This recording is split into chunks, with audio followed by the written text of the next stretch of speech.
Anyways, sorry, I was just typing up something. Anyways, welcome back, everybody.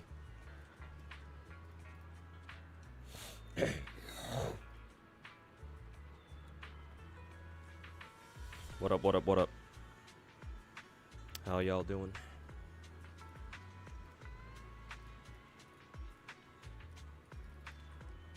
Yeah.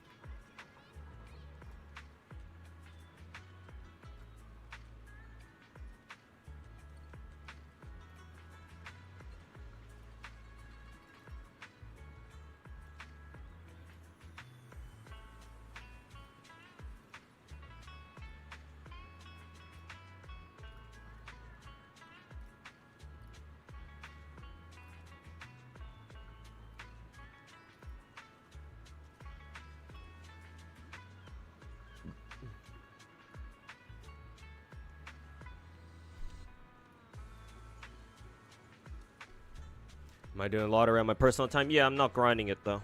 I'm just doing natural AP. All I'm gonna do is 10 boxes and that'll be it. However, I noticed that we actually got the 100 pull on the friend point banner early. Sometime I might actually do like a friend point pulling, like friend point rolling stream, because I need to do that to farm some more servant coins for Grail casting, because we got Mary Anning on raid up. I meant to do it during Gouda Gouda last time, like what, last week? But ended up not having enough time to do that. And besides, I was planning on setting up a macro for that, but I gotta figure out how to do that first. But now that we have the 100 point pull, maybe I don't really need a, what is it? Maybe I don't need a macro anymore. Because 100 pulls are pretty good, I would think, so. But no, if you're asking if I'm grinding the lottery like I used to, no, hell no. I have neither the time nor the money to do that. Y'all FGO players forget how expensive it is to farm lotteries the way I used to, the way me and other farming whales used to. It ain't cheap, man. Like, we ain't sitting on fucking 500 apples like everyone else does. Mainly because we actually fucking use them instead of hoarding them.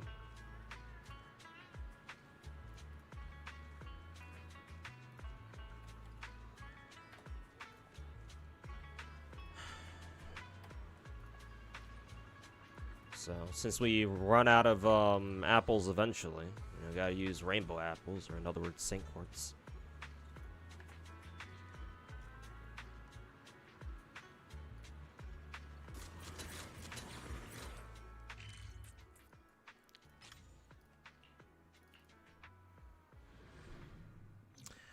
Anyways, how y'all doing?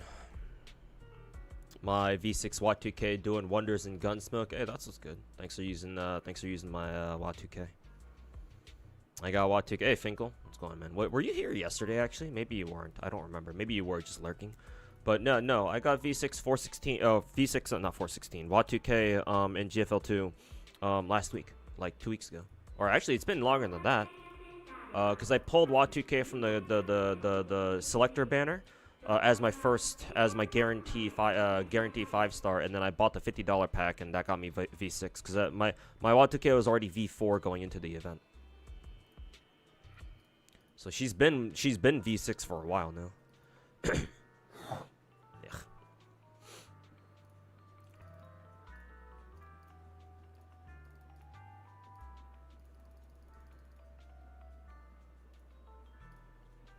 Aren't I the one? Yeah, I recently put up my V6 Y2K not too long ago. I did forget to put her up there because for a couple of weeks after I got V6 Y2K, I forgot to put her on my support list. And it was just like last week I realized, oh wait a minute, she's not even on my support list. I should probably put her up, and I did. Selling that pack again? Not again. If you like, they're not selling a second one, I don't think. Just that initial one from the start of the event like 3 weeks ago. I don't know if they put another one out. That'd be crazy.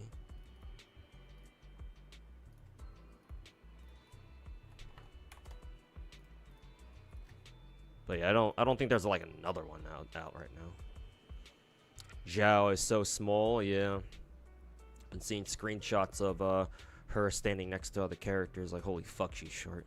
She might actually not even be taller than the desk at random play, like the front counter. So holy shit, she's small.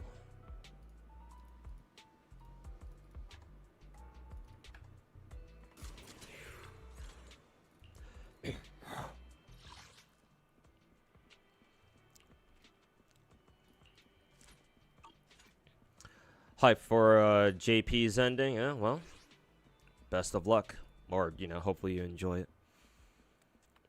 Been hard grinding. Where I see. Yeah, well, grab that bag. You know, making the bag. Yeah. Gotta do what you gotta do.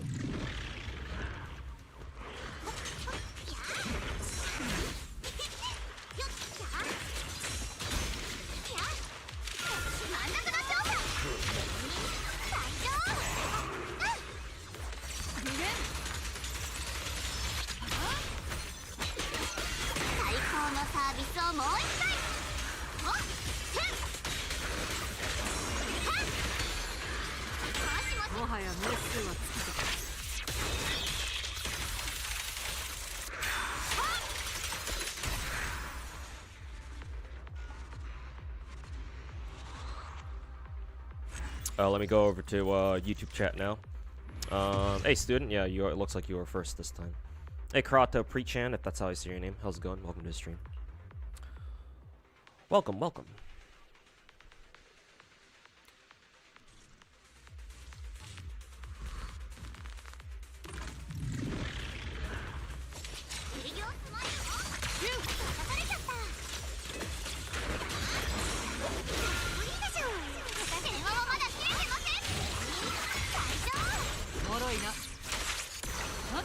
Huh, that's the first time I've seen Yishuan's chain attack miss.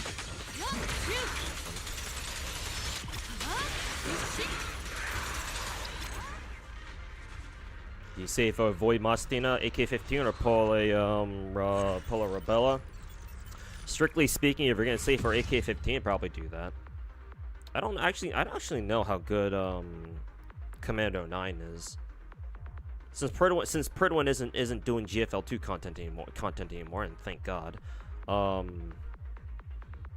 don't know if there's anybody else out there who's making like tier lists for GFL2. I'm sure the Chinese are. I'm sure you could, if you dig around enough, you'll be able to find a Chinese tier list. They're usually pretty reliable.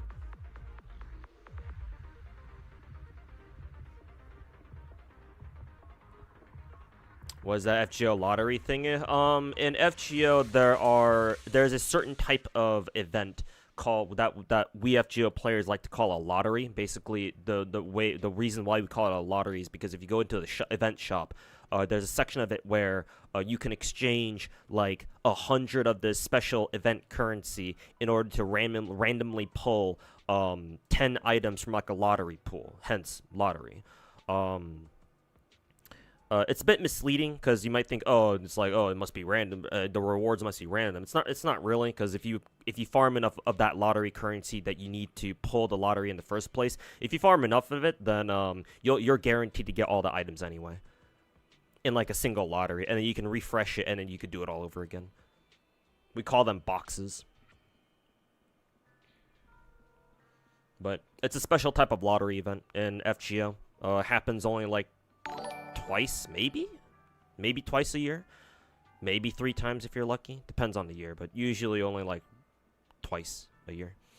There's usually like either a spring or an autumn lottery, and then there's always a Christmas lottery. Every single Christmas event we've ever had in FGO is a lottery type event. So it's pretty predictable. Also, hey, I'm Green Arrow. How's it going, man? Thanks so much for the 12-month resub. Welcome back, man. Hey, what's up?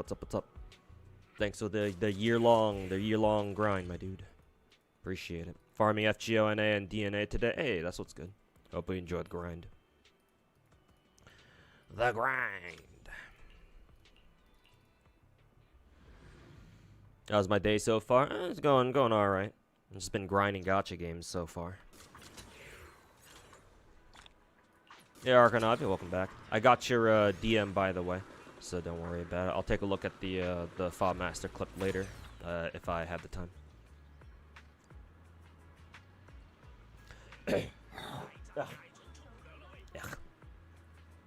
No way, Clown is a real person calling 2.5 reruns predatory. He's probably not. He's probably not. Damn, AI must be real advanced to be able to fucking make a full-blown human spouting out random bullshit, huh? Damn, I didn't realize AI has progressed that far.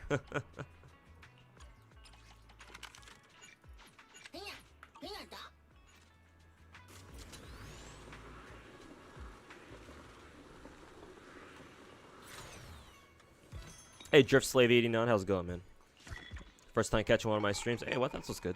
Welcome to the stream, man. Hopefully you kick back and enjoy. I like to do more chill streams. Usually, just me just grinding gacha and just talking with chat.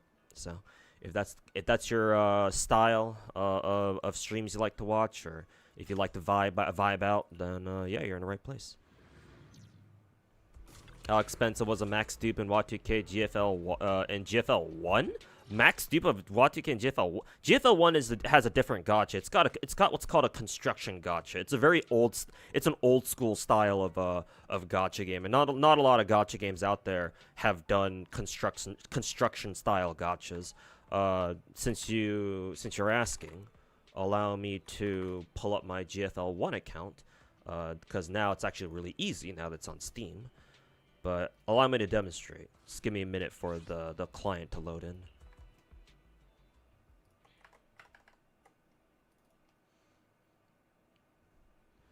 Yeah, basically what Drift Slave said right after you. GFL 1 the gacha is technically free, so again technically free.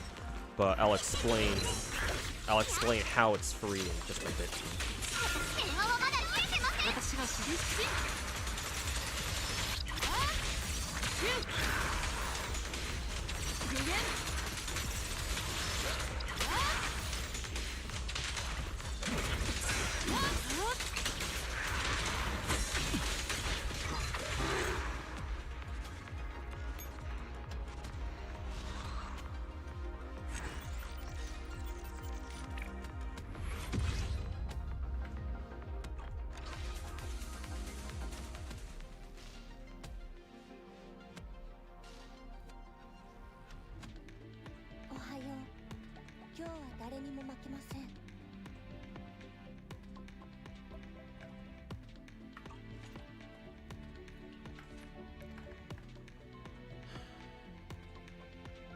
Okay, where's my GFL 1 client? Okay, here it is.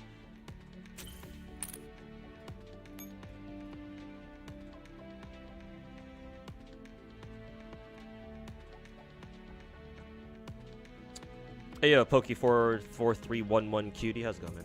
Welcome to the stream. Anyways, this is GFL 1, student. You might have seen me. You should have seen me explain GFL 1 before, but I don't mind doing it again. Basically, in this game, the gacha works like this. The gacha, like I said, it's called a construction style gacha. An old school style of gacha that not a lot of gachas do. And this is more common, but wherever gachas did do them, these are much more common, like old school gachas. Like think before like fucking 2020. The two gacha games that I'm aware of that did construction style gachas were Contact Collection and Girls Frontline 1 this game. How it works is this. You have resources, as you can see on the top right. You've got pools of resources. You use those to craft or construct something in the gacha, hence, construction gacha. So the game lets you just kind of put in whatever recipes. They do give you recommended stuff like right here. So if you're looking for a specific type of character, then you gotta know what type of character they are. And then you use an according recipe, or use a recipe that corresponds to that type. Obviously here you can see that the randomness comes in where you don't know exactly what you're going to get, And even though you, for example, let's say I want a rifle, I want a sniper girl in this game.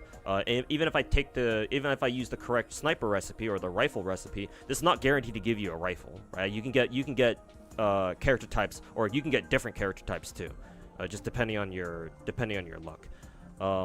But you know, you still want to use this anyway, because if you don't, then you know you have no idea what you're getting.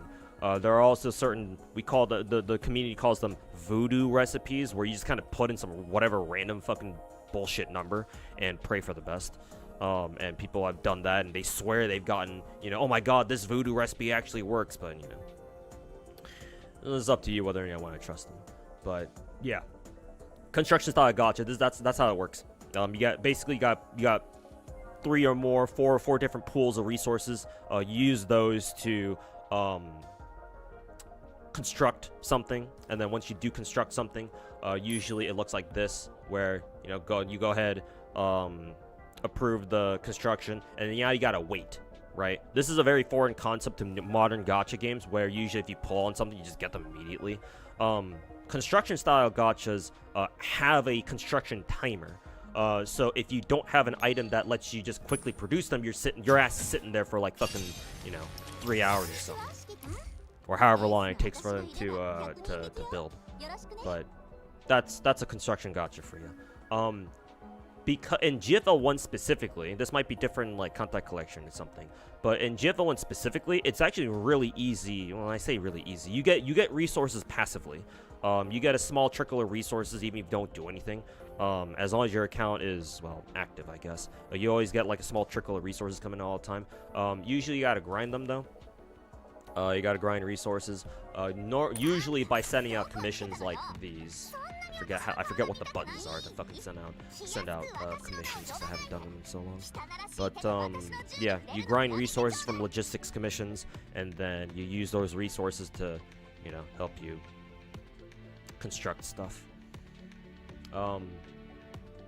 Effectively in GFL1, as long as you sent out consistent commissions or consistent logistics, and then you kept up the game, resources should not really be a problem. They really shouldn't be. Well, and maybe in like the first 6 months of you playing, maybe you'll still be tight on resources still, but if you're a veteran, you will get to a point where it's like, as long as you're not pulling for shotguns, you should be able to get every character in the game. Keyword should. So if you want to pull a max dupe Wa2K like me, or like in GFL1, technically it's free, because all you need to do is just construct 5 copies of her, and then actually no, because no, you don't even need to construct multiple copies. See, in GFL1, the dupe system works a bit differently. In this game, in most other gacha games, you need to pull more dupes of the same character, right? But GFL1, how their dupe system works is this. It's called dummy links. All you need is the character. All you need is the base character. Technically, you can use extra copies of a character if you have them lying around. But in this game, it's not mandatory. Instead, what you can use, and what most people do, is you use a resource called dummy cores. As you can see down here, it asks you, oh, do you want to use another dupe character, or do you want to use cores? You can just use cores. As you can see right here, I've got enough cores. I've got almost 4,000 of them. So if I want to give this character, VP 1915, a dupe, I can just do that. I can just use cores. There you go. She gets another dupe. So I forgot all about the dummy link thing. Shit, it's been so long. No, in GFL1, you just need the base character.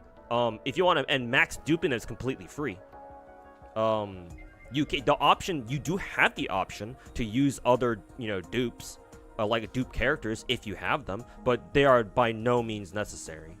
Because you have a dedicated resource that you can use to just fucking dupe characters anyway. Just write that in there, like I just demonstrated. So no, all you need is a base character and enough dummy cores, and it's free. At least, the duping system is at least.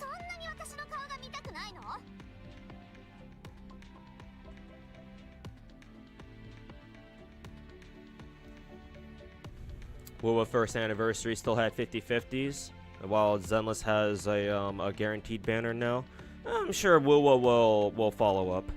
I trust Kuro that they'll take some notes from Hoyo, steal their homework, so to say. At least, you know, that's the hope anyway. Hopefully second anniversary is a bit better than first. We shall see. But anyways, that's how the gacha in this game works.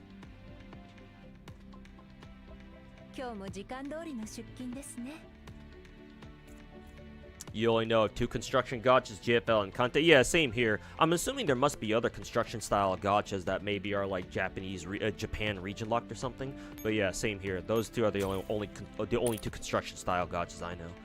I mean, a big part of the reason why they're not common is because if you have a construction style gacha, technically Azure Lane does too, but it's like not fully a construction gacha.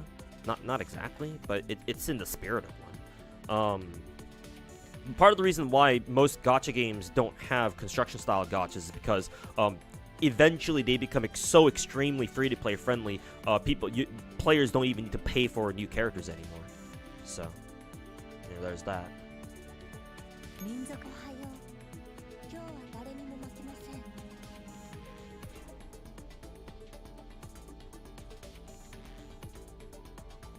No one with any sense will spend money on the 4 basic material. Yeah, no, unless you're just a huge fucking whale, you don't fucking care. Like, unless you want to, like, speed up your progress in this game. But, like, who the fuck plays this game anymore? Like, very few people still play GFL 1.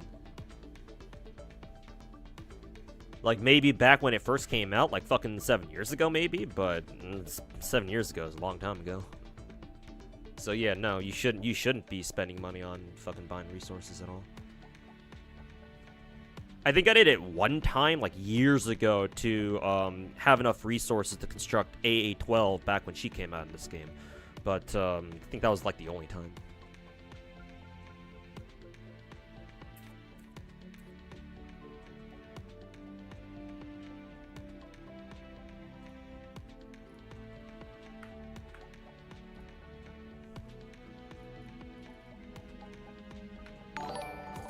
Hey, this guy rules. How's it going, man? Thanks so much for the 68-month resub. Welcome back.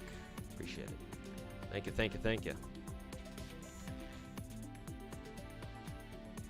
One more month until the nice month.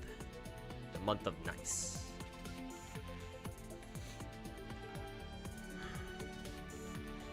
GFL2 banners are really unpredictable, right? Is there a reliable source of leaks? Not really, unless they've actually mentioned it themselves. Like, we know UMP 40 is coming up, that's for sure. They've also teased Helen or DP12 and AK-15 or Voimastina. So we know they're coming, but like in what exact order or what time frame, I don't think we do. Because yeah, Mika team has gone with a very, very different release schedule for GFL2.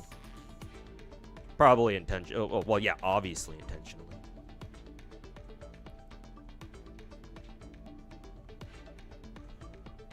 Mo heavily teased her. Yeah, yeah.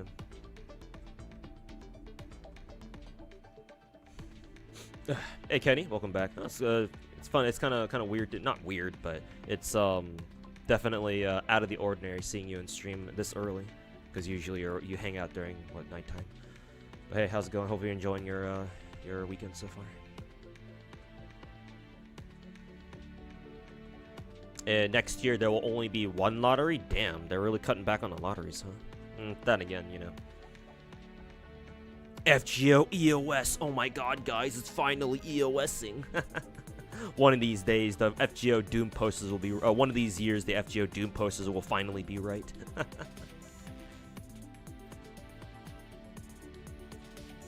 One of these fucking days.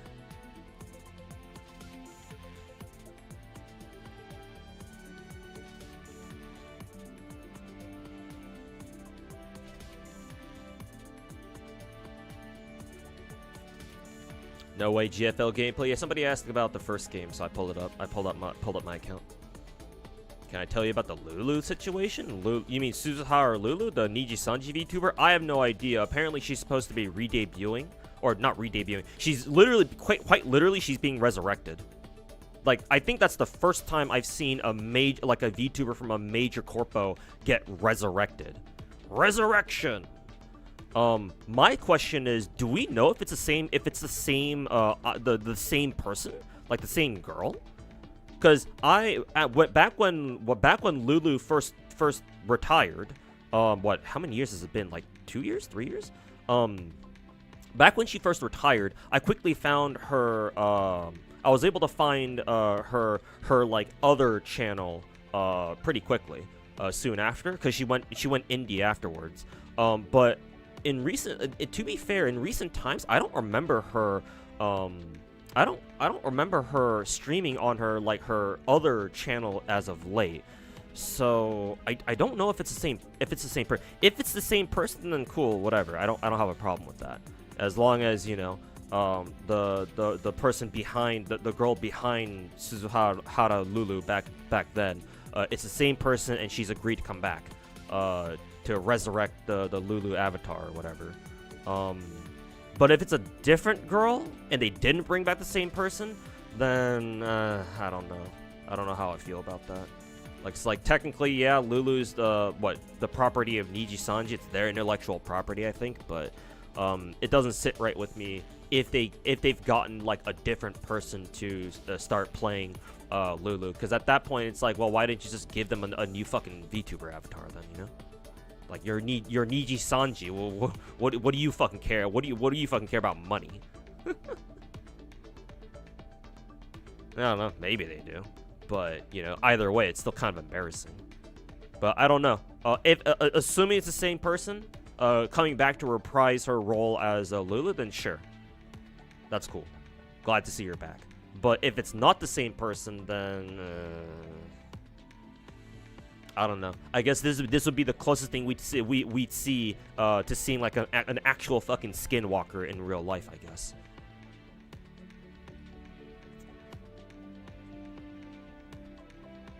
How do you return from retirement? Become a team? Well, so the Lulu situation, I don't quite remember.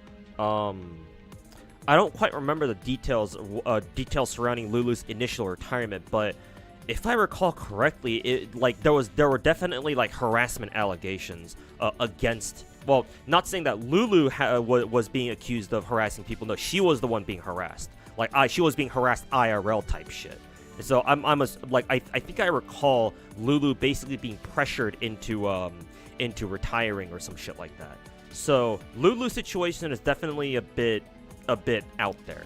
Like it's not like a drama free, like, oh, a VTuber just decided, hey, I don't want, either they don't want to keep VTubing, or like they have to stop VTubing for like personal reasons, right? It's like maybe health issues or something, and then they come back and it's all clean and shit. But no, Lulu's situation is a bit messy, if I recall correctly. So if it's the same person, then and assuming that what I remember from Lulu's initial retirement is correct, then I would guess, my guess is that then in that case, if she's coming back, then maybe her whole IRL harassment situation is like resolved now or something. I don't know. Maybe she doesn't have to worry about getting harassed in real life anymore. Like, especially if they were able to track down who was harassing Lulu back then, and they took him to court, and now like a couple years later, they've been dealt with or some shit like that. Maybe, I don't know. But Lulu's situation is definitely not like ordinary. That's for sure. I mean, hell, just a VTuber being resurrected alone is fucking not ordinary in the slightest. Extraordinary, more like. Yeah, Thesia, if Blue Archive has all the free polls today, then yeah, we'll do some Blue Archive polls. Matter of fact, I'll probably do them right now. Let me pull up my Blue Archive account. CN release schedule wasn't good though. I wasn't defending. I don't know if you were talking to me, Driftslave, but I wasn't trying to defend the Chinese release schedule. Like clearly, Mika team thinks so too. But if they like went out of their way to give global an intentionally different release schedule, because that's not usually how gacha games that have like staggered servers go. So clearly that they thought so too.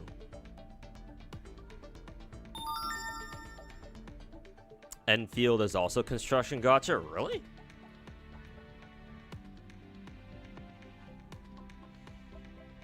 Azure Lane. Yeah, technically Azure Lane is a construction gacha too. Technically. I guess you could call it a simplified construction gacha, because yeah, whenever you pull gacha, yeah, you gotta deal, you don't get the characters immediately. You gotta, like, there's like a timer that you gotta wait on, but you know, usually most people don't give a shit, because, you know, we just use quick finishers for that, so.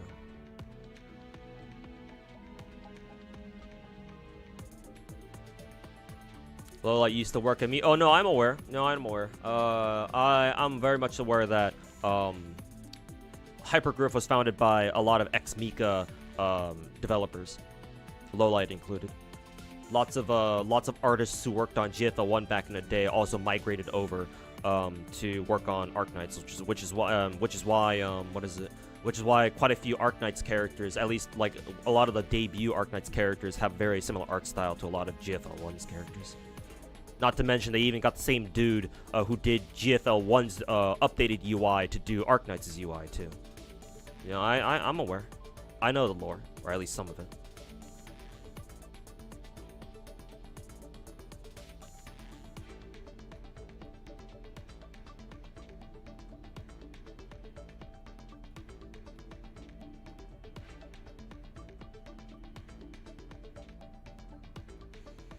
Intentionally, so you can't print. No, it's not that they want to throw off our clairvoyance. That wasn't the intention. No, it's just they just didn't want global to follow the Chinese server, because the first year of GFL2 over in China was kind of a shit show. Lots of drama and fucking dumb shittery on Mika's part. So I feel, if you were to ask me, I feel like they went with a different release schedule here on global and the Japanese server for that matter, to kind of, like, you know, like wipe their hands clean, kind of like start from a kind of blank slate, kind of. But I don't think they did it intentionally to throw us off or anything.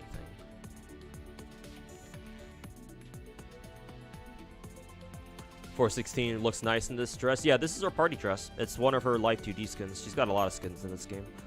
Would it surprise you to know that .416 is also one of the most popular characters in this game too?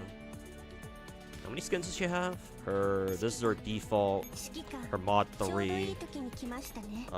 This is the same skin she has in GFL 2. It's heavily inspired by it.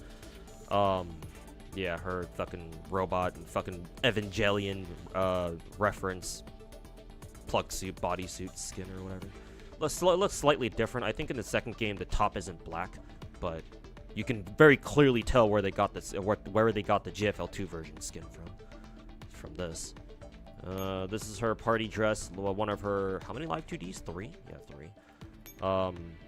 This is actually her Division collab skin, because the GFL1 had a Division collab. A Division 1 collab back in the day. I think like 3-4 years ago.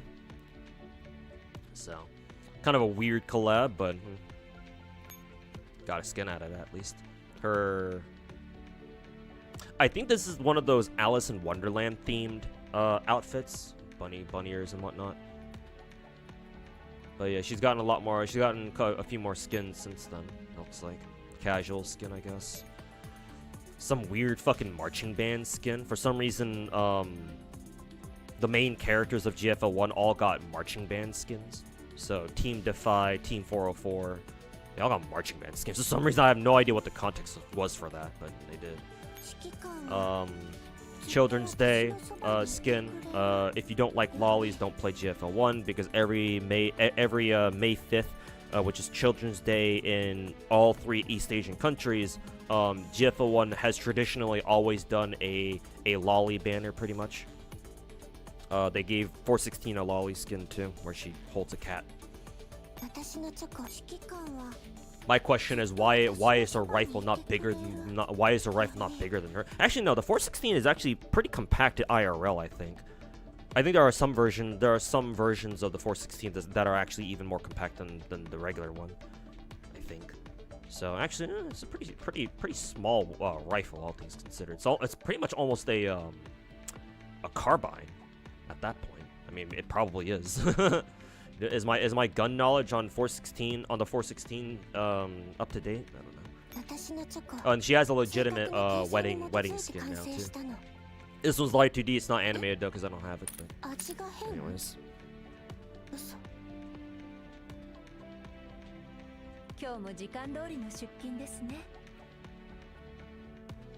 Didn't 45 already run, or you complete schizo? No, her banner just rotated a couple days ago, or earlier last week.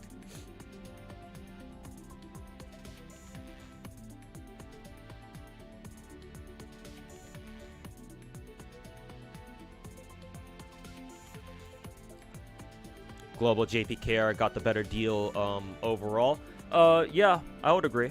If you're talking about GFL2's content release schedule, yeah, because Mika team has a lot better of an idea what they're doing. Because their first year GFL2, from what I understand, it was like I said before, it was a complete shit show. They didn't know what the fuck they were doing. Either that, or they just made so many fucking horrible decisions because it's Mika team, and you know you can't go a year. They can't go a single fucking year without some sort of fucking retarded drama.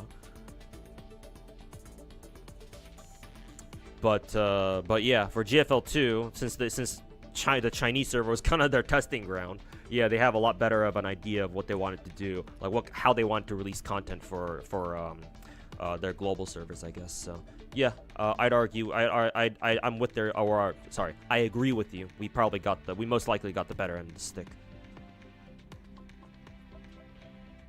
You need Arc Knights and Girls Frontline. Girls Frontline 1, more like Girls Frontline 2. Not a lot of people play GFL 1 these days. But that's basically next to impossible. Mika team is probably still not on good terms with Hypergriff, mind you. Because again, I say that, but Hoyo's on okay terms, I think, with Kuro. And Kuro was founded initially by ex-Hoyo devs, I believe. So maybe Mika devs are cool with Hypergriff devs. They definitely have a problem with Yostar though. Because back in the day when GFL 1 tried to open a Japanese server, the name Girls Frontline was actually copyrighted already by Yostar. So that's why in Japan, or hell, even if you play the global version, if you boot up GFL 2, and you hear the girls saying "Doors Frontline 2" or whatever the fuck they say. They say Dolls Frontline. That's because they had to change it, because the name Girls Frontline in Japan was already copyrighted by Yostar. So they had to change the name of Girls Frontline to Dolls Frontline instead. And so obviously, you know, you can't just call it Girls Frontline 2. You gotta call it Dolls Frontline 2 in Japan. So yeah, they probably still have some long-standing beef with Yostar. And what, isn't Yostar contributing to, like, helping out with Enfield's release or some shit like that? Are they the publisher or something, or what? So, while I'm not gonna say it's impossible, it's not exactly likely. Not to mention, just having gacha games collab with each other is basically unheard of. The only gacha and gacha collab that involves two different gacha games that I know of is Limbus Company and Arc Knights, and that collab was kind of dog shit, to be honest. Limbus Company players tried to fucking cancel my ass because of that, but fuck them. I think that collab fucking sucked dick.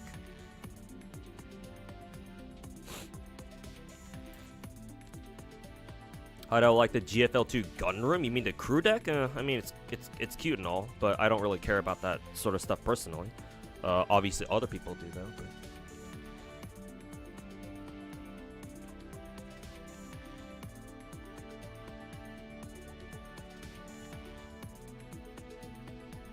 hope we catch up to the Chinese player, the Chinese server. We'll see. It doesn't feel like we're on an accelerated schedule though. So we'll probably stay, what, 6 months behind or something. Dawei and Solon regularly play golf together. Yeah, I wouldn't be surprised. Yeah.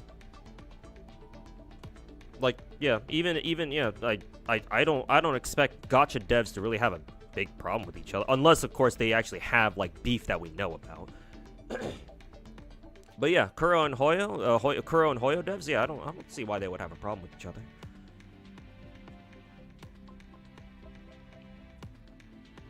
Peace is always an option. Well, I mean, it's nice that you see the world with those optimistic eyes of yours. Never give up. Always have hope. Never kill yourself. Hopium. We are on an accelerated schedule. Oh, okay, really? I didn't know that. It doesn't feel like it. Maybe I guess Mika team must be doing the whole like very slight content acceleration. So like maybe over the course of like 2 years or something, we'll eventually get caught up.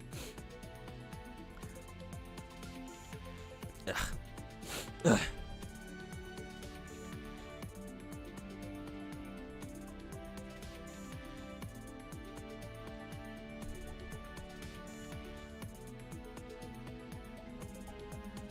He wants to celebrate Christmas inside the crew deck with all his favorite gun girls. Fuck your guns. Why? Don't mind if we do. Anyways, but yeah, that's GFL 1. Exit out of that game. Why is Blue Archive not loading? Oh god, did my emulator just fucking freeze? Cool.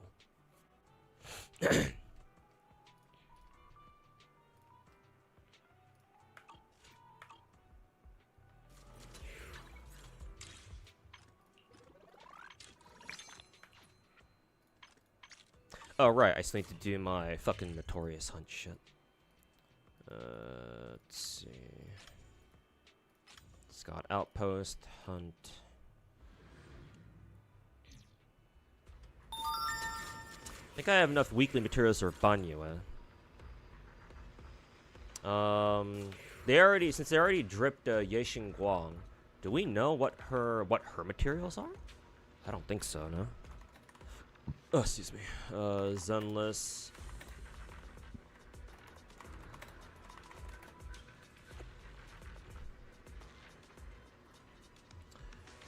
Let's see. Yexin Guang materials guide. Do we know what her weekly materials are yet?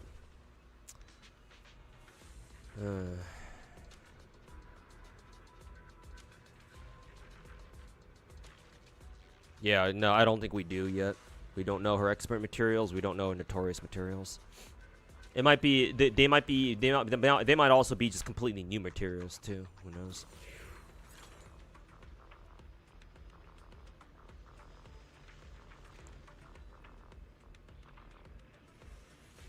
That's why we're getting a lot of events bundled together in a single patch. This one for sure, but have we had examples like that before? Maybe we had.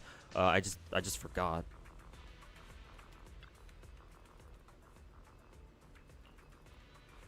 Probably attaching new boss. Yeah, probably. Probably not worth it trying to worry about trying to pre-farm Yexin Guang's elite materials beforehand or something.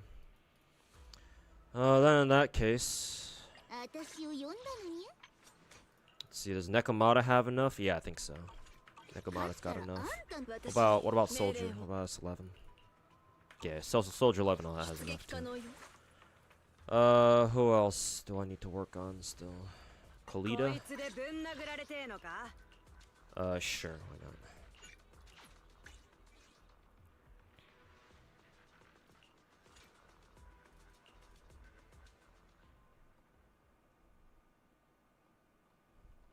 Did you see Serenio lobby screen in the CZN? No. Is it like in game or did they tease it on did they tease it in like the roadmap thingy before?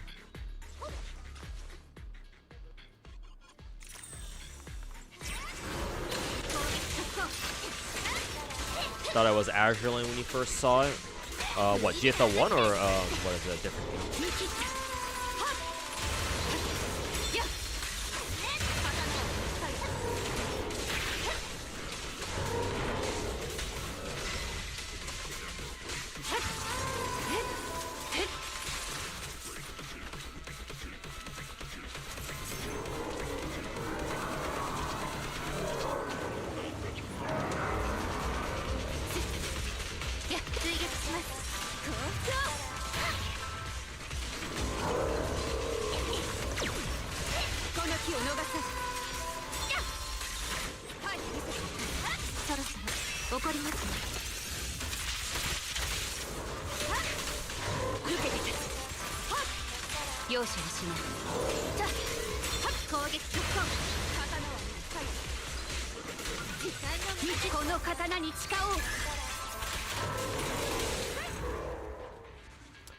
First time watching Gacha, good stream. He lives up to the title. Hey man, wish that more people could realize that. But yeah, when I call myself the god of Gacha, like unlike what some people think, like I'm only like half serious about that. Like I don't actually think I'm the god of Gacha. It's a good way to get people to talk about me though. But hey, on the other hand, it's kind of half serious too. Like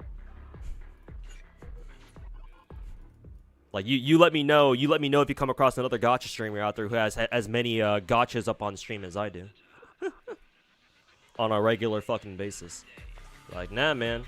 Like even though it's kind of it's like half a joke. It's like hey, man, nah. Like if I really want to lean in on it, then shit, man, I can.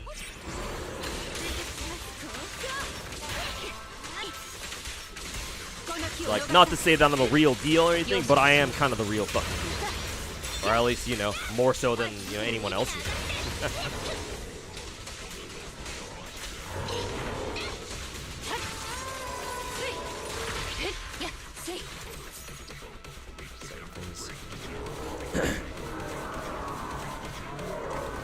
Serenio just kind of wrapped in Christmas ribbons with her titties just kind of hanging there. I assume you're talking about, what is it?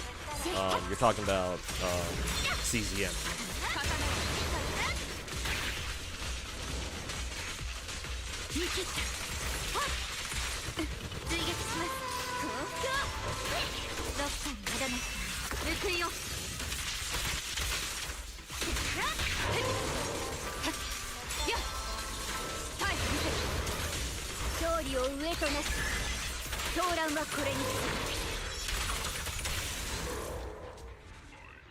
Brown Dust 2 skins are up there. Oh yeah, BD2 is definitely one of the most Gooner gachas up there. Like, it's pretty hard to compete with Brown Dust 2 levels of Gooner. Not saying it's a bad thing. Obviously, I appreciate it, but yeah, it's like holy shit. Like if you're not used to that kind of Gooner, like that level of Gooner content in a gacha, it kind of like it kind of knocks you out, it knocks you flat on your ass the first time you see it, you know.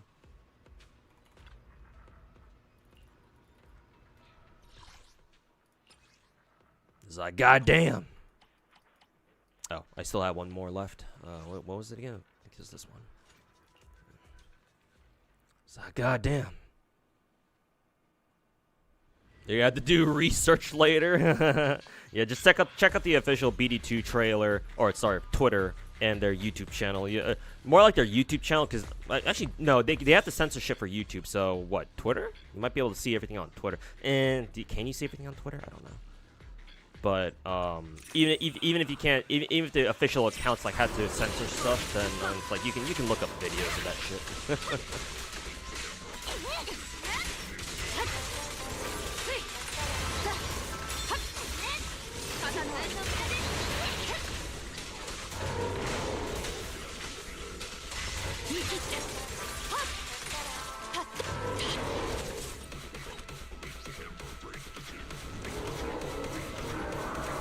Straight up porn, not quite, but you know, it's pretty much soft core. You know, that's what it is.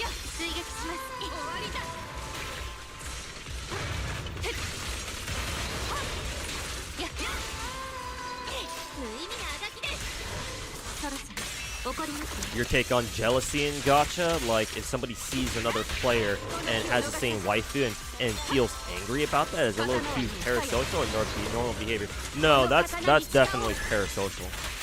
Yeah, no, that's definitely parasocial. Because what's generally speaking, when you come across another gacha player, right? Let's say, for example, you have a favorite waifu in a gacha game. You come across another player who also shares the same waifu in that same gacha game. Usually, what happens is if those two people interact with each other and they find out that they have the exact same waifu, usually they're like, "Oh, cool, you have the same waifu as I do. High five, bro!" And you're usually able to bond over that. Right? It's like, oh, we have something in common. We have the same waifu. And you know that's cool and all, right? Most of the time, people will be happy that oh, you share the same waifu. Oh, because the how most sane gacha players see it, if you know they come across somebody who has the same waifu as them, is that, oh, that person also understands. They get it, right? We're on the same wavelength. They get it. You know, we both see the appeal in this one character. Like, that's usually what's supposed to happen. Not being super fucking parasocial. It's just like being a VTuber fan, right? You come across another VTuber fan or somebody else who also watches VTubers. Turns out you both have the same Oshi. Usually you're like, you know, oh, you also watch, you know, so and so VTuber. Oh, cool, I do too. And you usually they're able to bond over that. But if you come across somebody who's like, no, this is my waifu, nobody else can have it. It's like that's kind of cringe, man. That's kind of, that's why I think it's some time ago somebody told me about how there was this one fucking retard on Twitter or something trying to go around like telling people, like, don't draw porn of Zhiyuan from Zenless Zone 0 because she's my waifu. It's like, that's fucking hella parasocial behavior, man. Because, like, one, how on earth do you expect to stop other people from being able to do whatever the fuck they want, right? Whether it be, somehow stopping other people from having the same waifu as you, much less drawing porn of them. How on earth are you gonna stop them? Like, there's no point. People are gonna do what they want. And not to mention, it's rather fucking selfish of you to claim one character just for yourself. No, when they're from a game or they're from a gacha where, you know, it's meant for like a lot of people to play it. It's like, bro, what did you expect? You know, if a gacha game or if a game is big enough, right? Like every character is gonna have people who are gonna call them their favorite, no matter how obscure. So, like, what is the point of worrying about whether or not other people claim the same waifu as theirs too? It's like, it's hella parasocial behavior. Yeah, those are the people who should not be playing gacha games. Because they're the people who are going to start running around being fucking talking mad shit and fucking harassing other people over things that they don't like seeing. Right? Whether it be telling artists that they can't draw porn of Zhiyuan or another Zenless character. Or, you know, they see if they're a guy, right, and they fucking hate seeing their favorite character Zhiyuan, I guess, as an example, in like anything other than like a straight hetero relationship, right? So they stumble across some fan art on Twitter where it shows Zhiyuan in like more of a lesbian relationship with, like, I don't know, Chingy or something. Then they're gonna fucking flip their shit, right? And they're gonna start harassing that artist. It's like, no, those people are not the kind of people we want playing gacha. Like the parasocial fucking, you know, I can only see the world through my own selfish dipshit way type people. Like, no, those people don't deserve to be here. Get them the fuck out. So no, that's parasocial behavior. That's not what I want to see, or that's not what anyone should want to see.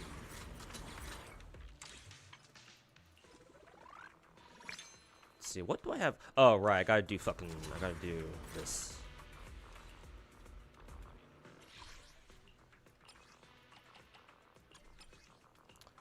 Let's see, this one's trash. Double HP. This is not bad. Oh shit! Fire damage bonus, double crit HP. Oh shit! This is perfect for Banyu, I think. Oh shit! Now I just gotta pull Banyu himself, though. Kind of a difficult task, if you ask me. Attack, defense is kind of shit. I don't really give a shit about that. Also shit, no crit rate. Shit. HP, but subsets are trash. Crit damage, no. Well, I want crit rate here. I just use one more. Trash. HP, crit damage, okay. Fine, I guess. HP, 4 disc though, trash.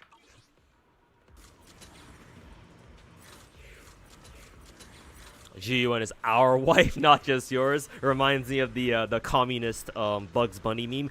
Our wife, our waifu.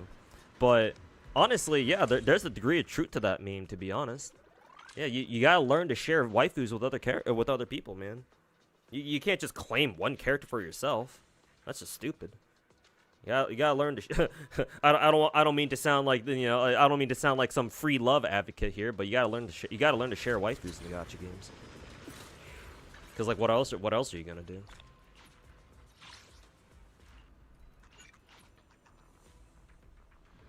Have I tried more amends? No, but I've heard of it. I hear it's pretty good. Oh, I gotta take a picture.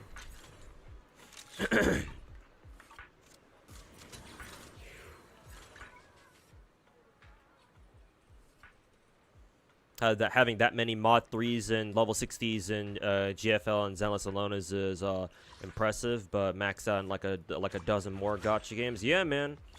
Yeah, I love gacha games, bruh. A lot of gacha content creators out there, you will never hear them say that. You will never hear them say, "Oh, I love gacha games," unless, of course, they're being fucking, fake ass little bitches like Styx or Mtash or whatever. But yeah, even if you have other content creators say, "Oh no, I love gacha games," it's like, all right, you can ask them to show you their gacha accounts, see if they really love gachas or not. It's like, nah, man. Like when I say I love gacha games, I can fucking prove it to you. You want me? I have somebody come into my chat, be like, I don't believe you. You don't actually play 17, 18 gachas. I'm gonna be like, all right, bet. I'll just fucking slap them 17 times in the face with all 17, 18 of my gachas. Nah, kid. You ain't no shit. Fuck you.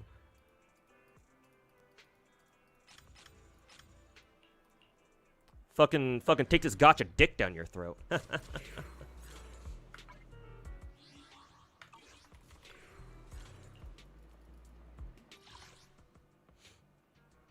You gotta go to their Discord to see the uncensored stuff. Ah, okay, gotcha. At least they provide the uncensored stuff, at least on some platform. Hey, King of Gacha, welcome back, man. What's the ET on my next Delusional Gacha Takes video? Actually, technically, the Delusional Gacha Takes one was actually the last one I put out. Now that you remind me of it, I actually completely forgot to title it as such. But yeah, that was supposed to be a Delusional Gacha Takes episode.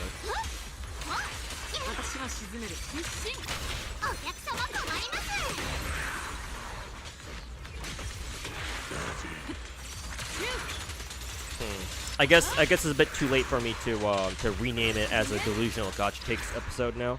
So I've got some other video ideas that I have on the back burner that I could turn into another Delusional Gacha Takes episode.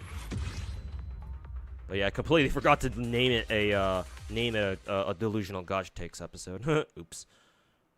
But I'll try to work on another one. I've got other videos that I got planned right now that hopefully I'll be able to start working on like tonight or something, tonight or tomorrow. But we'll see when I'm able to get them out.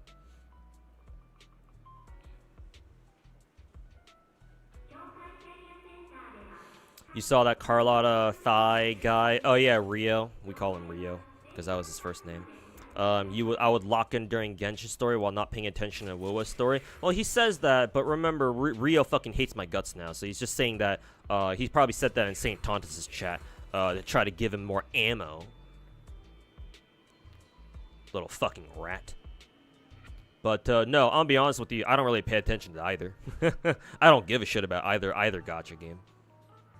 It's just that it looks like that just because Wuthering Waves has something that Genshin doesn't, which is an actual fucking skip button, so I just skip all of Wuwa's story because I don't care. Genshin doesn't have a skip button, but if it did, you bet your ass I'm skipping that shit.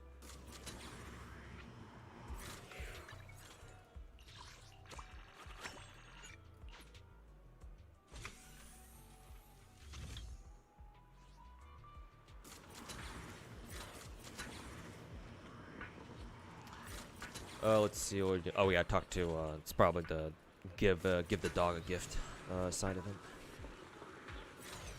The friend you told me about the friend you told me about, I'm assuming the guy the clout chasing friend. He watches they watch gacha streamers, and whenever he sees them playing as his waifu, he just closes the stream. Dude, your friend is fucked up, dude. Your friend has some issues, bruh. Like, maybe I'd understand it if he thinks that he's not, if he thinks that the streamers he's watching, like, if he thinks that the streamers he's watching can't play his waifu very well. But if it's not, if they are playing well, then what the fuck is his excuse? Like, bruh, your friend cannot be serious, man.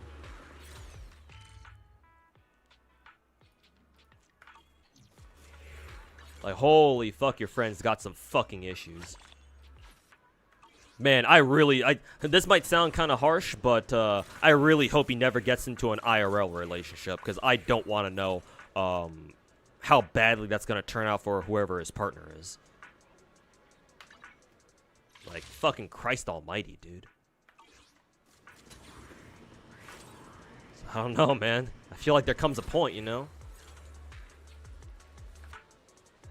Like, Jesus, fucking controlling much? Fucking, what? Ice Cube fucking deleting his fictional son's flight sim game in that one War of the Worlds movie type shit. Jesus. Let's see. I guess we'll go do the Jow event.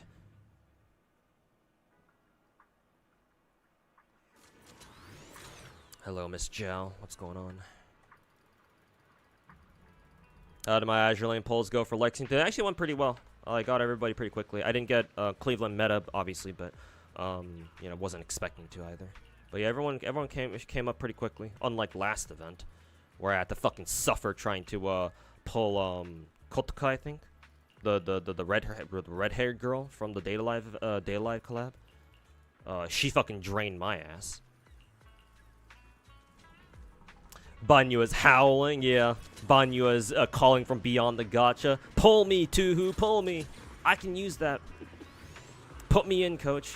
Yeah, I'd love to, Banyu, if you'd only fucking showed up when you were fucking supposed to, bitch. Your friend Cope's saying, every gacha gamer has an individual copy with a unique serial number. Bro, I could make an entire delusional gacha take series out of fucking talking about your friend, Chisa. Holy shit, your friend is a fucking a walking fucking circus, dude.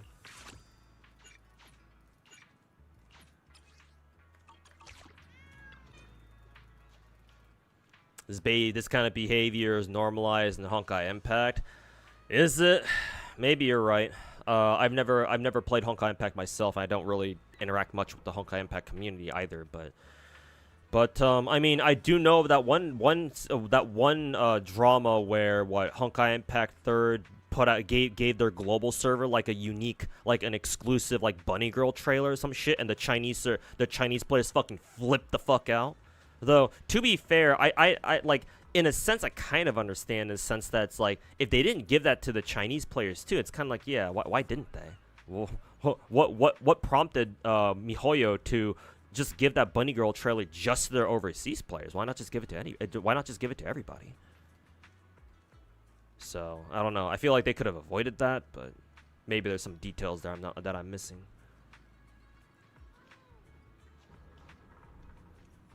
You get not wanting to see Rule 34 of like a specific character, but just block, just remove the tag. Yeah, exactly. If you really don't want to see something, just fucking blacklist it and just move on.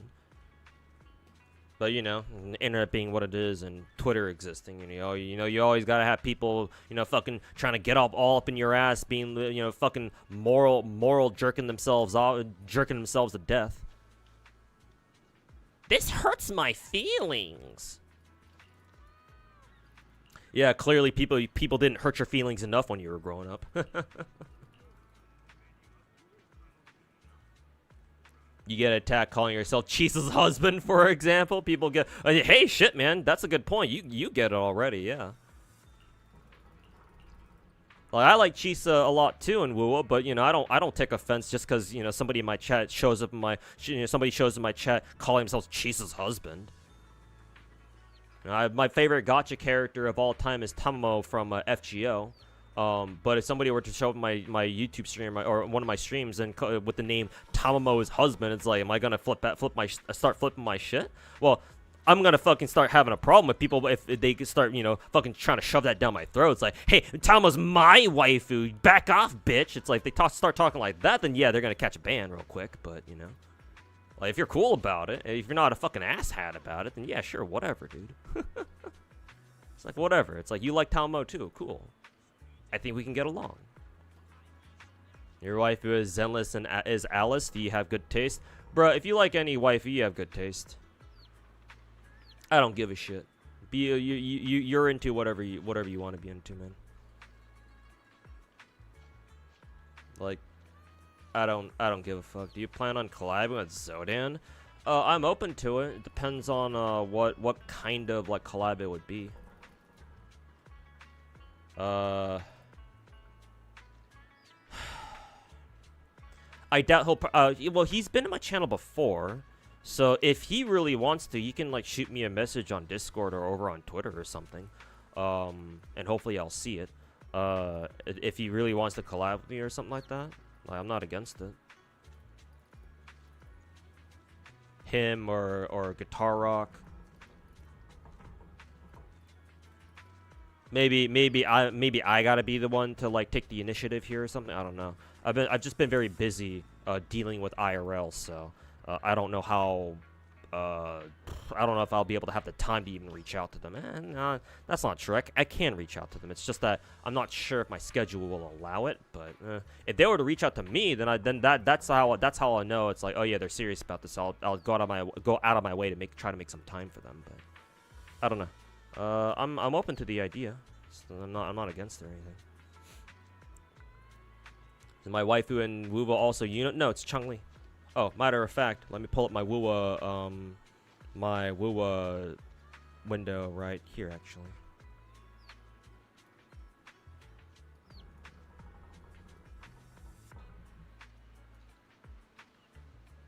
Yeah, no, it's Chun-Li. Should be pretty obvious why.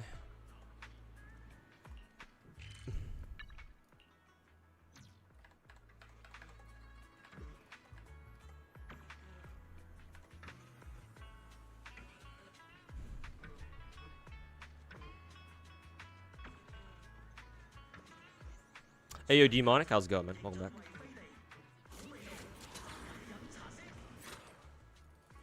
Did you miss Blue Archive? No, not yet.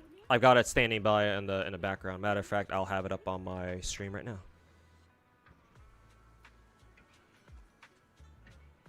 Ah. Jump scare, Wakamo.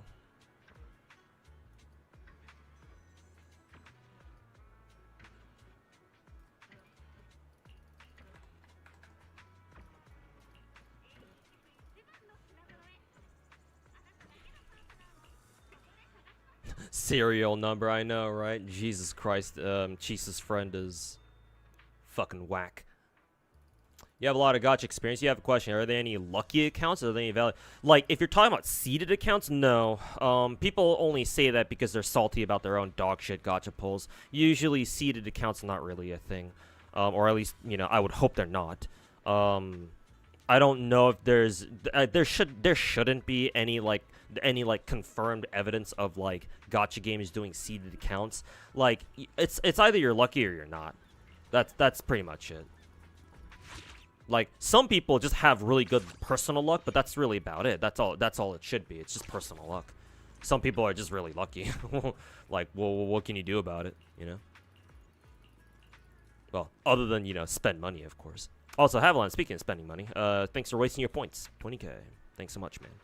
At the Spark Hag Sumi, where you got the 2 foxes. Nice. But as for re-rolling, like re-rolling accounts, yeah, sure. If you want to, like, people re-roll for a reason so that they can start with the best start possible as a free-to-play. Me personally, I don't usually re-roll. I think the last gacha that I've actually like actively re-rolled for was Uma Musume, and even then I only did it for like an hour. Just to re-roll for like, I don't know, fine motion back in the day. But like I didn't like go crazy re-rolling. But it's a personal thing. It's a personal thing. What the fuck is it telling me to go? If you want to reroll, cool. If you don't want to, that's fine too.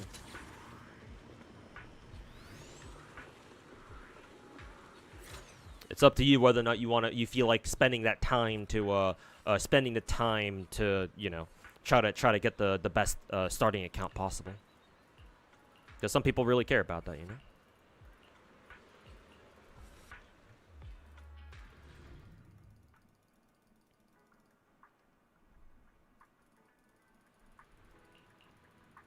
Is Sandrone gonna be playable? Most likely, yeah. Pretty sure she was one of the teased characters for Genshin later. No idea when she's gonna show up though.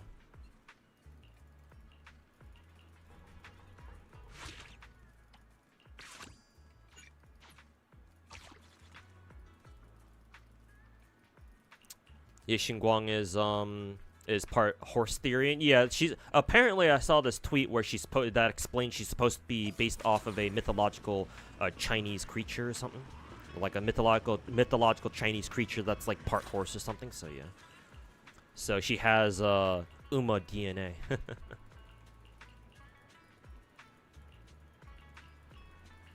Looking forward to the Zenless Zone Zero Uma Musume collab.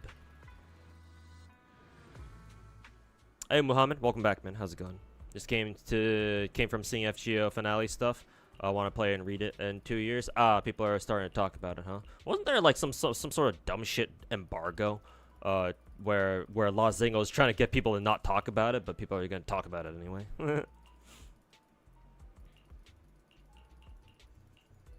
Wonder if people have Zhao as their waifu? Yeah, obviously. Those the people who are into the cute and funny. Yeah, of course. You know how it is. Well, what the hell is this event? Is this a completely separate event? What the fuck? Hold up. Before I start doing this event, let me do my blue archive pulls.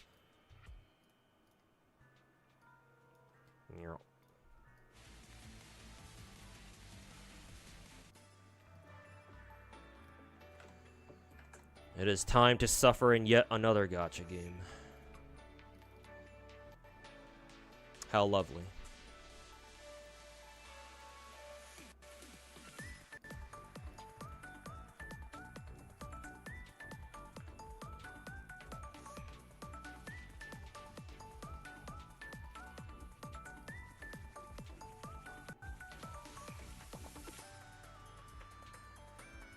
If she's an Uma, you send her to the glue factory? No, not the glue factory.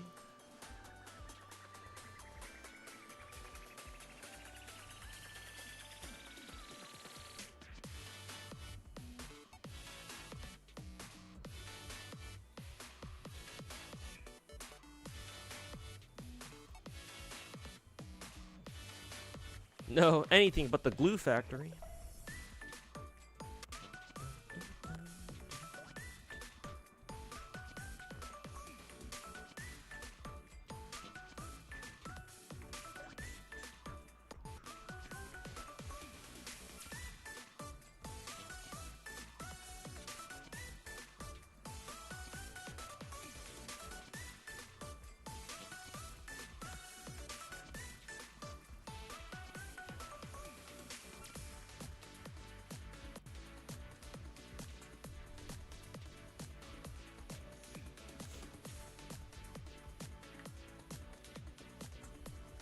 CZN's done for now.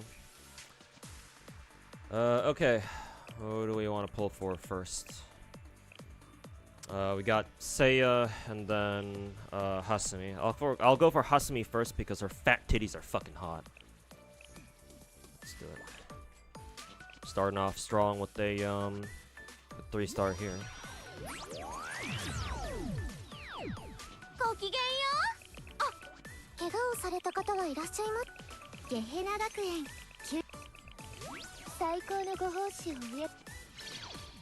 See if it's her or not.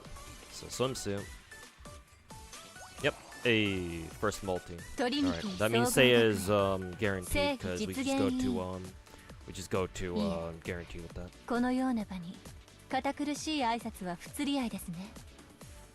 Nice. How many gacha games do I actively play? 17.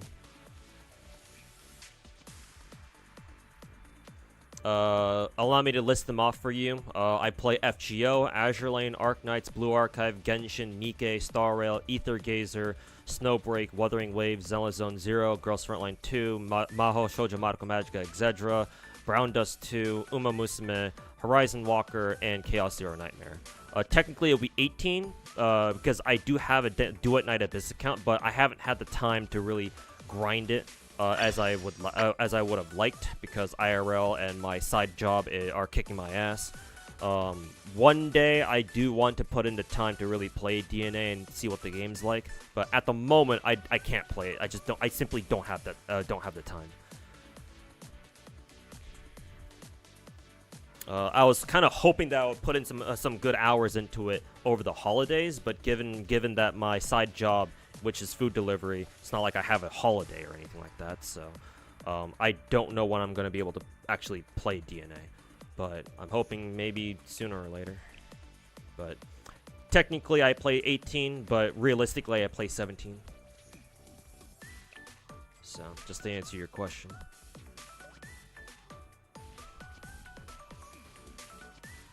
Like post-raid stuff, I see.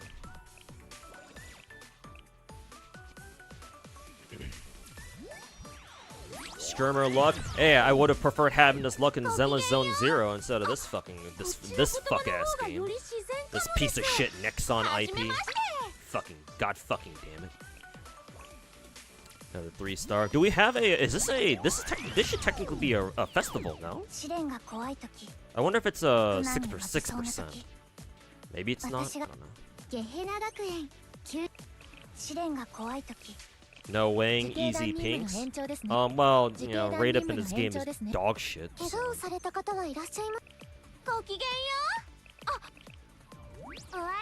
Pre-fest? Oh, it's not actually a festival. Okay, then that means that our 3 stars are only 3%. See if there's something new. Nope, just Haruna.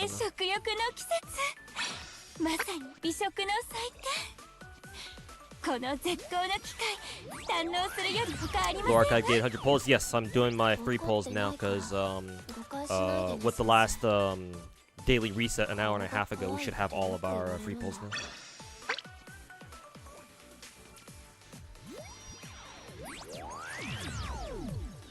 You just saw the Rio guy in some chat saying I would lock the fucking during Genshin story. Like, as in right now. Whose stream is he fucking spewing that bullshit in? Ooh, is it her? Yeah, I think it is. What am I gonna do about Banyua? Grind until I get him.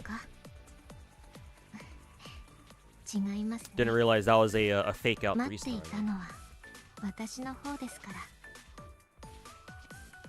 Is Blue Archive still the lowest game on my list? Probably, yeah.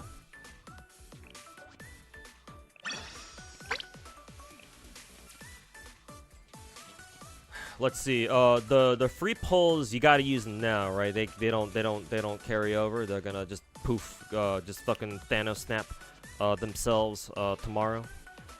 Pretty sure they don't usually let you carry the free polls over into like the second part banners. So if that's the case, I'm just gonna toss the rest of these polls into like Hasame's banner or something.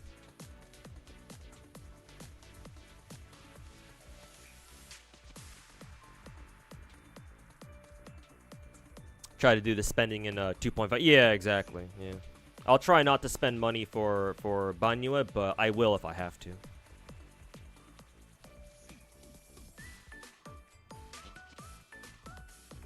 I at least have the option to. What do I get the bonus for? Where you get the? Yeah, exactly, Chisa. Yeah, don't worry. I'm aware. Spend the rest of people's. Yeah, I don't think they carry over to Mika and Nagisa's banner. What, tomorrow? So. Yep. We YOLO.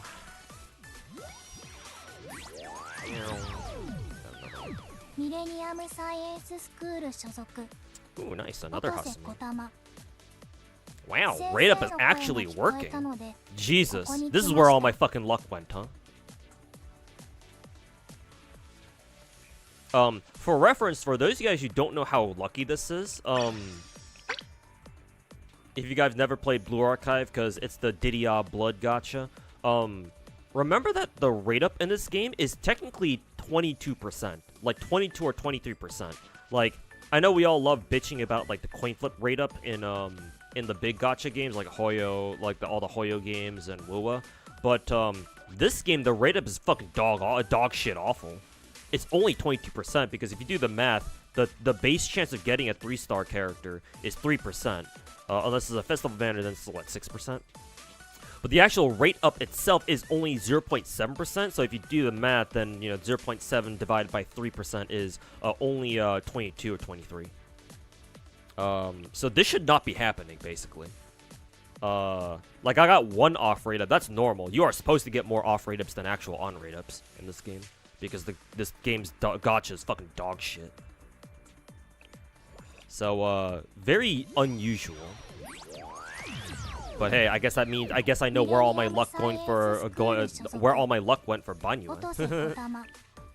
Yeah, see, so there's an off rate. Oh, I didn't have this girl before. What the fuck? She's only a 2-star too.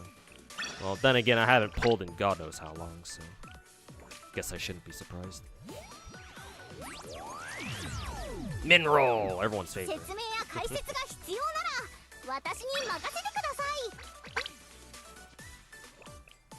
Minroll. Hey Marv, what are my thoughts on CZN's meta? A friend of yours complained about it, saying it makes rank too boring. Ranked. I'm actually not sure if CZN has a PvP. Maybe there is, because I'm nowhere near like the end game of CZN. Like I'm still kind of stumbling my way through it, still figuring out how the game works. But I can't speak on like the so-called meta in CZN. I didn't think CZN had a PvP. Maybe it does. Maybe it has like a non-intrusive PvP or whatever. I mean, devs did make Epic 7 after all, so if CZN does actually have a PvP mode to it, then maybe I shouldn't be surprised. But no, like I can't speak on like the meta for the game. Shit, 3 fucking Hasumis, three different fucking Hasumis, bruh.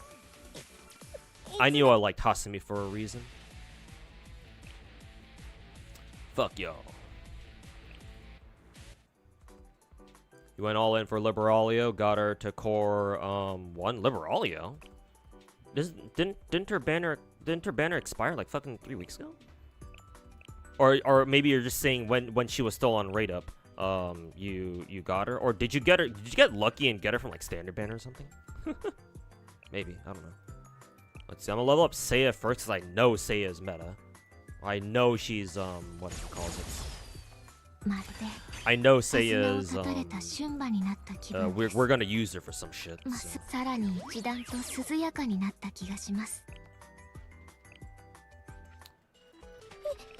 Go to the Ligma shop.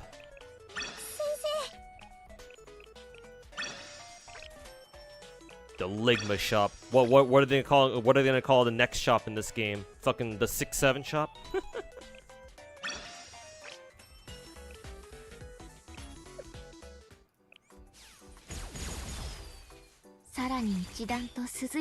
Yeah, we're gonna use her. Okay, all right, calm down, dude. This is Twitch. This is Twitch, man. Calm down.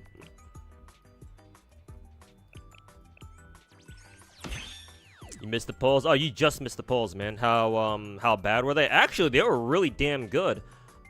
I'm thinking I accidentally sacrificed my luck in Zenless to get good luck in Blue Archive, which is not exactly what I intended.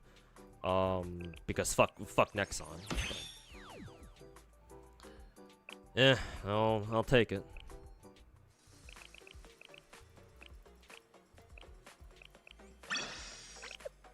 But yeah, dude, the Blue Archive polls went really smoothly, man. I got both Hasumi and Seiya with just the free polls, so hey, big dub for me.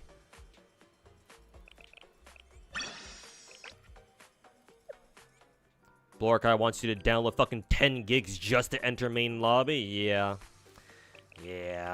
I do kind of wonder if it's better, if the download's better on Steam, because I'm actually playing on emulator right now. Because I linked my Blue Archive account to a fucking Gmail, and Gmail doesn't fucking work on Steam. So, fuck John Nexon. He can fucking burn in the pits of hell. John Nexon.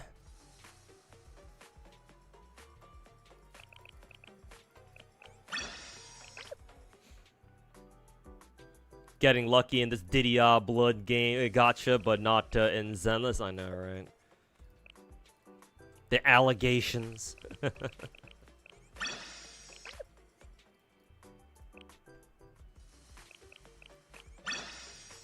Is there a new 3? Yeah, it's called like Project KV or something. Well, not KV. Project RX, I think it's called. Yeah, no idea what it's about.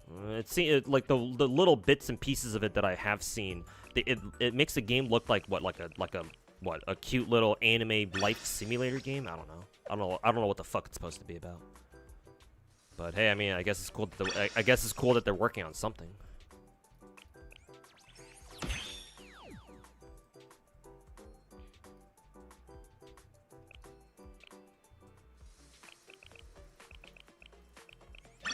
When Trace is back in Genshin, yep, I think I saw that. Yeah.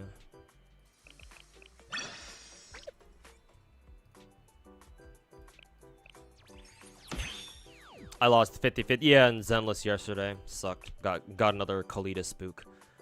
So, yeah. So, gotta grind. Got no choice but to keep grinding, I guess.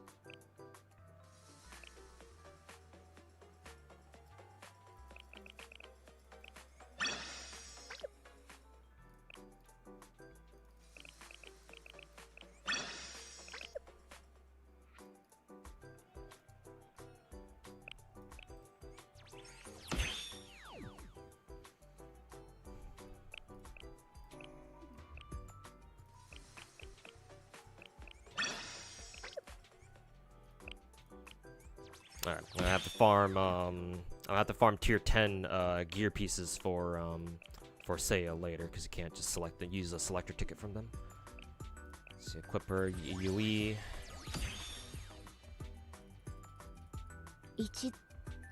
Project KV is dead, given all the shit, given all the info. Good fucking shit. I do kind of mourn the concept though, but yeah, I don't think the Project KV devs were exactly innocent, from what I remember. So, I don't know. I think that concept would have done well, right? I mean, Stellar is a thing, so.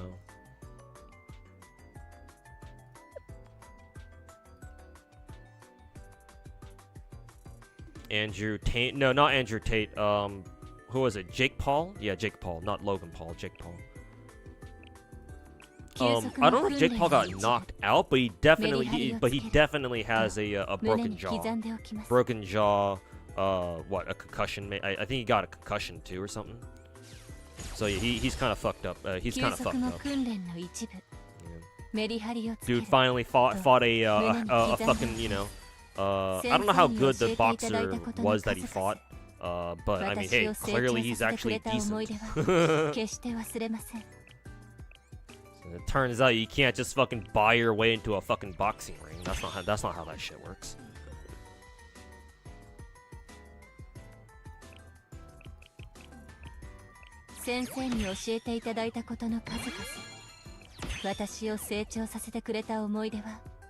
Oh no, you were talking about Andrew Tate. Oh, okay. He was a boxer for a while too. He did a boxing match against another somebody, and then he lost too. Ah, okay.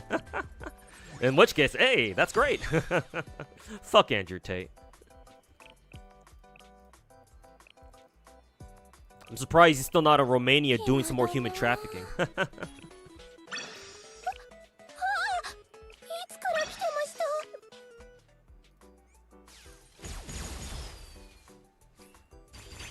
Jake Paul finally didn't fight a fucking 60-year-old. I know, right? Like, no disrespect to Mike Tyson or anything, but like, yeah. Like, realistically, when was the last time he's you know, like seriously boxed or something?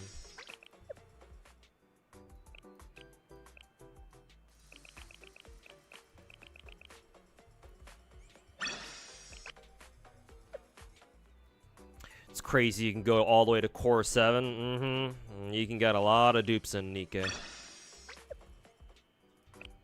And they make your characters hella stronger, too.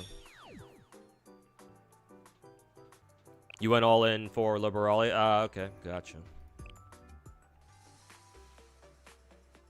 Hey, lady. Oh, I saw your, you lost the 50-50 message. Yeah, unfortunately, I lost my, the 50-50 for Banyue. I'm still gonna go for him, though. It also helps that I just managed to farm like, the perfect 5-disc, for Banyue. Inset Yunquei, Summit, or Yunquei, Tails 5-piece disc, or 5-disc, with the fire damage bonus main stat and double crit plus HP. Does Banyue scale? Does Banyue scale with HP? I think he does. I hope he does. But yeah, I have like the perfect fucking 5-disc for him, or damn near perfect. So motivates me a bit more to finish the job and get his ass. Are the Paul brothers American? I would assume so. I would hope they're not anything but American.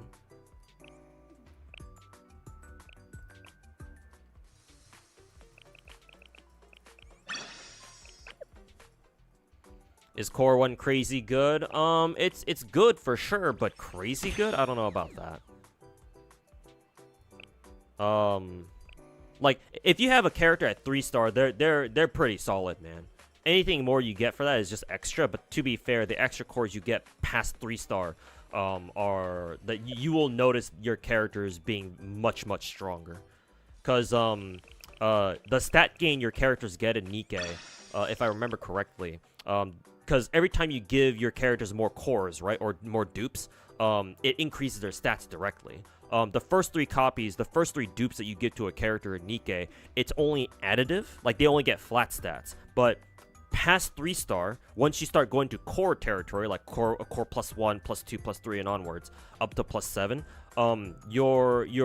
their stat gain for every core they get after +3 or after 3-star, it's multiplicative, or it's exponential. Like they get a percentage of stats instead of flat. So every core you get after 3-star makes them so much stronger.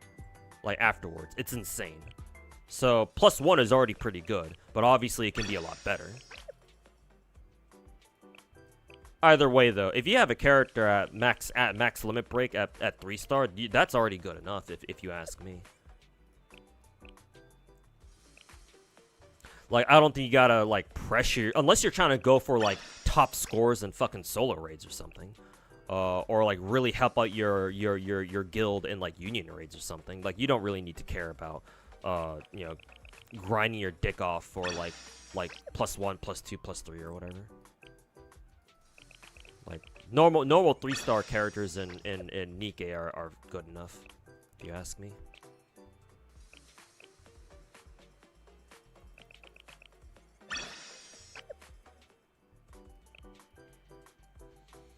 I hope they're not American. I hope they're not anything but American. We're not that bad. Yeah, but like like the stereotype's kind of true, you know, that Americans can be kind of pieces of shit. Like realistically, where else are they gonna be from anyway? I'm not saying the other countries don't have assholes, but like more likely than not, if you see some random fucking dickbag running around, doing whatever the shit Jake Paul or Logan Paul do on a regular basis. Like, where do you think Andrew Tate's from? Where do you think the Paul brothers are from? Where do you think fucking that Johnny Somali fucktard's from? Oh, gee, they're all from America. Oh, fucking big surprise, right?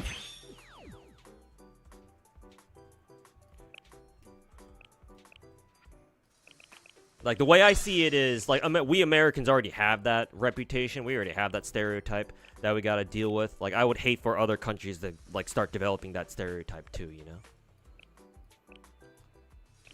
It's like, sure, no matter where you go, you're always gonna have, like, a bad apple here or there, but, you know.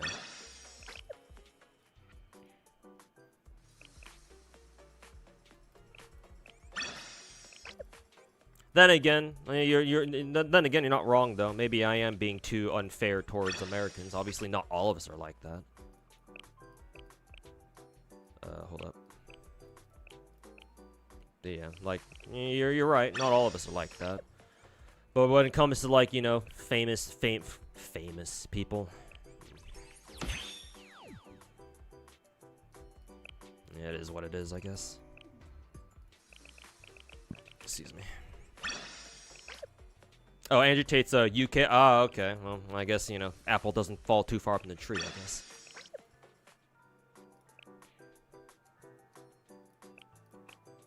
Didn't realize Tate was the taint was fucking British. British? Doesn't he need a bottle of water? Why does the battle pass icon in Blur look like a vibrator? I don't know, man. I don't fucking know. So, is this subliminal messaging? It's like, damn, the fucking Blue Archive devs are fucking freaky as fuck, I guess. I don't know.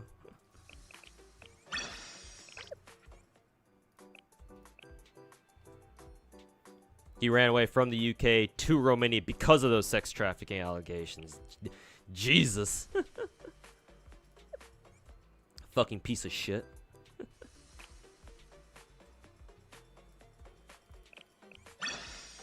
You hear that Core 7's equal to C6? Well, I guess. Obviously, it's not quite the same, but if you want to think of it that way, then sure, I guess.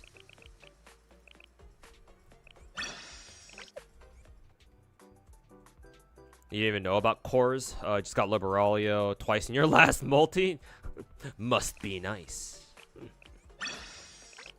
Limit break in Nika not equal to C6 in Genshin power. No, honestly, you shouldn't even compare those two. The only things those two things have in common, Chisa, are the facts that they involve like duping your characters. But the way they operate, the way they work for each of their games is very different in my opinion. Like you can't really. I don't know if it's great to compare them. Cause like you're gonna get the. It's not things that you can compare. It's not great. Cause it's kind of like comparing apples and oranges, or as the saying goes. It's weird.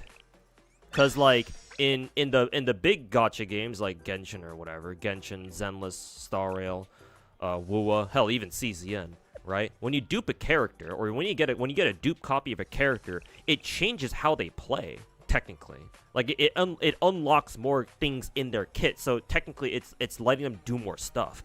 In Nikke, all your characters just can do everything they were intended to do. They just do it better by having more stats. Because that's all the dupes do in Nikke.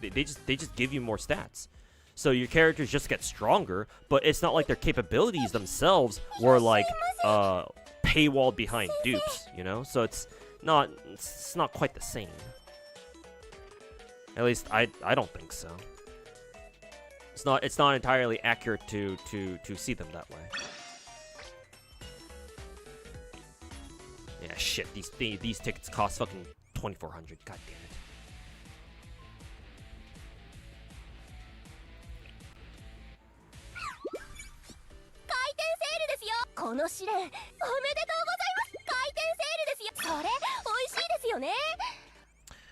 When are they gonna put in Shinon into the game? When are they gonna make her a playable character?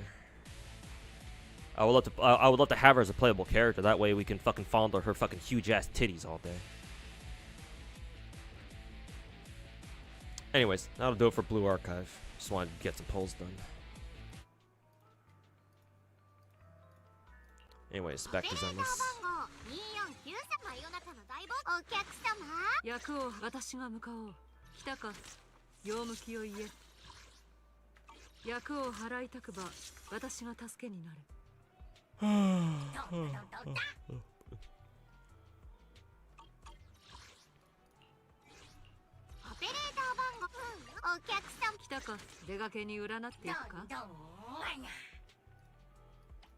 Bellion? I prefer bringing in Rizonabo.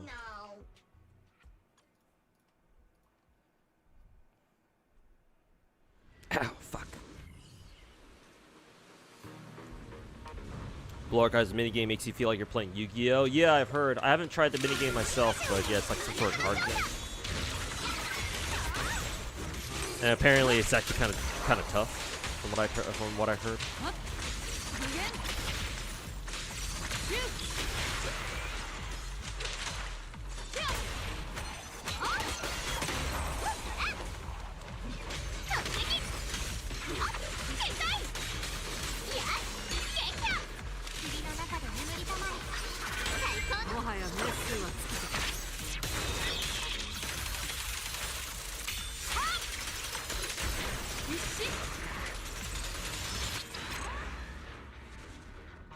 You on Kokoriko? Who's Kokoriko again?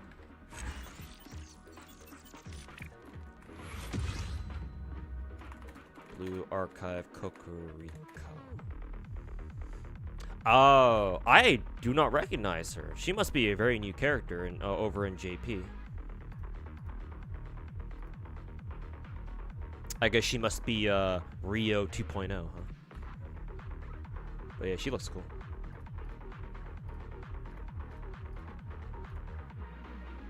A rank? Trigger ultimate at least. Oh, I need to do it twice. Oh, that's funny.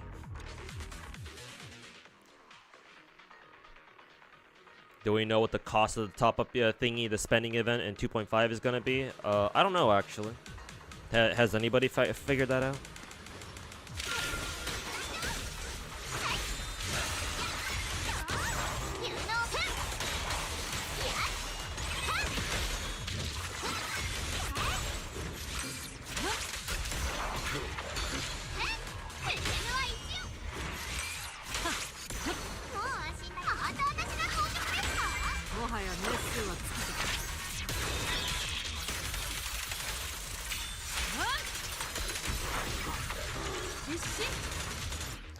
Let's see. Oh, okay. There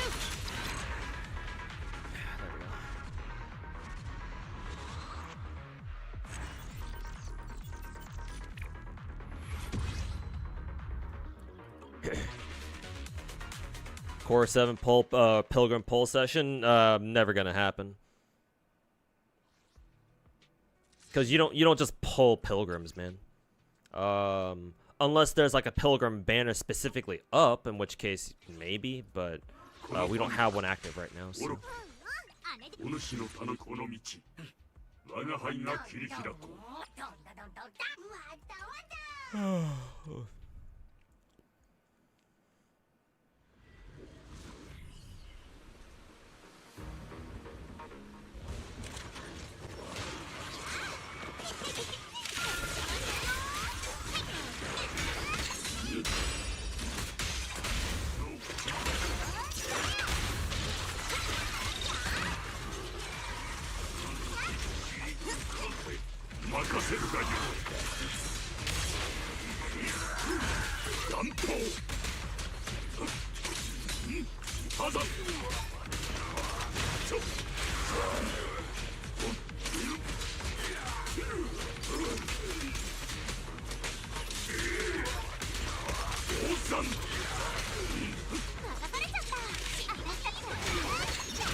Actually, I have no idea what I'm doing, Banyue.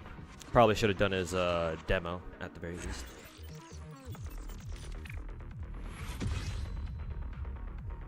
Somehow still got an S rank on that. Ether Gaze is a closer comparison to Nikkei's core, since each promotion is basically just boosting stats and damage values, not actually adding any new mechanics. Yeah, not wrong. Which they would stop locking character mechanics behind character kits behind dupes. That shit always sucks. Like for example, E2 Acheron and Firefly. Yeah, me personally, I see it more as you unlock bonus things for their kit. But yeah, some characters, they have some very crucial things that they would really like to have as part of their base kit, locked behind like extra dupes, whether it be constellations or Eidolons or some shit like that. Usually Hoyo and Wuwa too, for that matter. They do a good job, at least from my standpoint.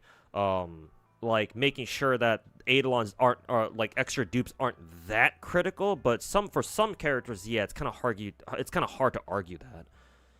Like Acheron, for example, it's like, okay, well, it's like, really, they fucking did that. It's all right, dude. Whatever you say, John Hoyo.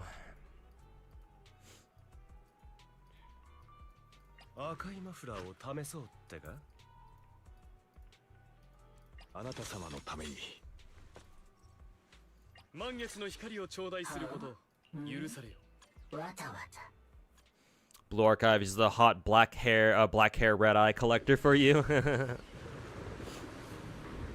Did your own 10 multis in Blue Archive? Fucking nothing. Oof. Sorry to hear that. Yep. Welcome to Blue Archive. Well, I mean, you're. I don't need to be the one telling you, you know, welcome to Blue Archive.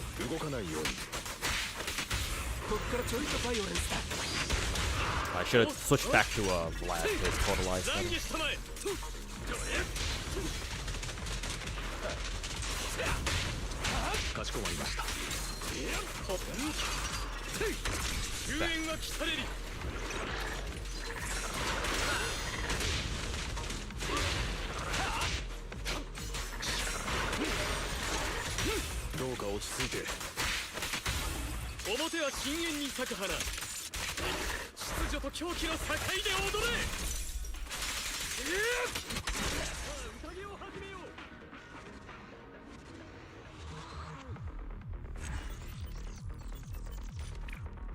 If someone asked me to spend money somewhere, C6 Genshin or Core 7 Limit Break Nikke. Oh, Genshin.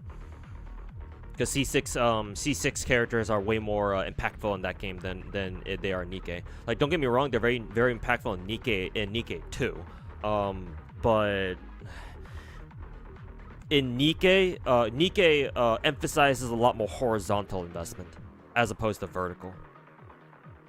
Like, maxing out the dupes for a character in Genshin takes you way further, assuming it's the right character, that is, than a single character in Nikke. There are a couple of exceptions though, but generally speaking, if you max dupe a good character in Genshin, you'll get a lot more mileage out of them a lot more frequently than you will in a game like Nikke. At least, you know, that's how I see it.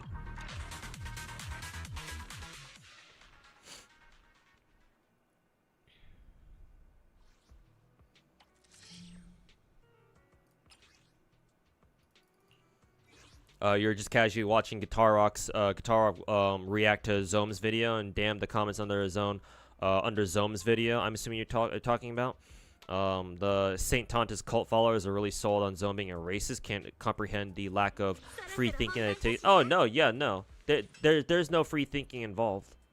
Yeah, no. Remember, I'm sure you already know this, Chais, but yeah, the people who watch the rats unironically, like the people who fucking suck on the rat propaganda, the fucking rat Kool-Aid. No. Like, logic does not, they don't care about logic, only if it actually benefits them. Yeah, no, yeah, no, all Saint Tontas needs to do, or any of the other fucking dog shit, dipshit rats, all they gotta do is just fucking make something up, fucking pull it out of their ass. And then fucking shove it down their fucking viewers' throats until they start, you know, regurgitating the same fucking dog shit from their favorite dog shit streamers. It surprises you to see such level? It shouldn't be, man. It shouldn't be. Like, fucking Tectone exists. We were just talking about Andrew Tate earlier. Hell, I'd go so far as say that, you know, look at who us Americans elected as a fucking president. Like, it shouldn't be, man. You think that's bad? Oh no, there is far worse. Oh fuck no, there's far worse. Why do you think people like Alex Jones are fucking, you know, are you know, why do you think they're celebrities? Are they is Alex Jones a celebrity? I guess to some people he is.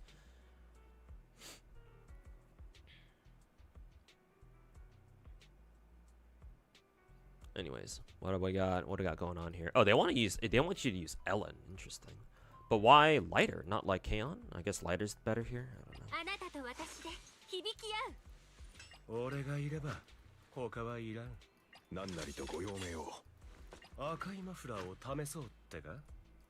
Why did I click on Yuzua?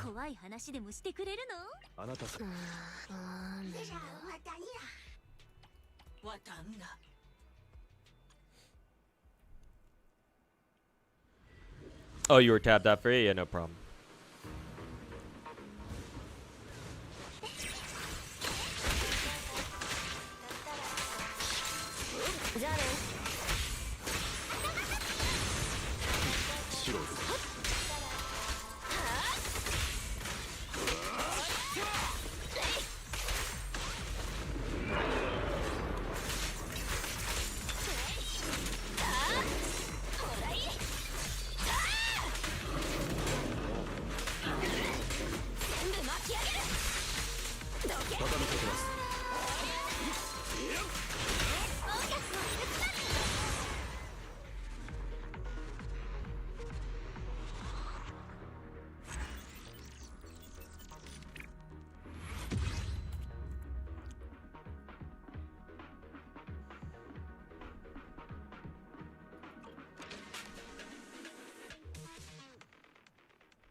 There's already quite a bit of variation from FPS to tower defense to card games. Oh, you had a previous comment. You wonder what kind of gameplay mechanics, or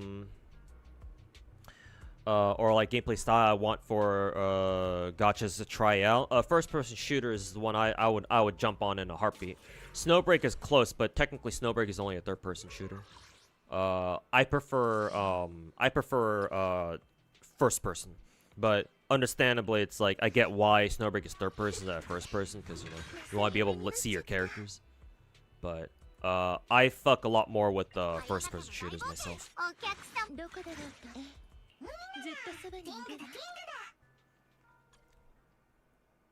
So yeah, first person. Technically, RTS is a thing, is a genre that gacha games haven't really explored. But to be fair, like, how do you do a fucking RTS gacha? Well, actually, no. You can play MOBAs on what is it? You can play MOBAs on mobile these days, right? I think League of Legends has a mobile version, I believe, called Wild Rift or something. Oh, damn it. And what else?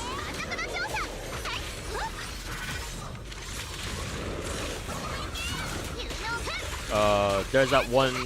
There's that. Is it Southeast Asian? Is it a Southeast Asian thing or is it a Chinese thing? It's the one that I've seen some of the Indonesian Hololive girls play. King's Return or something. So maybe an RTS style gacha could work. I think I've brainstormed how you'd make a how you'd be able to monetize an RTS gacha. Fuck.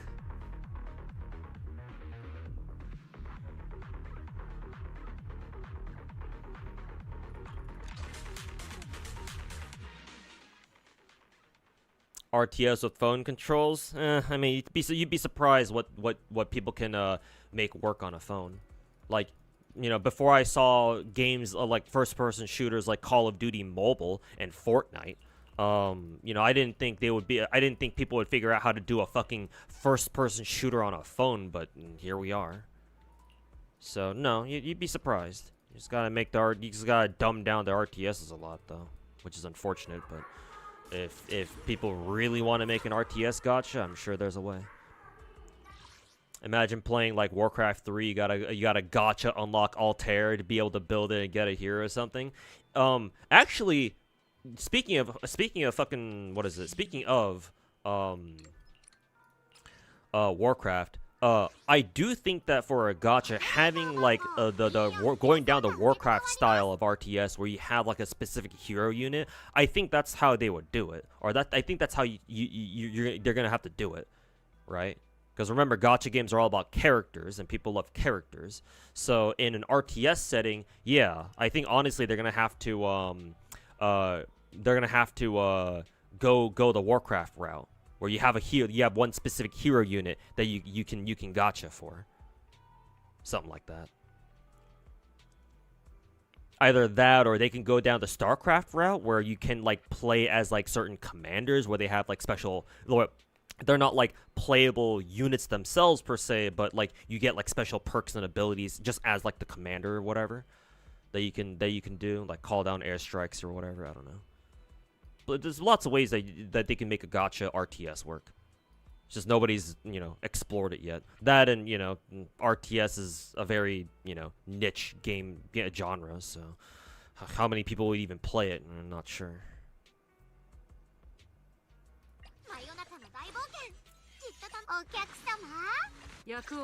So open question. Buy pylons. You must purchase additional pylons.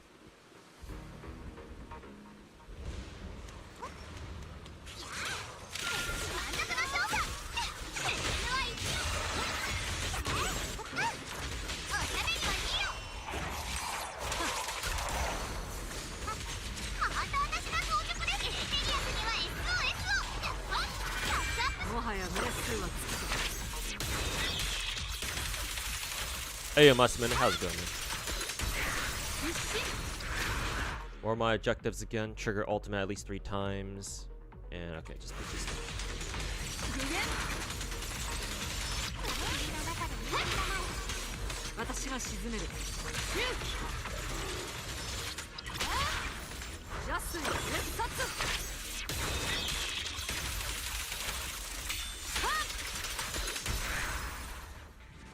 I think I only triggered it twice, so I'm gonna have to go back and do it again.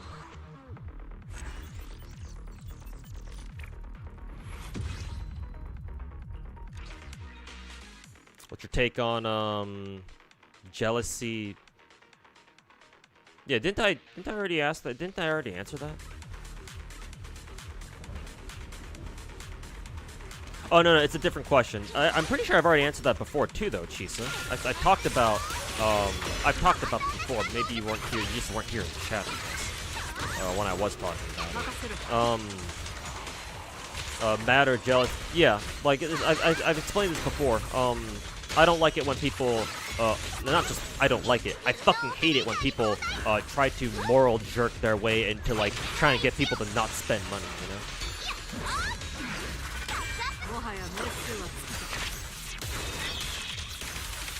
Okay, yeah, it's just cute. Yeah, no, it's basically the same answer that I gave before, where it's like, well, it's somebody else's money, right? Like, why are you concerned about how somebody else spends their fucking money? Like, no, people who actively bitch about how other people want to spend their money, they got something fucking wrong with them. Like, even if you do come across somebody who legitimately is like, oh, they don't know how to use they're clearly spending too much money and they can't control themselves. Like, bro, you don't know them, right? It's not like you can just fucking dox them unless they fuck up or something, or even if they do get doxed, you should not do this. But people like that Hannah bitch, it's like, you think they're gonna be decent people? Like, it's not like it's not like you know where they fucking live. And like you can go over to their house and fucking kick down their door and go over to them and fucking shake your finger in front of their face, be like, you're being a bad boy, don't spend money. It's like why are you so fucking triggered by other people? It's like, oh, are they hurting your feelings?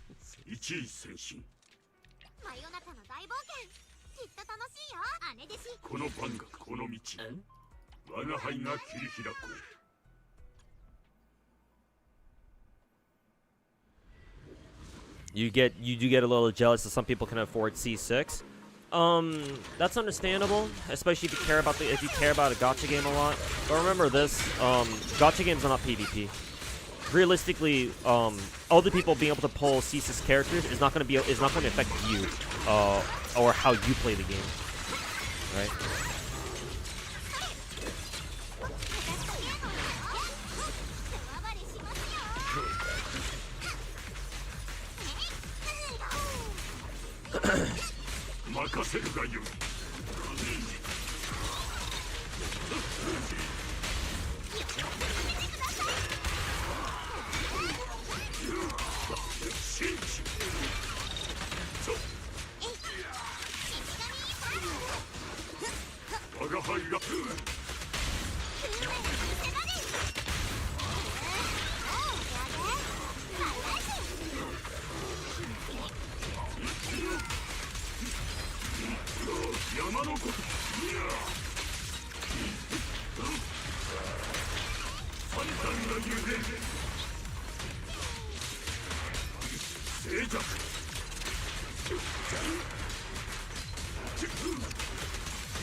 You'd love this S6 Chisa, for example. But you can't afford it. Yeah, man. You just gotta learn. I'm not saying that's like a skill issue or anything. It's just you just gotta learn how to deal with those feelings, man. The best way you can deal with that is just to play the game yourself. get all the content done with whatever you have. At least, because at least for me, the reason why, like, I would love an S6 Changli, but I can't afford that because that's just way too expensive for me at the moment. But I don't mind. I don't mind that my Changli is, you know, S0, because one, it's my Changli. At least, you know, it's my account, so whatever. And two, I can do all the content in the game with just S0 Changli. So, at least for me, from a monetary perspective, if I can get all the content done with just S0 characters, then why the fuck do I feel the need to, why the fuck would I feel the need to worry about, oh, my characters aren't S6 or anything like that? Like, it'd be lovely if they have a S6 Changli, right? Because, you know, waifu and all that. Or Chisa in your case. But, you know, if you don't need them, and you can't, if you don't need them, and you don't even have the money to spend for S6 Chisa anyway, then, like, don't sweat it. You know, just chill. Not that big of a deal. You know, are you a lesser gacha player just because you can't throw around $1,000 just to pull for an S6 character in Wuwa or another gacha game? No. Because at that point, then it's kind of like whales kind of flexing their characters, being like, hey, I spend money on a gacha game, and you don't. You know, I'm better than you. That makes no sense either. And neither does it make sense for, what is it? Neither would it make sense for free-to-play players having a fucking ego about, like, oh, they don't spend any money on gacha games, therefore they're better gacha players than whales are. Like, that, you know, you see where I'm going with here. Then we start getting into territory of, like people attaching, gacha players attaching their self-worth to how much money they spend in a gacha game.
Listen to your friends who aren't familiar with gachas going like, fuck these gacha games, glad you're dropping it. You're answering, you're like, man, you've been playing this shit since 2018.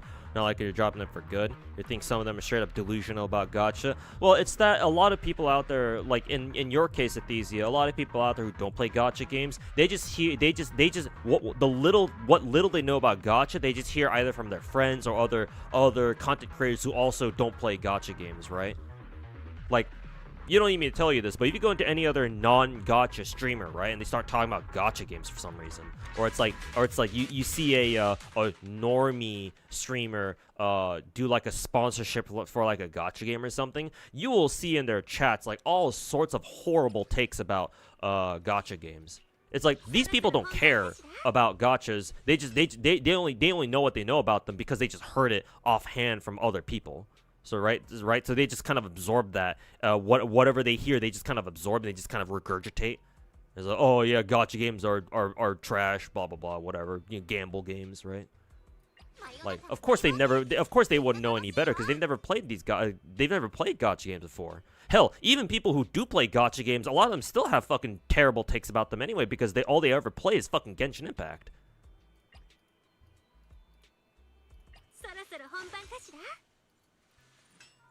You know, the rats exist. Do I need to remind you guys of them?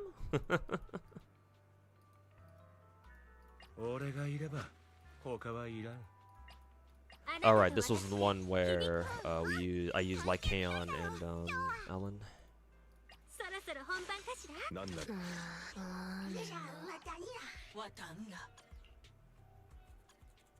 But yeah, those people just don't want to talk, don't want to learn about gacha games in the first place. So best to just ignore those people. Really, there's not really much you can do about them. People will always talk shit about gacha games, no matter where you're from.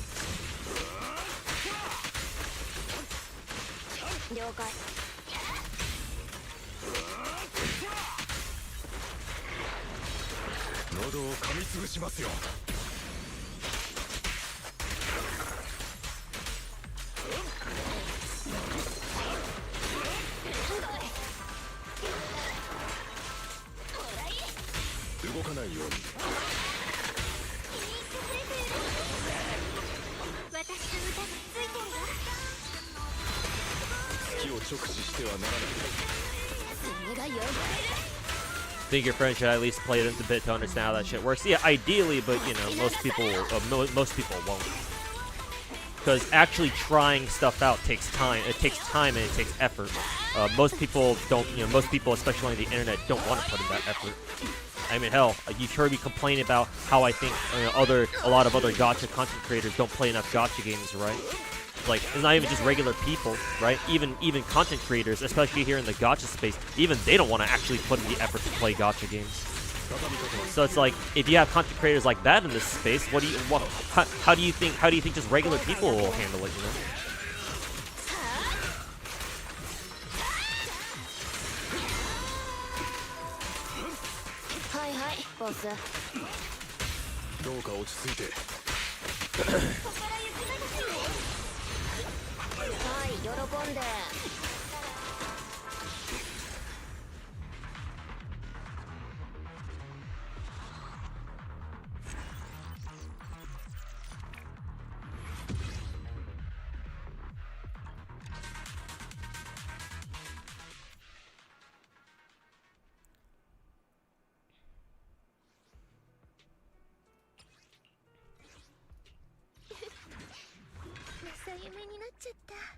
Is C6 just a trophy to some people?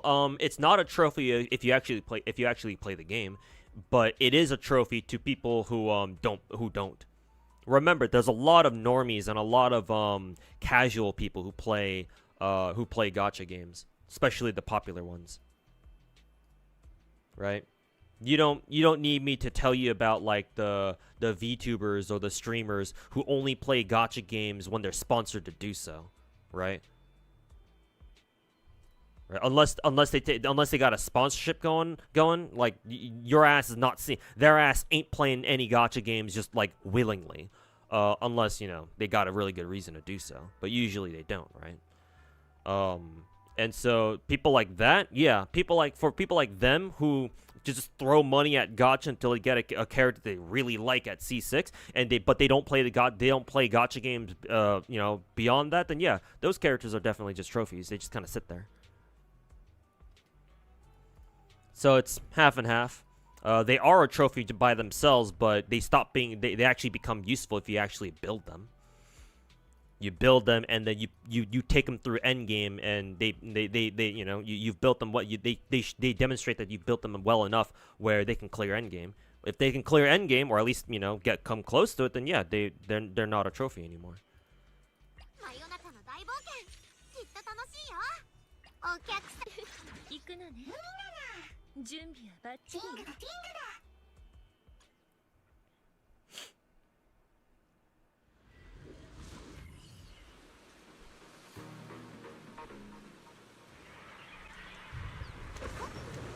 This is normal in Japan. I mean, even it's normal even here in America. Because remember, Drift Slave, I mean, you probably already know this, but I'll just say it for the rest of you guys in chat. Remember, Genshin was able to hit mainstream here in America too, or just in the West in general. So you know damn well there's a lot of people who play Genshin who are like very casual. But they still keep up with Genshin and all that, and so whenever a new character comes out that they really like, yeah, you bet your ass they're gonna fucking C6 their certain characters and whatnot, even though they don't actually play the game on a regular basis ever.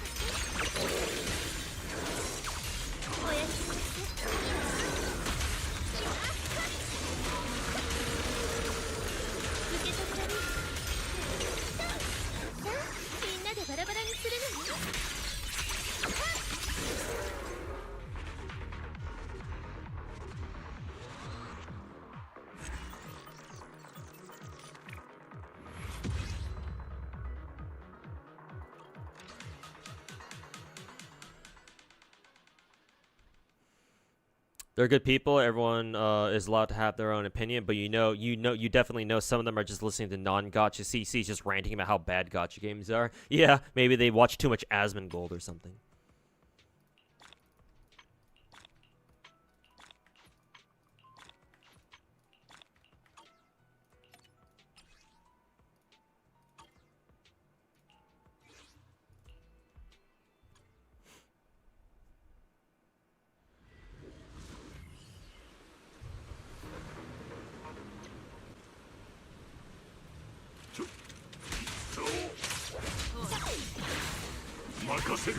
Huh, I wonder why they give you season here.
Hey yo, Omni Stuff, how's it going, man? Thanks so much for the 37 months. I hope you enjoy the weekend so far.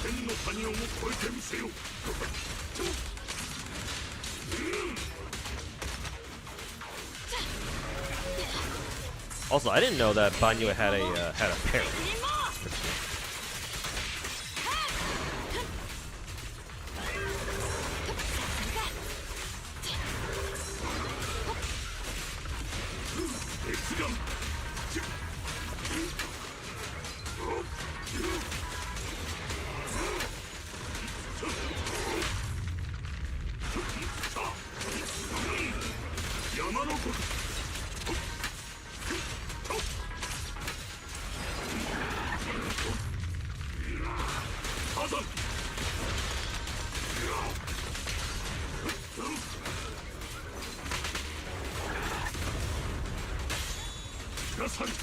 Hey, Witch Lair, how's it going, man? Welcome to the stream.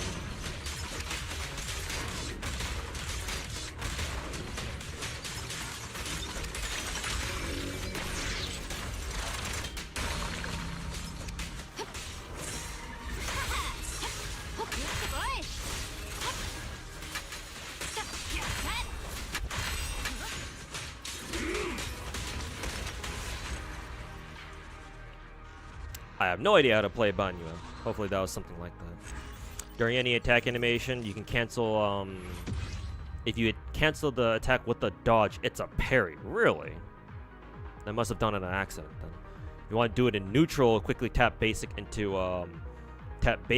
dodge. Oh, that's really interesting. That's how they incorporated a parry into that, into Banyue's kit. Huh. Interesting.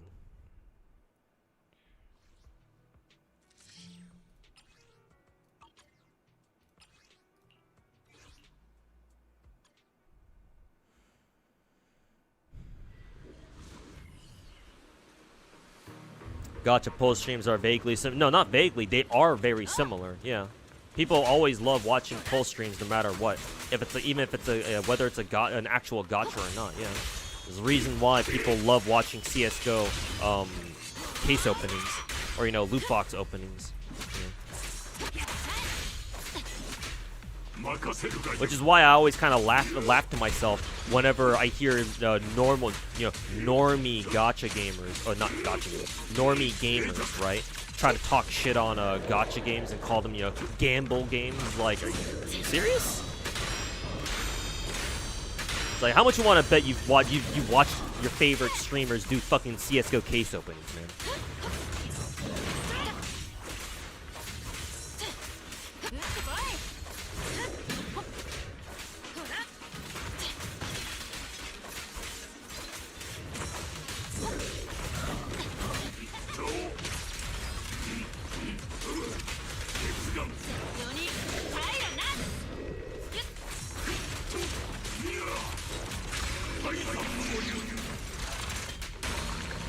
I see. So Binway really wants to do his rock slam attack. Seems like that does a lot of damage.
I like that wipeout screen. It's like he's 1-inch punching her ass.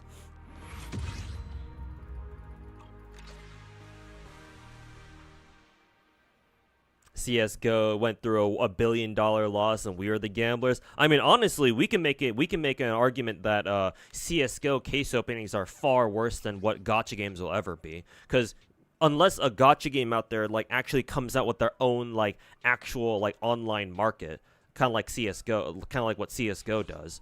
At least with gacha games, you can't like lose that much money in like through like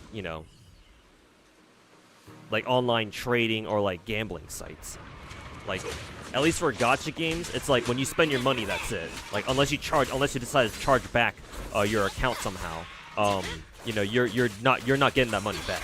So it's like exactly what you're getting yourself into. Or at least you should.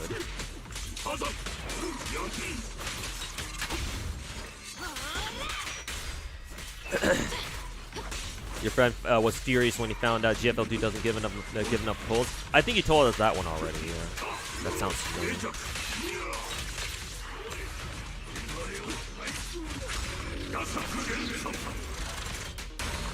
Yeah, the rock smash does a shit ton of damage.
Bap.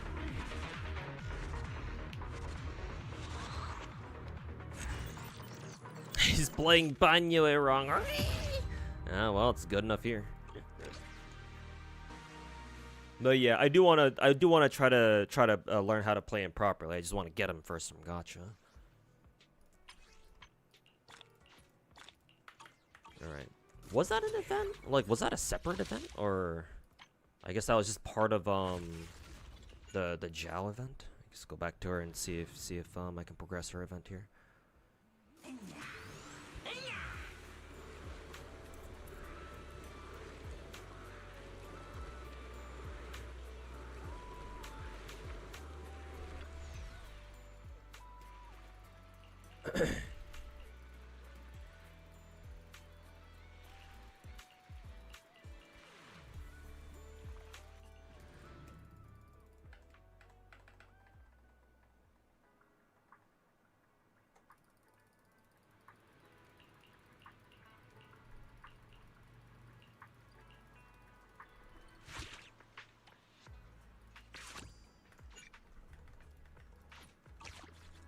Okay, one more, and we'll be done with the Miss Zhao event.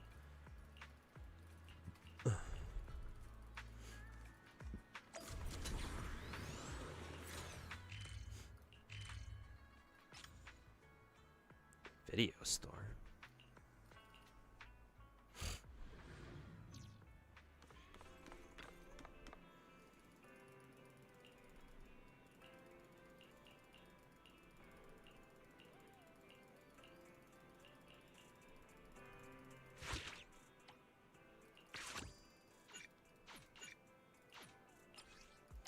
Okie dokie. Got everything there.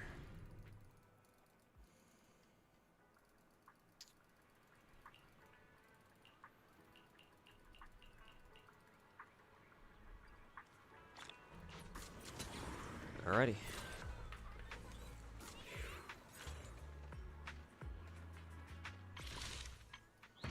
Okay, Miss Zhao event is done now.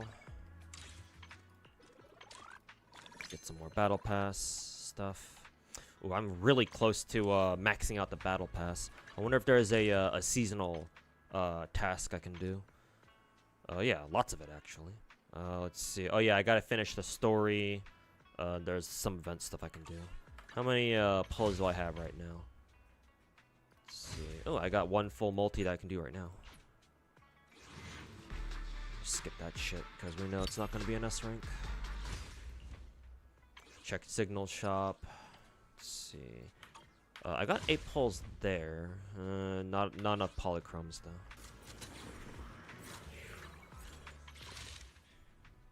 Let's see. Technically, the light stream notes aren't done yet, just because I think I gotta go into what is it? I gotta go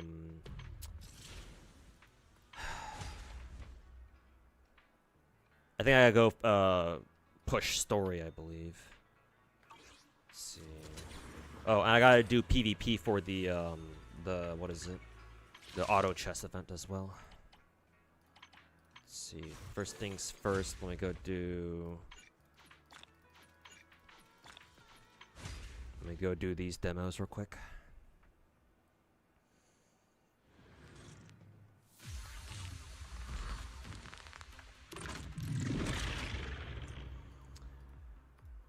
Oh boy.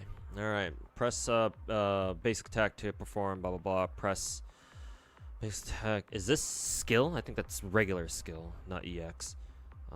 Connects you different EX skills. They're basic different combination of 2 basic attacks. At the 3rd or 4th hit of regular basic, press skill to trigger EX attack, EX special. After 3rd or 4th hit of... Oh, okay, so you can treat his regular skills without meter as a basic attack string. Okay. At the 3rd or 4th hit of skill, trigger EX. Okay. At the 1st or 2nd hit of basic attack, tower peaks, press basic to trigger EX special roar. Okay. After first attack, blah blah blah blah blah, blah check blah blah blah. Okay.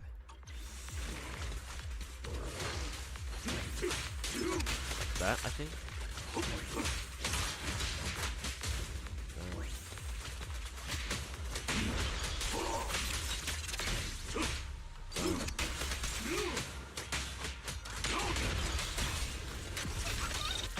So after third or fourth hit of towering peaks, press skill to launch. Okay, so stuff I'd already been doing. All right. What next? After okay, so do you want to do this now? Next one is.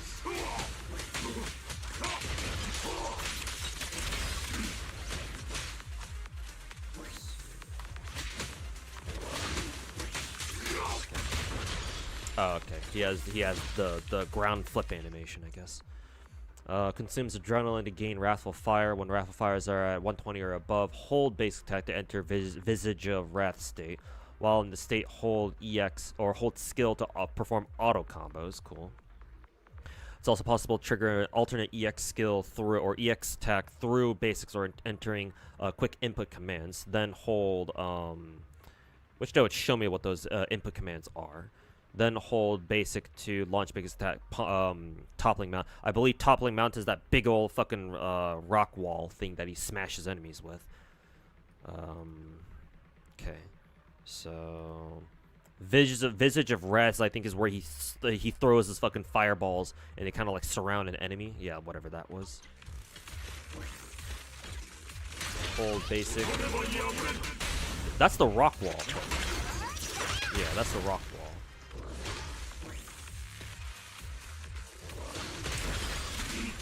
Oh, okay, that's the Visage of whatever.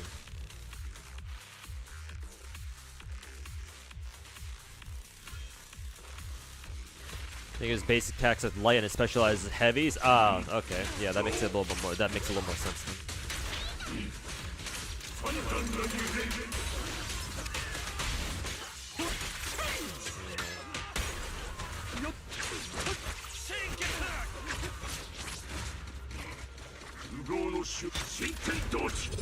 Bunch of free codes right now. I think I'm missing one. Hopefully I remember to do that.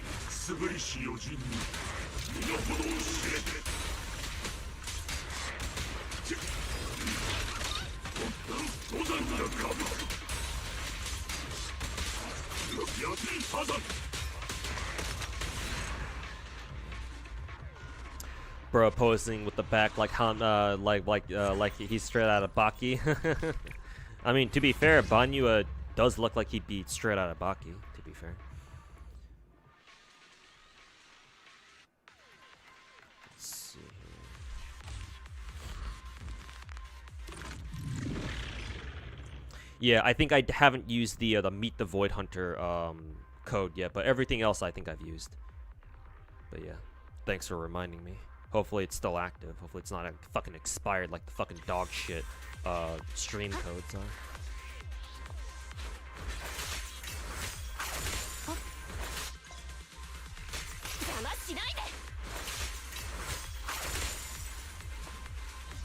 Maybe I skipped your message, but still sort of listening to the crowd. Upgraded monthly pass, now it's 150 gems. Consume blah blah blah. They're gonna add weekly, so they're improving the game. All right. Oh, that's good.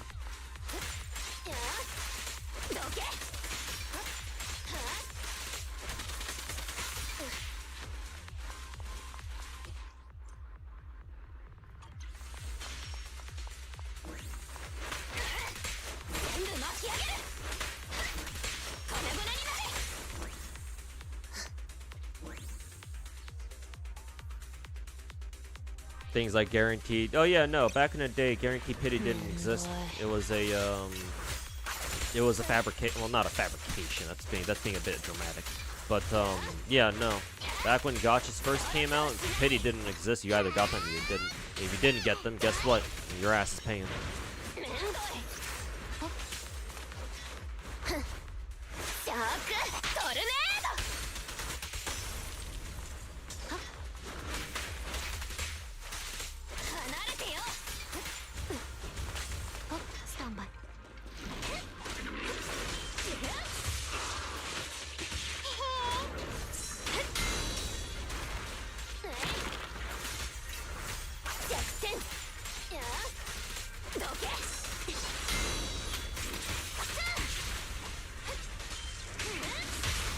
さとやっちゃおう。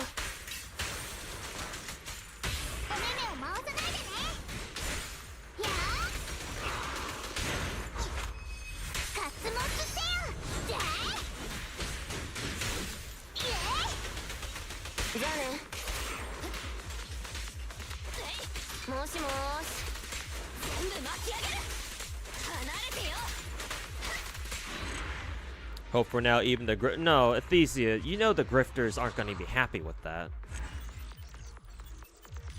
Remember, grifters don't give a shit about the game or whatever it is that they're bitching about. No, they're just bitching for the sake of bitching because it's the cool thing to do. Grifters only care about clout chasing. Grifters only care about chasing clout, dude. They don't give a shit about any of these games. Like, do you really think Styx is gonna come back to Stella Sora and be like, "Hey, look, guys. Hey, look, Stella's." The only reason why he's gonna come back to Stella Sora is to fucking put out a video saying, "Oh yeah, look at what we did, guys." You know, he's gonna want to try to take the fucking credit for that shit, like a fucking rat. You know, hey, Stella Sora improved because of us, guys. Fucking pretend like you always care about the game all along. Like, fuck that bitch. Like, fuck no. Grifters don't give a shit about anything that they bitch about, dude. If they did, they'd learn how to fucking voice their criticisms in a more fucking polite manner. Well, polite's the wrong word to use here. In a more fitting way that doesn't come off as them being little fucking bitches, man children on the fucking internet. It's like, no, Athesia. Unfortunately, they're not going to be happy. Either they're going to try to take credit for the game changing and give themselves the fucking credit, or they're just going to find something else to fucking bitch about. Like, you're never winning against the fucking grifters, man. They're always going to fucking twist shit to fit their own fucking agenda.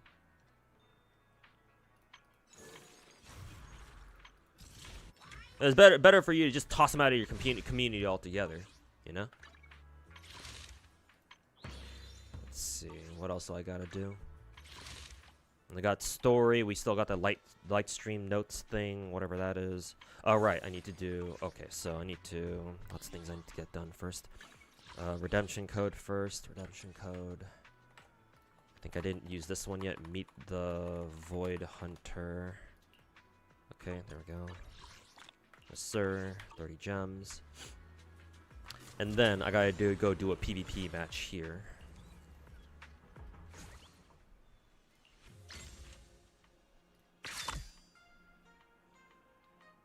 Hopefully I remember to get one of these done every day for the next like 5 days or so. 4 or 5 days.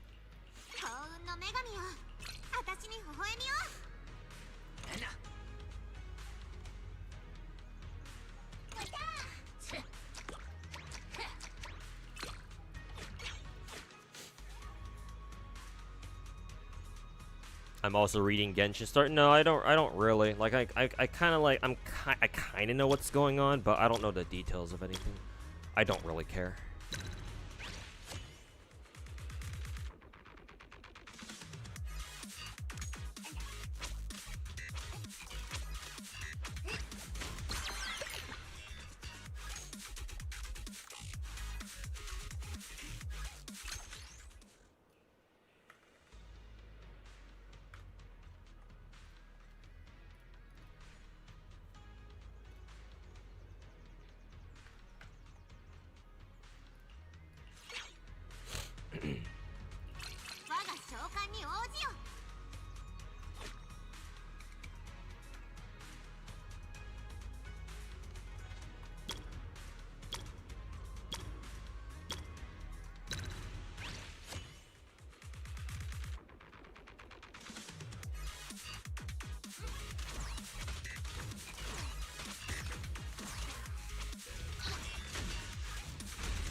Golly, you lost died because it was a really good gacha, but it was too free to play friendly. No one spent any money on it. Oof, that's unfortunate. You never want to hear that, or I should say, you would never want to hear about that.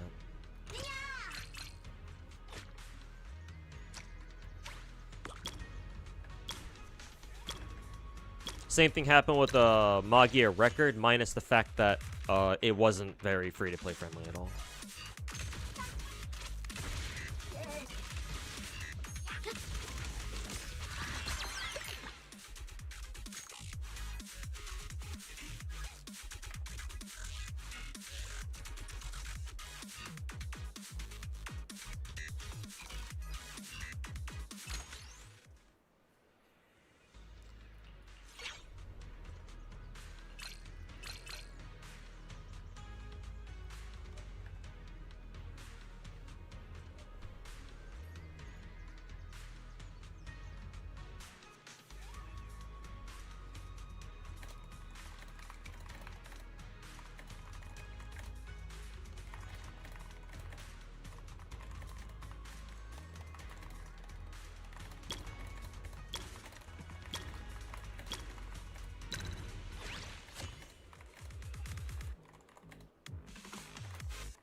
Did I win that one? I don't know. I wasn't paying attention.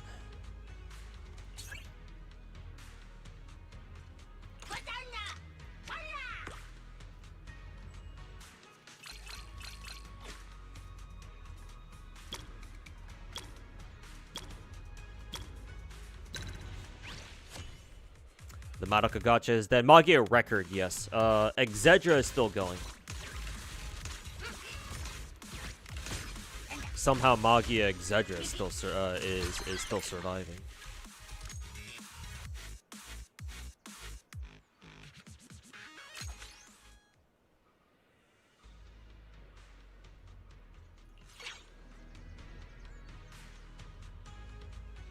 Gacha Smack reacted to the 1.1 DNA stream and almost fell asleep to it. I mean, does he even play? Like, I know Gacha Smack is just covers gacha games for the bag. I mean, he said so himself, so I appreciate the honesty. But like, does he actually play DNA, or was he just pretending to fall asleep just to make fun of it?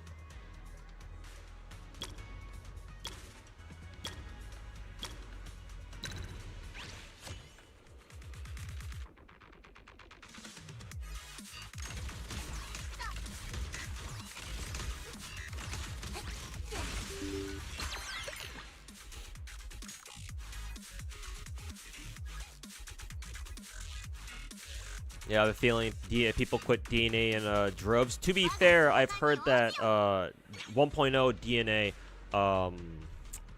how should I say? I wish OmniStuff were here so he would be able to better explain the situation. But apparently, from what I heard, there just wasn't a lot to do in DNA once you got past a certain point. The gameplay seemed to be very, very simple too. Probably not in a good way either. The 1.1 stream apparently seems to be pushing DNA into a better spot though, so we'll see how that goes. But I think the biggest reason is because another game came out called Where Winds Meet. If you've heard of that game, lots of people are playing that game. It's like it's a proper MMO, I think. But it's got like gacha elements in it just for cosmetics and stuff, and you know. People seem to be having fun with that game. It seems to be pretty well made, to give it credit.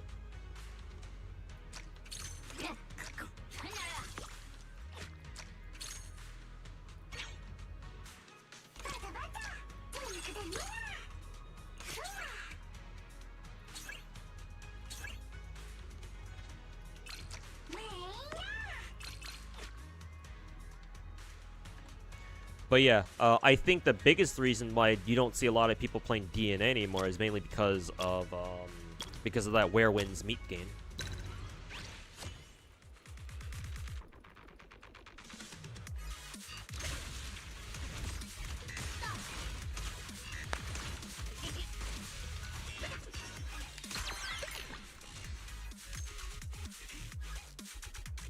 But yeah, hopefully 1.1 DNA will revitalize the game, bring people back into it or something.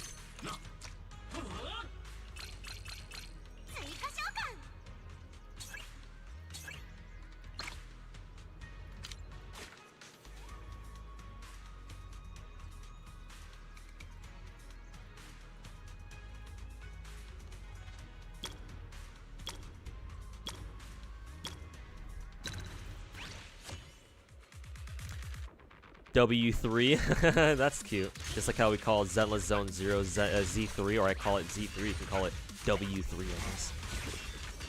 Feels like a single player game. Really? Even though it's an MMO? I've seen clips of people just running around doing random shit with other people. Maybe that's just how most of the game's like, I guess. The story mode, I guess. I guess it makes more sense.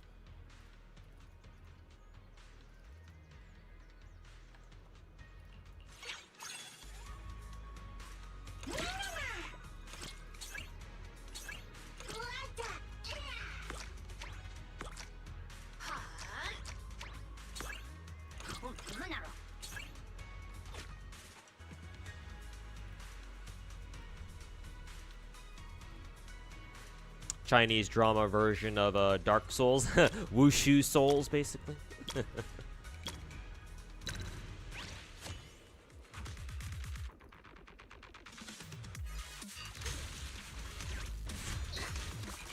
Main aspect of W3 is the PvP arena. Equalized and actually skill-based if you know what you're doing. Oh, cool. That's good to hear. Cool, cool, cool. How do I feel about DNA myself? I was most interested in mainly because I wanted to see how it developed. I wanted to see how it developed even if it were not a gacha. Like, because originally I went into it expecting it to be a gacha, and then you know how it went, right? People they were like, oh, like, we're not a gacha game anymore. Surprise, guys, and shit like that. So, like, surprise, we're not a gacha anymore. So I was like, oh, cool. Like, that's actually kind of cool, because I'd never seen a gacha game go from being a gacha to not being a gacha, right? I've never seen that happen personally, so I'm actually very interested to see how well DNA does. Obviously, I think it would have done a little bit better if Where Winds Meet didn't come out, but, that happens sometimes, Gacha games come out, and they sometimes conflict with other games that come out. And yeah, it's unfortunate, but DNA's gotta stay strong, or Pan Studios gotta stay strong and keep at it, and keep working on making the game better. So like, I haven't played DNA myself yet, at least not that much. Like, I started an account, I played a bit of it, but I haven't actually sat down and like taken the time to actually really play it. I mean, I'm glad that it's not a gacha anymore. So that means that technically speaking, there's no FOMO really that I care about. I don't care about like any of the cosmetics really. I mean, I'm sure some of them look nice, but like if the rest of the game I don't need to spend any money at all to get any of the characters, and obviously the character is the most important thing, then yeah, I don't give a shit. So I'm glad that DNA is like basically has no FOMO, and that allows me to like make it to afford to not play it really at all. Until I know I have time to actually sit down and really grind it out and figure out what I'm doing. So they have my gratitude for that. It kind of sounds weird, but so thanks game for being good enough where I don't have to play it. But hey, guess what? Look at all the other gacha players out there.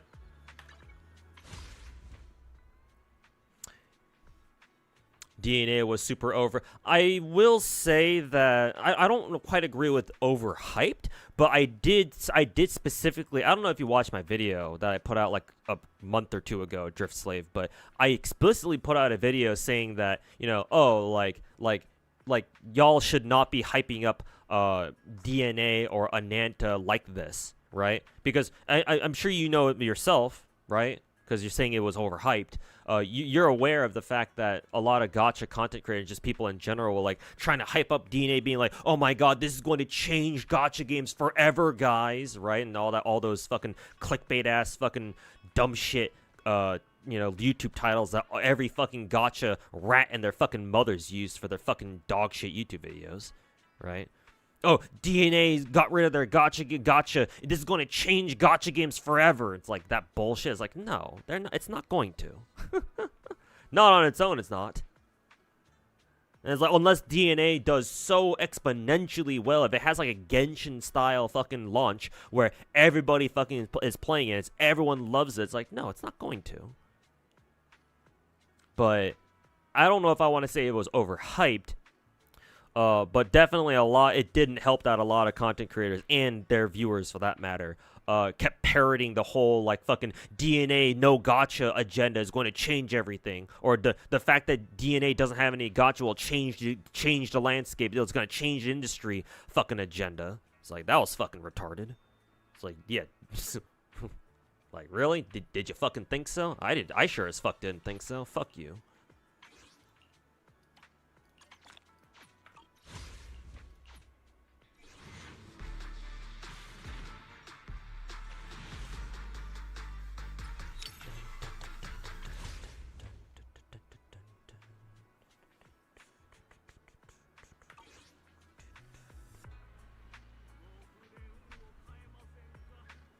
Basically just the average Sticks video. Yeah, I know. I'm aware.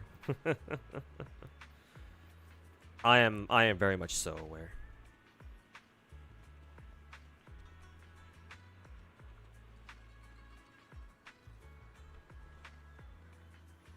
Somebody made the Roach Key and Where Wins Me? Yeah, of course. Well, why wouldn't they?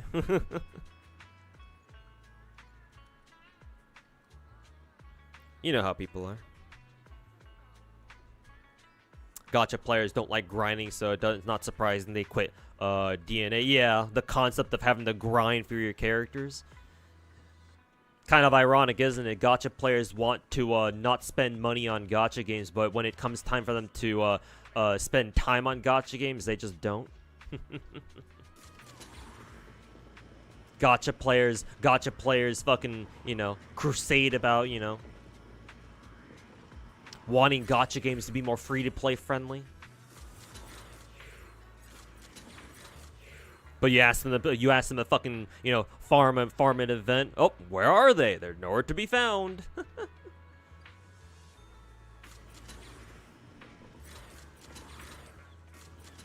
Yeah, like, most of those fucking, fucktards being like, you know, oh, gacha should be more free-to-play friendly, are the same exact people who flex their free-to-play polls on Twitter or something, or Twitter or Discord. They're the same exact fucking morons who fucking go into Discord. As soon as you get a lucky pull, they immediately log into the Discord account, go throughout all their fucking gacha Discord servers that they're a part of, and just fucking you know, fucking copy paste all their dog shit fucking lucky pull tweets, you know? Share their screenshot. Oh my god, look, I got 2 SSRs in 1 pull, guys, in 1 multi. I'm so lucky. Oh god.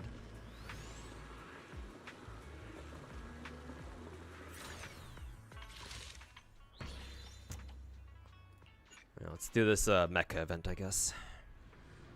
Yeah. Oh, I'm new to this game. Is this good? And they post like a fucking triple ass fucking multi screenshot. Like, I don't know, dude. Is that good? How about you do another multi, see if you get it again?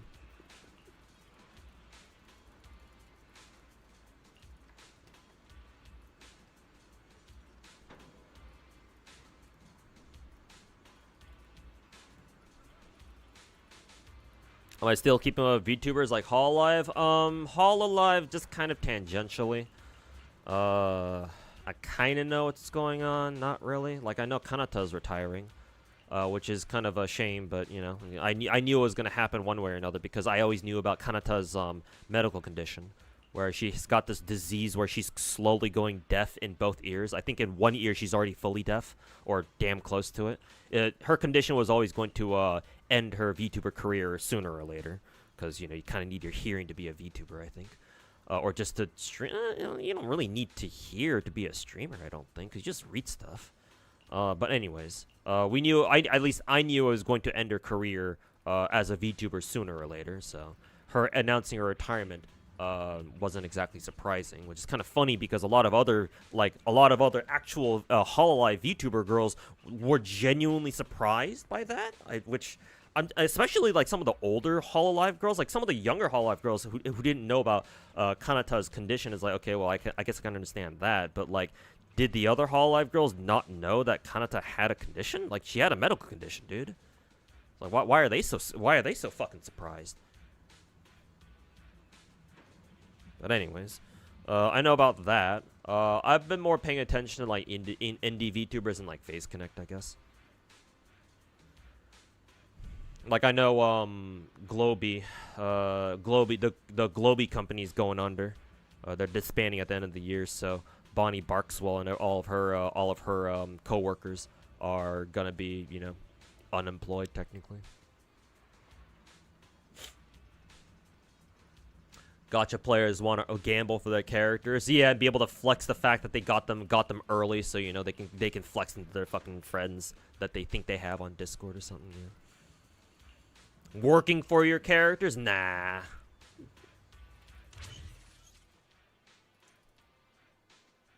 Working for your characters. Who wants to do that, right?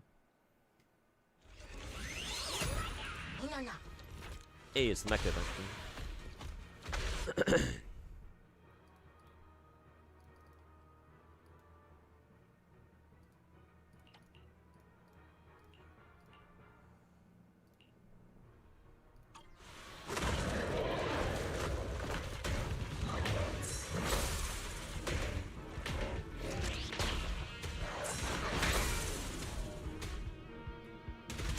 oh yeah, right.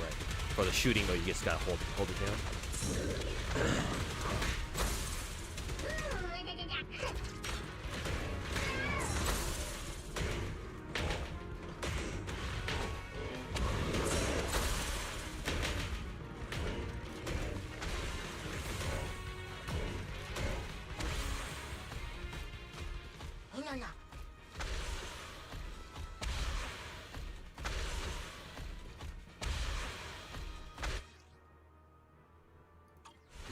Oh, that's cute. You can actually disband or dismount from the mech now. That's cute.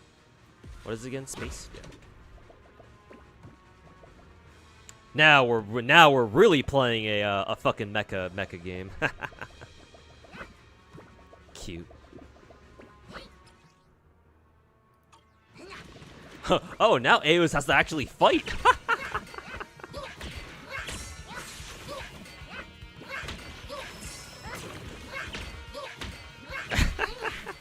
Just beat the shit out of ethereals with Aeos' hammer. This event is goated already.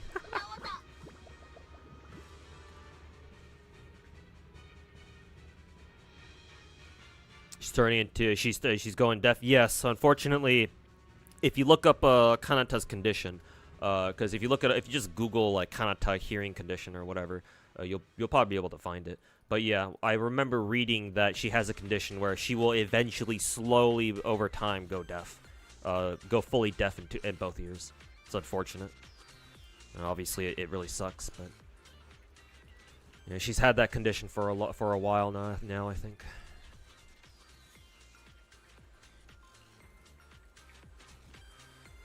Her last stream, her most recent stream was her basically maxing the case on right. Yeah, exactly.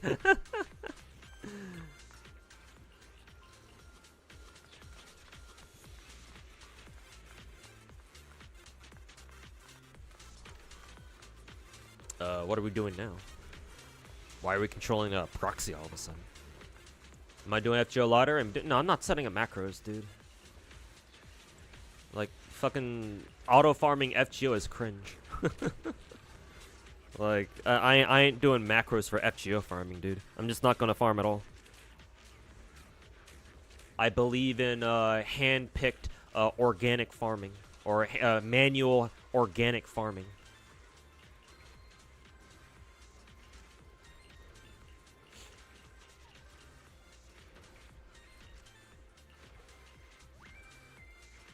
It's official. Clown is woke slop in Big 2025. Woke slop? I guess technically, if you want to pin it, if you wanted to label him as such, I wouldn't have a problem with that. Oh, if you're talking about him pulling the racism card, yeah, probably.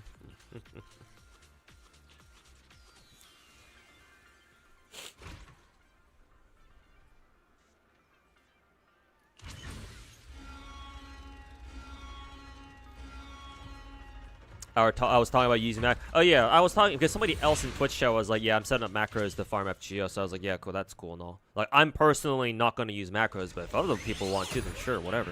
You know, just don't, you know, don't flex how many boxes you fucking farmed when you didn't even farm them at all yourself. All you did was just fucking set up a macro for that shit. fucking AI artists calling themselves artists when all they did was just run a fucking prompt of their favorite dog shit AI art program type shit. Oh, I gotta fire it.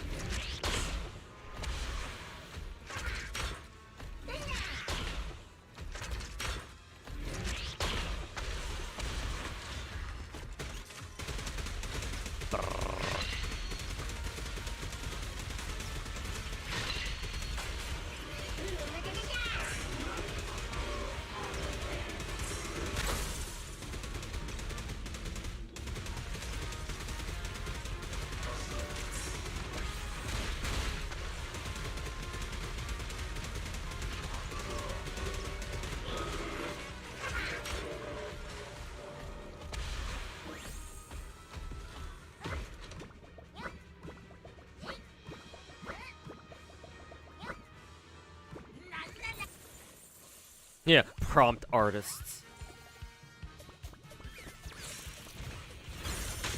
Hey yo, so this yee ass hammer. Let's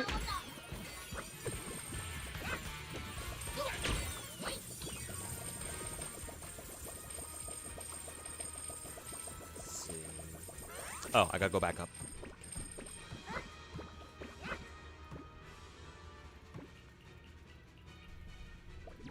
Bunk.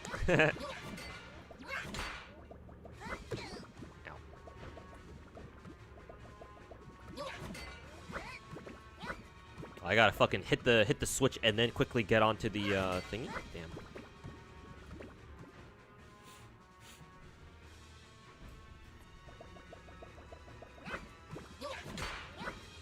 We already have prompt drama CCs. True. True.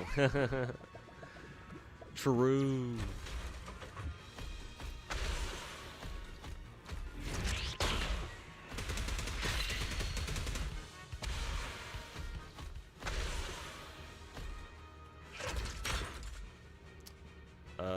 Let's see. Do I have to do this?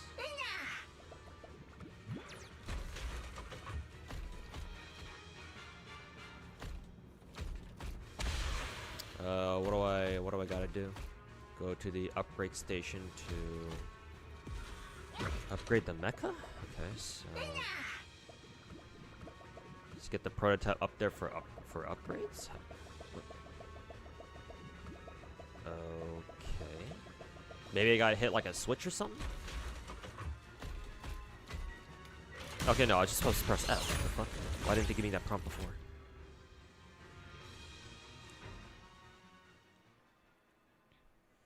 I want to say Genshin community is wholesome. Yeah, the people actually play it. Like, don't worry. Like a lot of the shit you see online, it's from people who don't even play Genshin. Whether it's they're glazing Genshin or not. Like when you actually sit down and actually play a game, right, and you go into co-op, like the people actually playing, most people are actually just chill. Like a lot of people out there don't even bother with the whole social media side of things of gacha. And it turns out when you just interact with people normally in game, it's like, oh no, most of them are cool. Obviously, some people can be assholes, but you know, that's just how the internet is. But surprisingly, you know, you interact with most people online. It's like, yeah, no, most people are cool, are fine.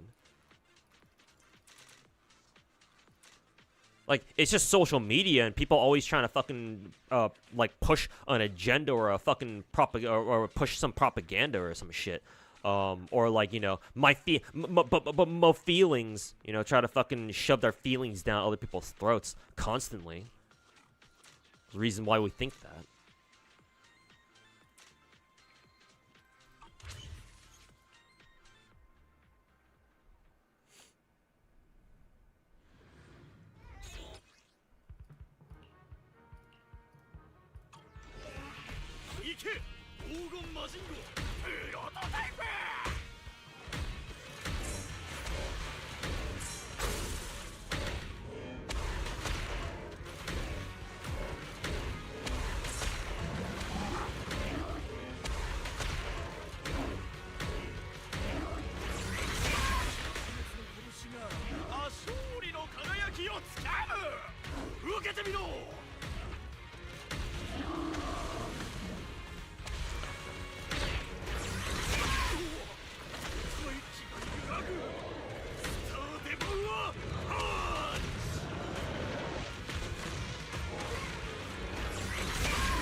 Nice, that was right on cue.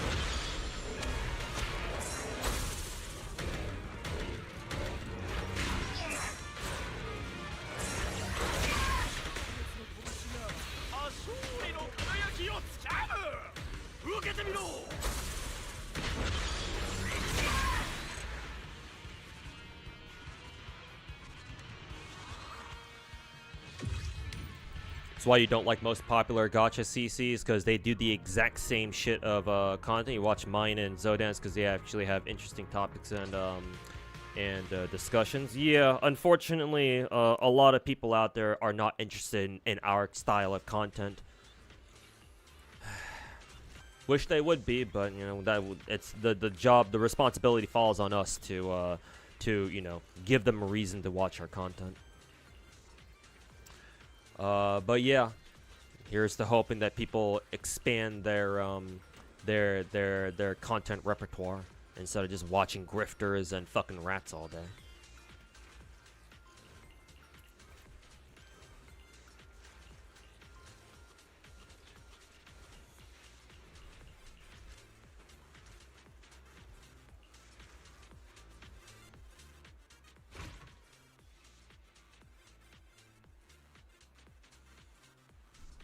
Glaive getting exposed to AI when he's already used AI art. Even though people really look down upon AI art, I think just using AI art for your thumbnails is one thing. It's not like it's not like just because he used AI art in his thumbnail that means, oh, like we should shame him for using AI. I mean, that if other people want to do that, sure, go ahead. Me personally, that's not a big enough reason to do that, but now it's turned out that, oh, he just used AI just to write his videos. That's different, right? Because at least with the thumbnails, that's just one part of a video, right? It's not the main part of the video. It's just there to, you know, grab your attention and, you know, clickbait you into watching the video. That's it. But, like, I don't know. To me, like, it makes more sense that, you know, Glaive's got a lot of shit for his AI usage this time, because it's like, well, if it turns out that you use AI just to write your entire video, then in which case, well, then it's like, well, okay, well, you just can't make videos at all then, you know? They say, okay, maybe you don't have like the resources to like make your own thumbnails or something. Maybe you don't know how to make your own thumbnails. You can't like get somebody to make one for you, right? So you have to use AI to do it. Sure, okay, whatever, right? I sort of get that, I guess, but like, it was his entire fucking videos, dude. So it's like, I don't know. I feel like of course he was gonna get fucking shit for that. At least in my opinion.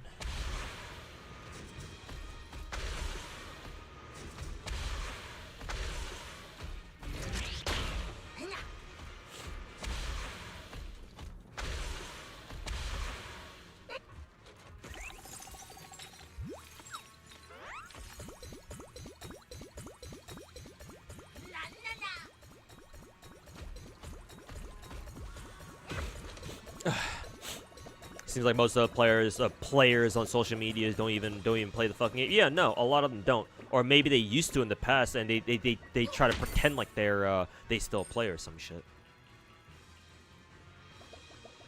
That bang just kind of disappeared. You can even hit these things with the Aos's hammer. Ew. Control Ikara. Oh, I gotta go back to go back.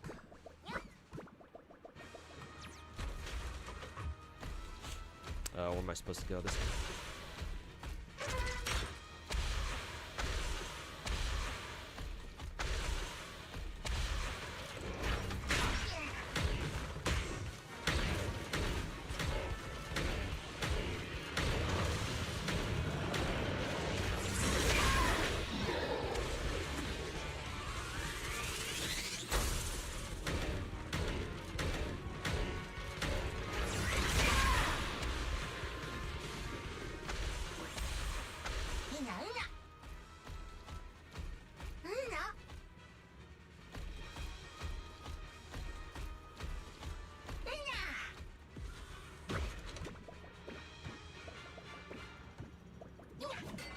Bunk.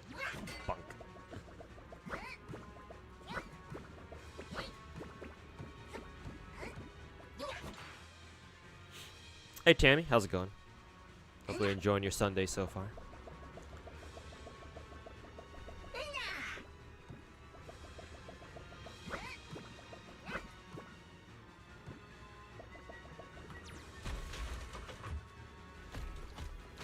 Let's see. Where do I go?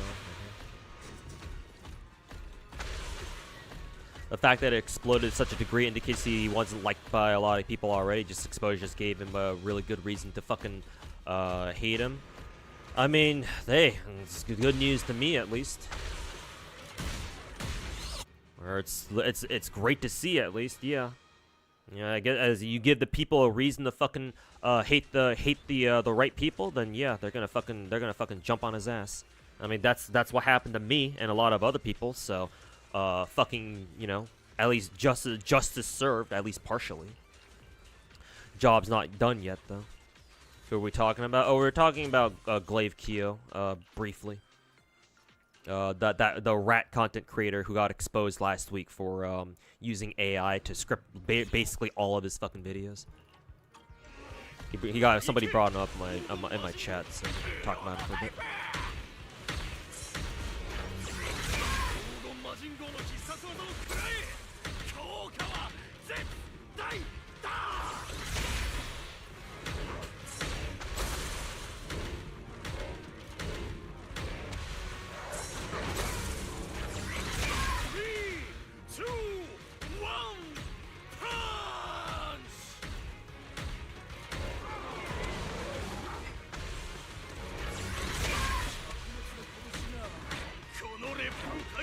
Oh, I can do the what is it? The leg sweep now.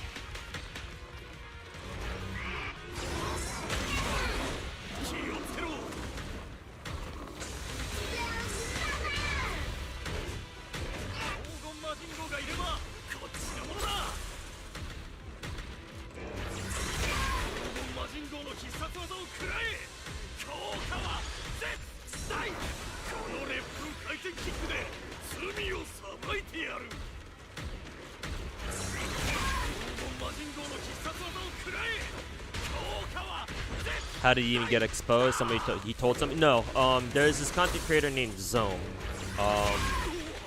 who also does gacha stuff apparently. He noticed he said he was watching a couple of Glaive's videos, and he realized that all his video scripts sounded the same, and he started to suspect that maybe the videos were AI generated, or like an AI wrote the scripts for Glaive, and Glaive was just reading it off. And so yeah, he got the transcripts for Glaive's videos, and he ran it through like an AI detection AI, and yeah, sure enough, it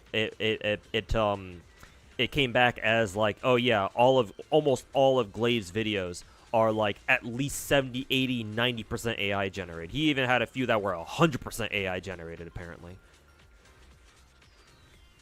So that's how he got exposed.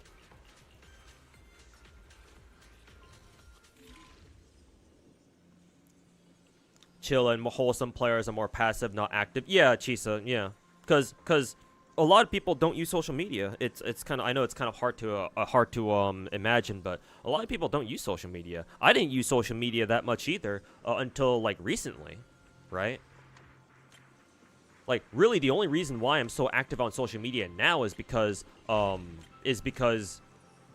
on, let me do this real quick.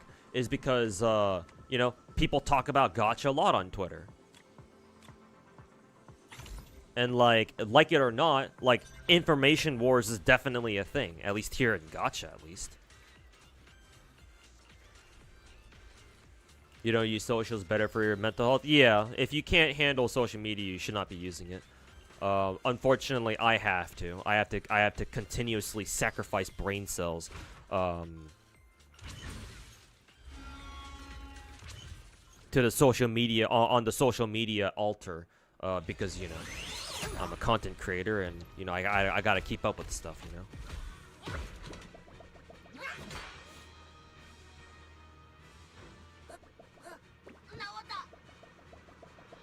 Wait for me.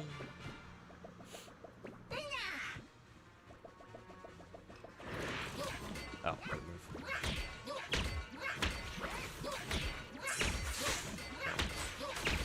Wait a minute, does Aos even have a health bar?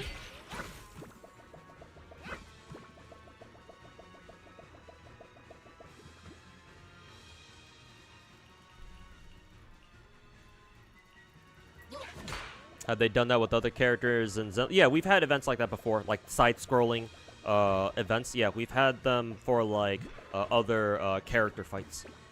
Like we've had events like with Lighters, a Lighters event, for example, last year, where he had this little mini game where it was basically a side-scrolling thing. Where am I? Oh, right here.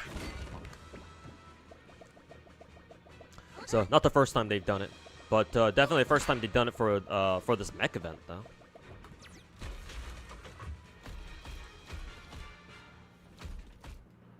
Remember what I said about total cost limit? How you can't bring a full party of like full 5 stars? Did they like change that or something? Find a way to open a door. Oh, I gotta.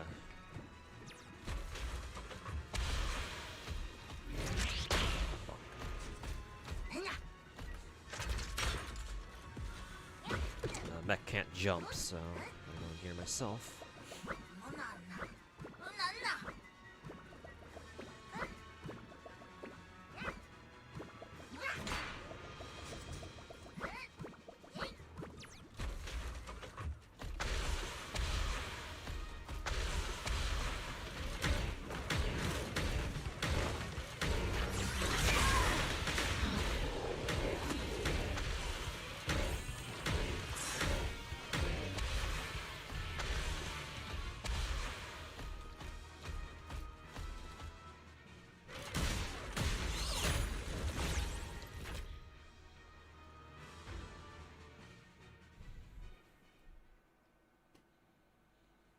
You always thought the pros delivering overused some of the rhetorical tools were kind of odd.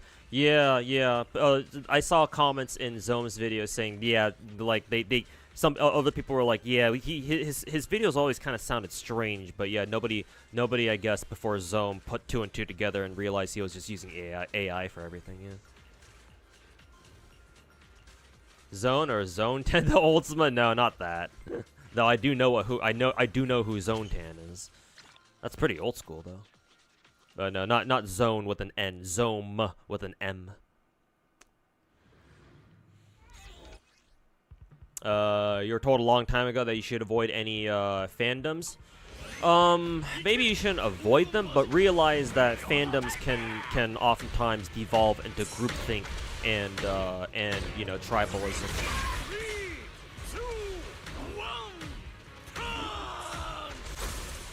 I think it's not unreasonable for you to be suspicious of people who like introduce themselves as like say like, you know, they say some shit like, oh, like, yeah, I'm a part of this or that fandom. Like if they introduce themselves to you like that, then yeah, maybe be a little bit suspicious of them. But if you just come across somebody who's like, oh, I'm a fan of, you know, I like this or that, or like I'm a fan of this or that, and I think they're okay just for them.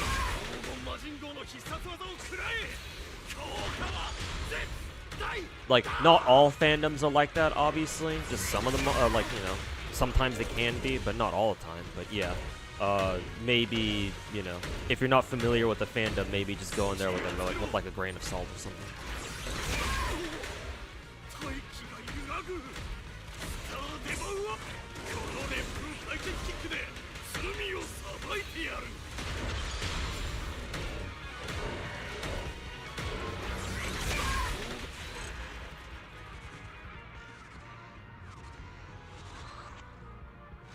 Not the Newgrounds content.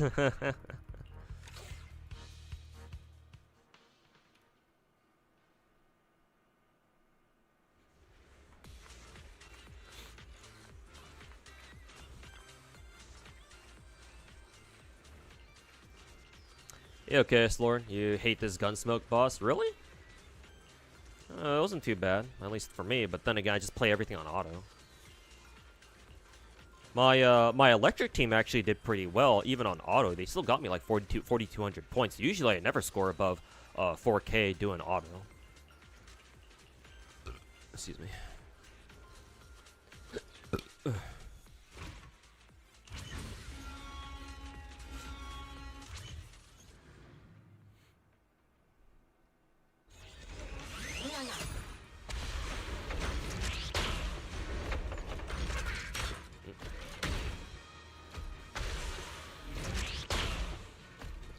Nothing happens.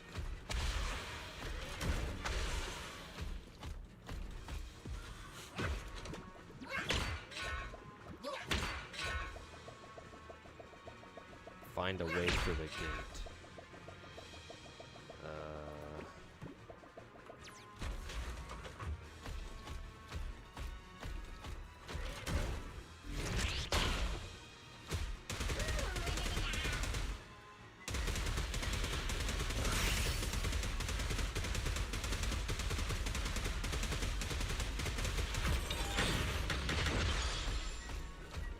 Did that do it, I guess?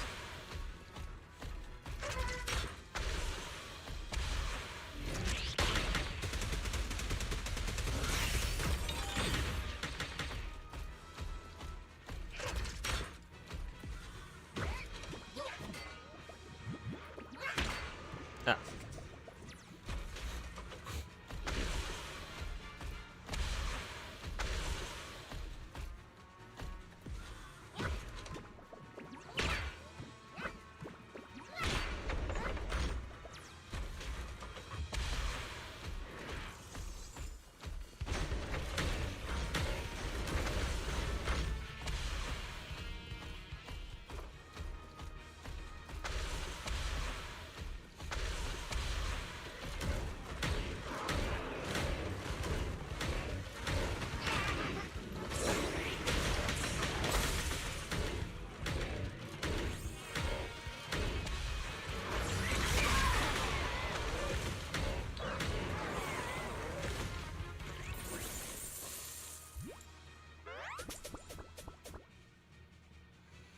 Yo, Gryffindor, welcome to the stream, man. Used to watch all my FGO videos. Finally found you again. Hope you're doing well, man. Hey, appreciate it, man.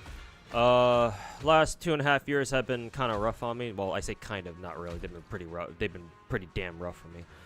Things are starting to look kind of up finally, kind of. But I wouldn't say I'm out of the woods yet.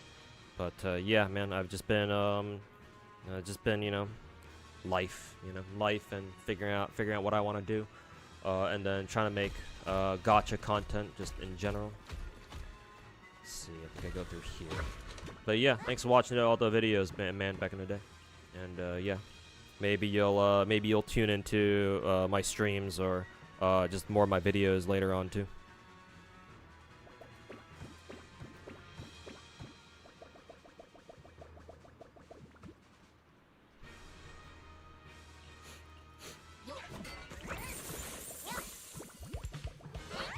Kill this guy.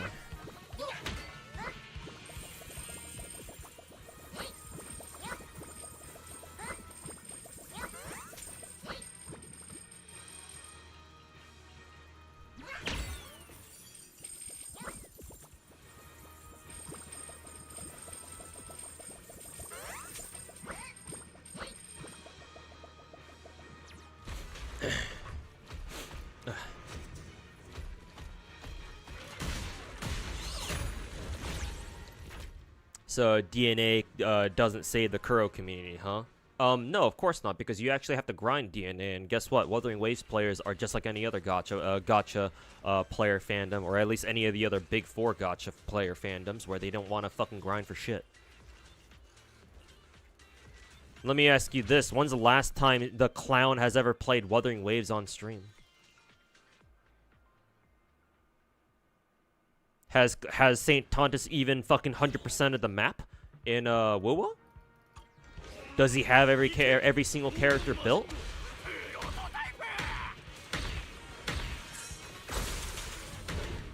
It's like, do you seriously think any of these rats even play the game that they fucking suck dick, whose dick they fucking suck on a constant basis?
Puts Wuwa in his title, only yaps about other gacha games on stream. Yeah, at this point, maybe we could even call Saint Tontus more of a bigger fan of all these other gacha games, all these Hoyo games more, because he talks about them more. He probably talks about them more than he does Wuwa.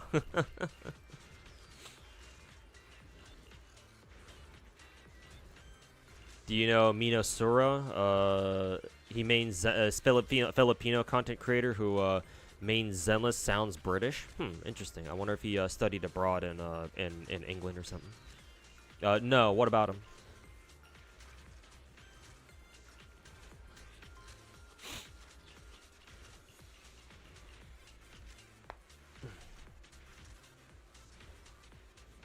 Doro 44 got exposed for not playing the World Quest. I mean, I'm not exactly surprised.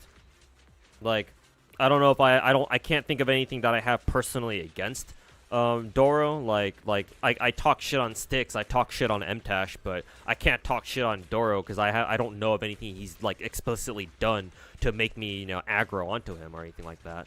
But yeah, at the same time, I'm not surprised. He's just another fucking, you know, run-of-the-mill clout-chasing gacha content creator, you know, who probably doesn't even actually play gacha games, just doing it for the money, for the views. So, I'm not exactly surprised, you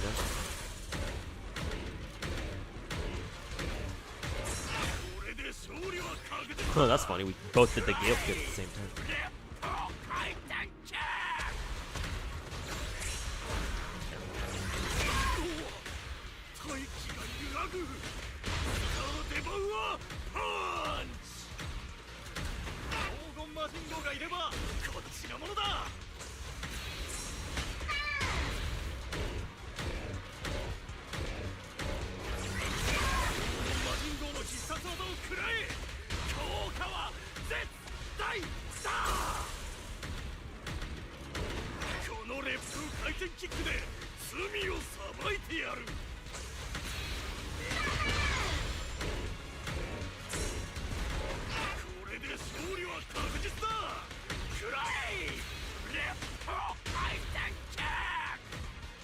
When will I expose the lesser-known rat CCs?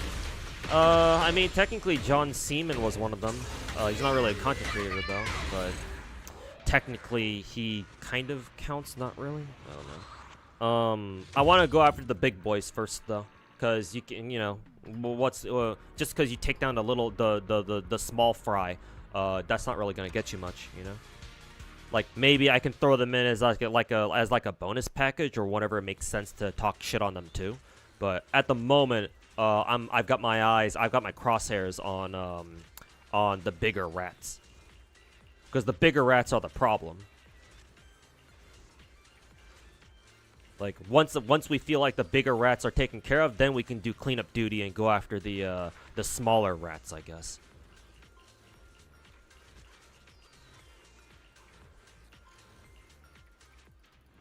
Started playing FGO again a couple days ago. Stopped because of your masonry job. Oh, damn. Hopefully it pays well, my dude.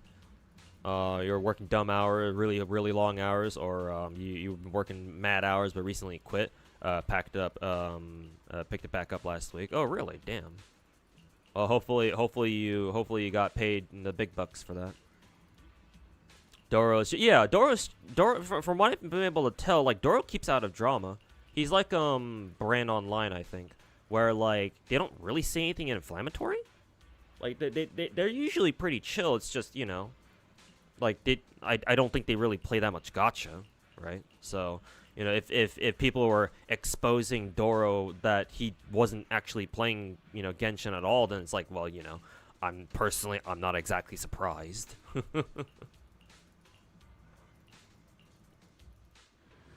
John Seaman, dude, his Force and CD PvP PFP looks like he's a badge. Maybe he is, I don't know. Does he even know who Forsen is? Fuck if I know, dude.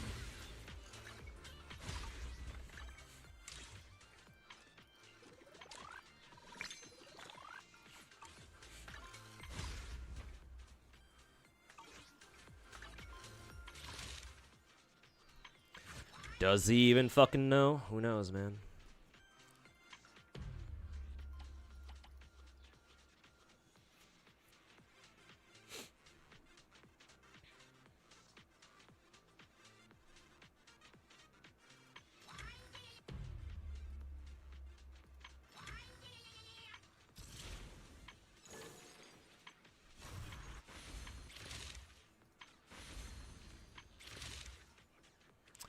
Okay, got the mecha event done.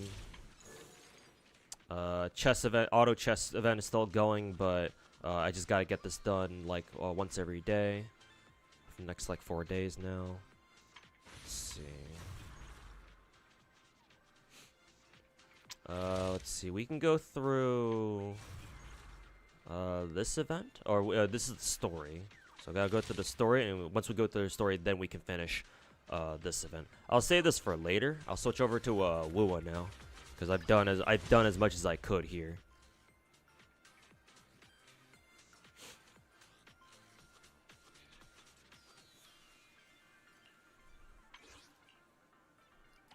Yeah, only got 2 pulls.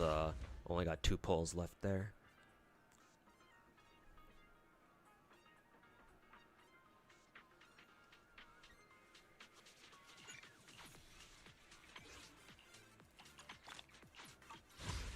I'll spend some monochromes. I'll toss in some monochromes here. It shouldn't be too much. Should like say exchange, yeah, 110 should be fine. Should be enough to pick up Ye Xingguang's skin later. Is that Kaboom? I know it's Roaring Ride, whichever one that is. Alright, 55 more, 55 left to go, I think. Am I saving monochrome skins? Yes, for Ye Xingguang skin, because you know they're gonna, you know Ye Xingguang skin will be paid. Or it'll be a paid one, rather.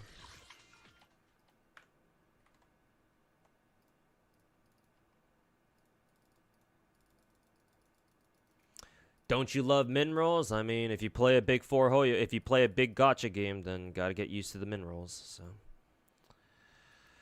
not really a choice. You don't really have a damn choice.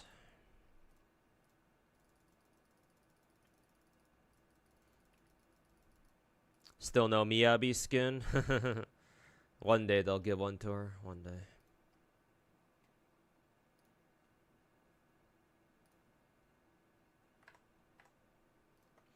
Anyways, let me go ahead and switch the directory. I think I'll play about an hour or so of Wuwa, and I'll have to go off to work today. Meet my quota for this week.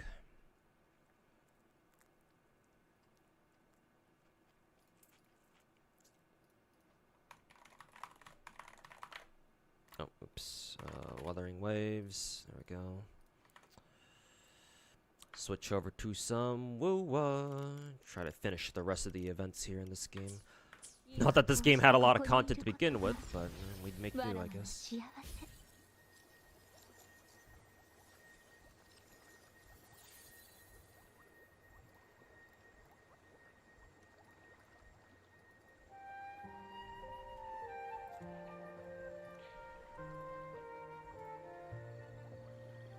John Cena, you feel like you feel like you've missed so much.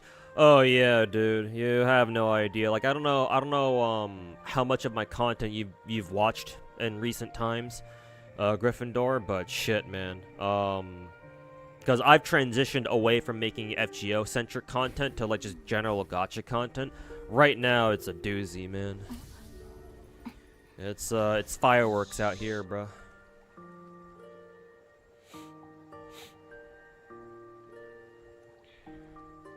Pharaohs and Captain Cabinets have become are the worst of the ones that went rat mode in the past like six months. To me, I feel like they've always been fucking rats. Like were they actually decent like in the beginning? Because the only reason why I know who the fuck that Pharaohs bitch is because somebody told me about him. Specifically that Pharaoh was talking shit on me. Specifically when back when Tectone did his whole fucking God of Unemployment crusade against me. That's when I first heard about Pharaoh's, because he was just backpacking off of Tectone's coattails, like a little fucking dick sucker. Same with Captain Cabin. It's everything. All I've heard from her is that she's just a little bitch rat. So I don't know. It kind of surprises me that to see you say that. Oh, like they're the ones that became the rat. They became rats the worst. Because I don't know. To me, they kind of always were rats. I don't know. Again, maybe they were actually all right in the beginning. I don't know. But yeah, opportunistic little fucks. Oh right, I gotta go do my weekly before I forget about this. Let's see. Shorekeeper. Looks like we got the Electro Squad here. Actually, instead of Augusta, I'll run Shangli Yao. Fuck it.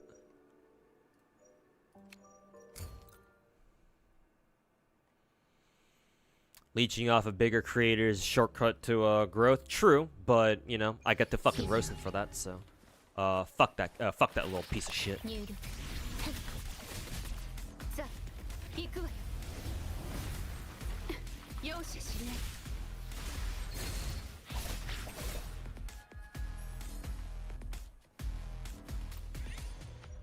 Hey, guess what? I can farm Saint Tontus for fucking content until he fucking stops making gacha content. So hey, don't mind if I do.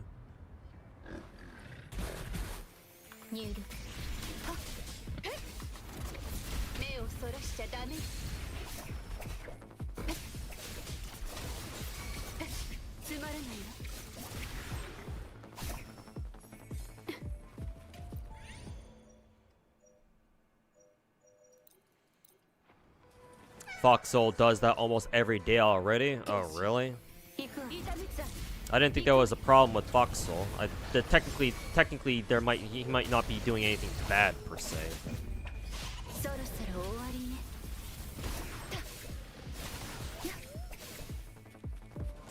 But I haven't really been paying attention to Foxhole's content. But yeah, I don't know if Foxhole 2, if all he really does is if all his content is just nothing but him just like, you know, talking about other content creators or whatever, then yeah, I don't know. Like I don't want to like criticize him for that, because like obviously I do the same thing a lot too, but like at least I try to make some unique gacha content at least every once in a while. That doesn't necessarily involve like me fucking talking shit on somebody else, but to be fair, in this current atmosphere, in this current environment, yeah, right.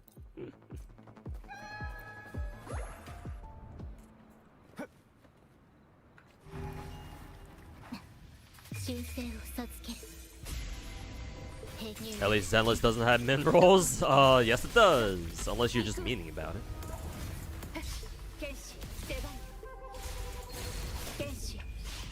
Will I be farming lottery? No. Not to the degen extent that I used to, no.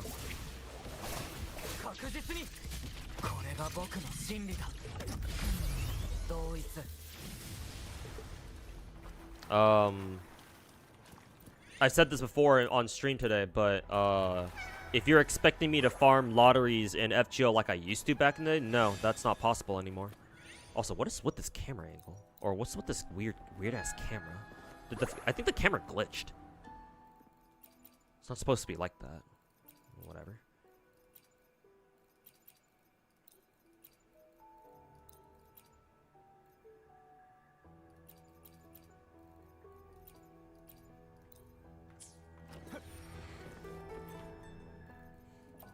I can buy one more thing.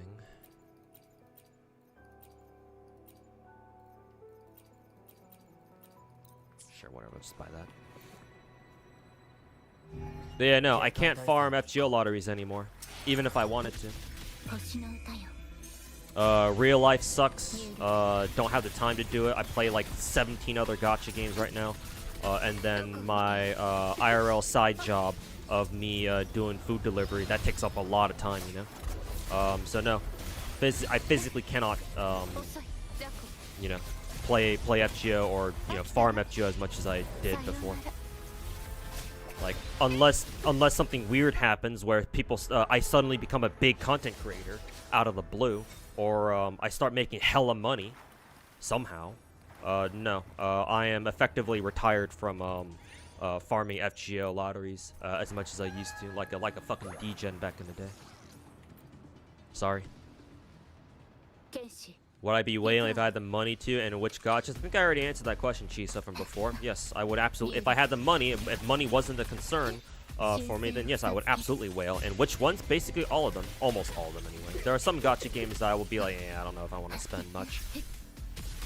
But all the major gachas, absolutely yes.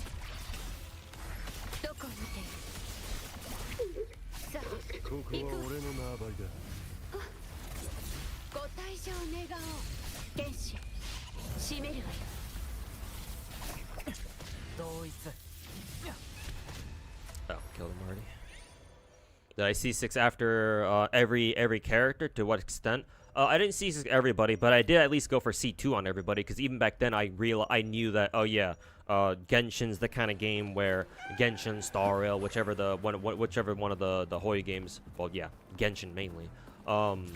Even back then I knew that, yeah, like Genshin's the kind of game where you really want to go for like C2 on characters, right?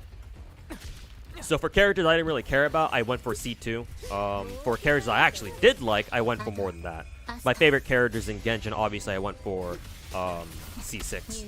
Any character that I considered a waifu, I went for C6 without question.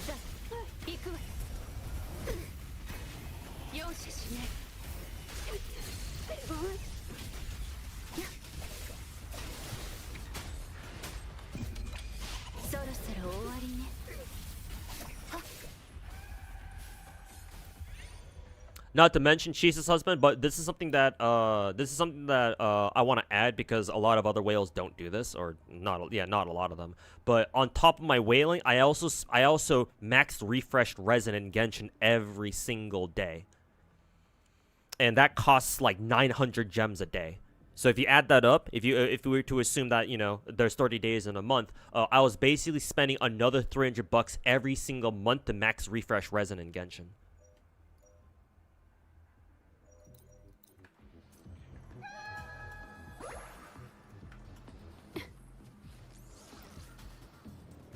I'd M6 Banyu. I don't know about Banyu. I think he's cool, but I usually reserve my M6s for waifu characters. I'll probably get Banyu with like M2 or something. M2, maybe M4, if I thought he was cool enough. Which, to be fair, I think he's really cool. I think he's a really cool character.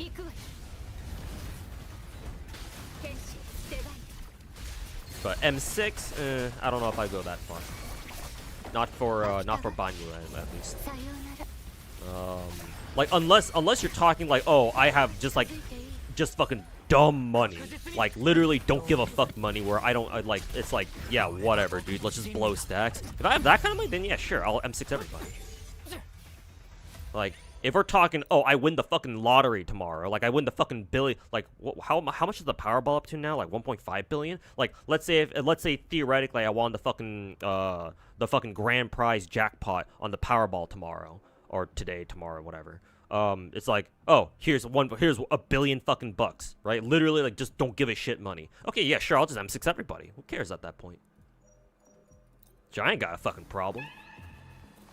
But if you're talking money where it's like, oh, you can whale a lot, but it's not like just fucking go crazy money, then yeah, sure, I'll be more picky with who I M6.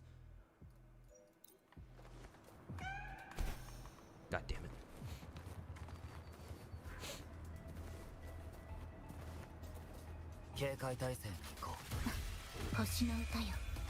Show oh yeah, UI, yeah. I've seen. I think there's like this very viral like food delivery video that I keep having pop up my YouTube recommended, of like a British dude, like an English dude, doing like morning Uber Eats or something on his bike or something like that.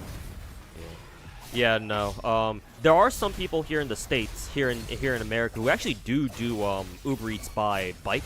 But if you want to do that, you have to live in like the city. Yeah, you have to live in the city where everything's like pretty compact. and you can realistically travel to a lot of different places in a short period of time. But yeah, my ass is using the car. Even if you do live in the city, though, I think you still want to use a car anyway. But if you do want to use a bike, then it's at least possible in like the heart of the city type shit. But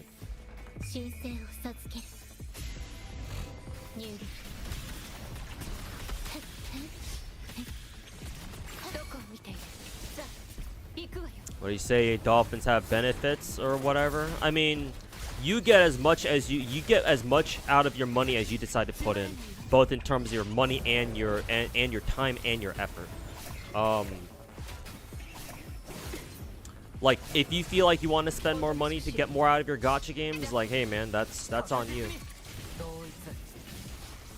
It's not really the money, dude. It's not really the money that's the most important part. It's what you do in the game that contextualizes everything. Because like we discussed before, man, you can have people spend below $1,000 for a C6 character in Genshin or another Big 4 gacha game, but if you don't grind the game at all, that C6 character is fucking useless. Like, who cares if you have a C6 character if you can't do anything with that character? Well, some people might care, but to people who actually play the game in question, hell no, it don't mean shit. You gotta do something with the character. You can't just fucking blow fat stacks on a character and just try to flex that. Nobody gives a shit. Or at least the people who actually play these games we don't give a shit. So cool, you have a C6 character. All right, have you at least cleared endgame then? If you haven't cleared endgame, what the fuck is the point? Well, stop wasting our fucking time.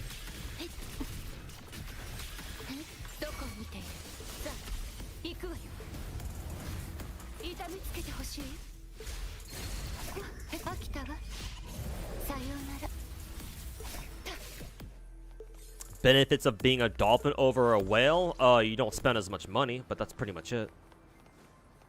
You feel more relief? Well, that's a personal opinion. That's subjective.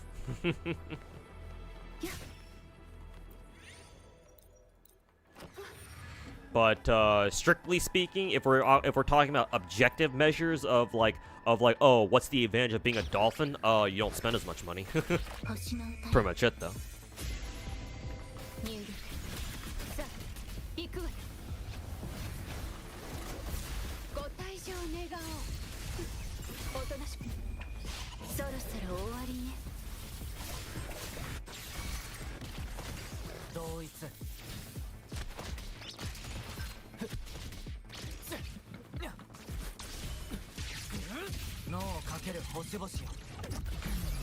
Never understand normies who spend C6 on a character, not playing regularly, don't have good gear. Oh, that's because they see gacha games as a status symbol, not as actual games. Or maybe they do see them as games, but they realize that gacha games usually take a long, like, you usually have to commit a lot, like, gacha games are an investment. Let me just put it that way first and foremost. Gacha games are definitely an investment, whether it's time, money, effort, whatever, right? The reason why people spend a lot of money on their gacha games is because money is easy to get. Well, I say easy to get, but you know what I mean. Money is replaceable. Time is not. Time is a much more valuable resource to a lot of people out there, especially the whales, especially to casual gacha players, right? A lot of the time you see a lot of streamers who play gacha games casually. They don't mind blowing fat stacks on the game because money they can keep getting money, you know? Money is replaceable. Time, however, is not. They would much rather spend their time playing other things that they're more interested in instead of gacha games. In which case, you know, hey, you know, that's what they want to do, then, you know, you can't criticize how they want to spend their time, right? But yeah, some of them realize that they don't want to play gacha games, or they can't because it's going to take them a long time, and they feel like they just don't have the time to invest into playing gacha games a lot. It's either that or they don't want to, even if they do have the time. It's just not something they're interested in.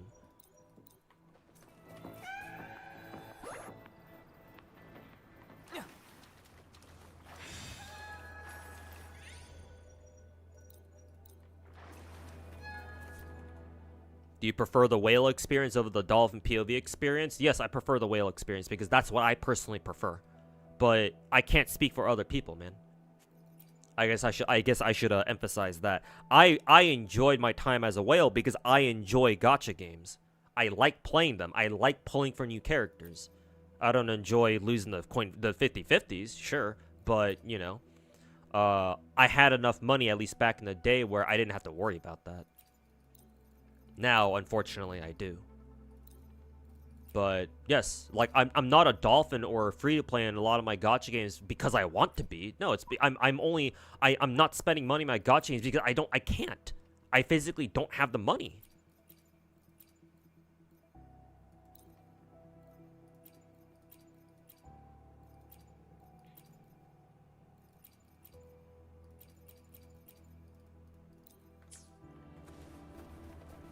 My only V6 in GFL2 is Wuwa. Yes, and like two of her copies weren't even from gacha. I bought them from the $50 packs where you can just pick Wat2K. Like I've yet to like go directly for a V6 straight from gacha for a single character in GFL2. And that's probably not even gonna happen for a long time, you know. But yes, currently my only V6 in Wat2K is in GFL2 is Wat2K, or at least you know a limited 5-star.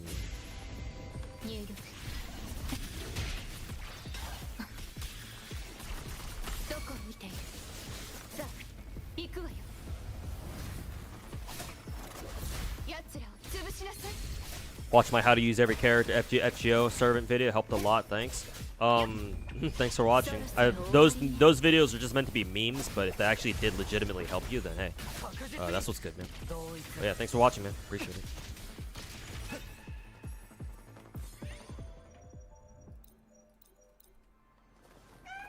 Imagine being a responsible financially budgeted gacha player. I mean, what? In GFL2 I didn't whale, not to the extent that I traditionally have, no.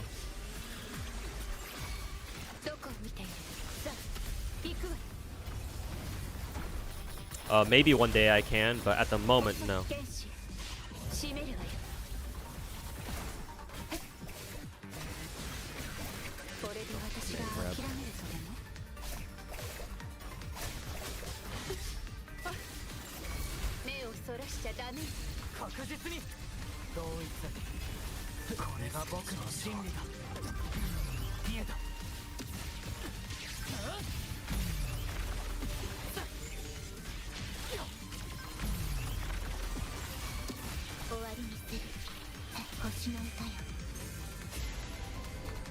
I started playing already outside my whale era. You mean GFL2? Yes. The first gacha game that I've started playing after I had to stop being a whale 2.5 years ago, going on 3. Actually, it's almost been 3 years now. Is which one is it again? Star Rail, I think. I think it was Star Rail. Let me check my little gacha list here. Yes, it was the last gacha that I started playing after I lost my job that allowed me to whale in the first place was Star Rail, yeah. Because Star Rail came out soon after I lost my job, back in like February 2023, yeah. And then Star Rail came out, when did it come out again? April or May 2023, so there you go.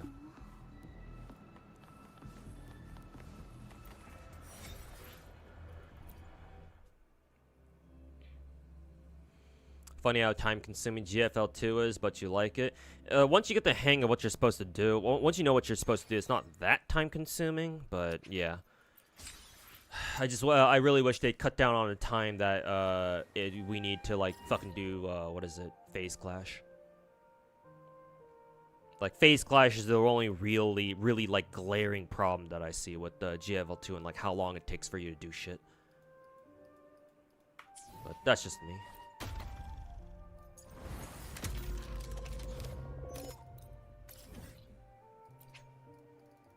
Arknights 2 coming out. Arknights 2. Yes, Enfield's coming out next month. Basically just a month away because January 22nd. So yes, it's basically right around the corner. Would you say you have a crazy high job to whale? Not really, no. You don't. Well, it depends on where you live. Since I don't have my last job anymore, I guess I can tell you how much I made back then. My office job, that was my original job, it only paid like $4,000 a month. That being said, I didn't spend much money on much other stuff. Like, if it weren't for gacha games, I would hardly spend money on anything, really. I'd probably spend money on, like, you know, like weeb shit, like wall scrolls or like figures maybe, but I wouldn't have spent as much on like gacha at the very least. So I didn't really spend my money on much else, and my normal expenses were pretty low, I think. I have, like, for example, I'm on like a family plan with for my phone bill with my family. So for a time, at the time anyway, back then, my parents paid my phone bill because, again, family plan. So I just kind of free rided on that, and then a couple other things I didn't have to worry about. So yeah, I like $4,000 a month, especially here in Cali, is not that much. Obviously in other parts around the world, yeah, $4,000 is a lot of money. Don't get me wrong. Like, I'm very well aware of that. But here where I live, right, where the quality the standard of living, standards of living are much higher. It's like 4K is like it's all right. It's nothing to write home about though. So yeah, like I was able to spend a lot of my money on gacha games because of that. So no, you don't have to have a crazy high-paying job in order to whale a lot on gacha games.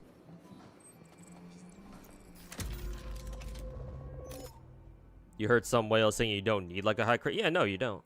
You don't really need a like a crazy high-paying job.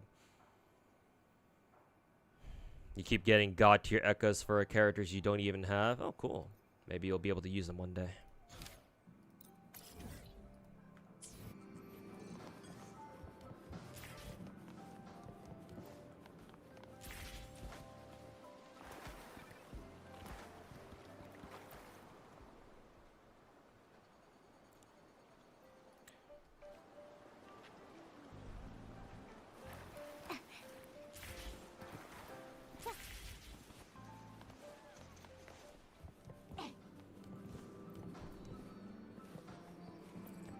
Waiting for Lupa. Yep, hopefully Lupa gets another rerun.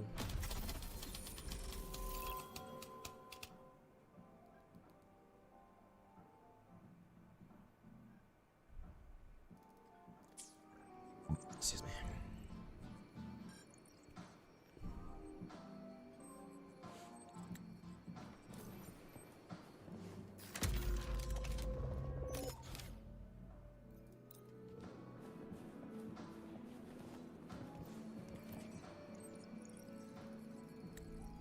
Carlotta's 4'6" without her fucking high heels. Jesus, even for Japanese people, I think that's really fucking short.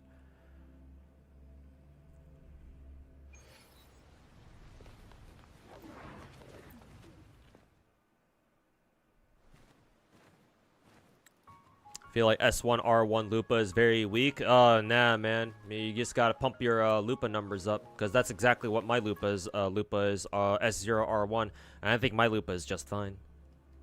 Like, I've cleared TOA with her, and I think she's just fine.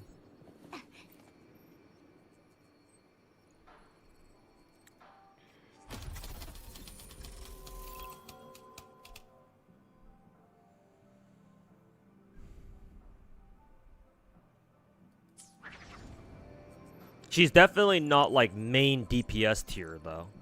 Like S0R1 Lupa. She's definitely not. You're not supposed to use her as a main DPS though, because she's definitely meant to be a one of those like sub DPS types where they go in, do some damage, charge up their forte circuit or the circuit gauge, and you switch them off to whoever's after them. If you want to do that, then yeah, sure. Maybe you're gonna have to pull a couple more copies of her, but like I'm not looking for her to do that. Because I have an entire team, I have an entire fire team that she's a part of, so I don't really care that she's not doing like, you know, fuck ass tons of damage. It's like that's not necessarily what I want out of her. I mean, if she does, then that's great, but That's not exactly my priority with it, you know.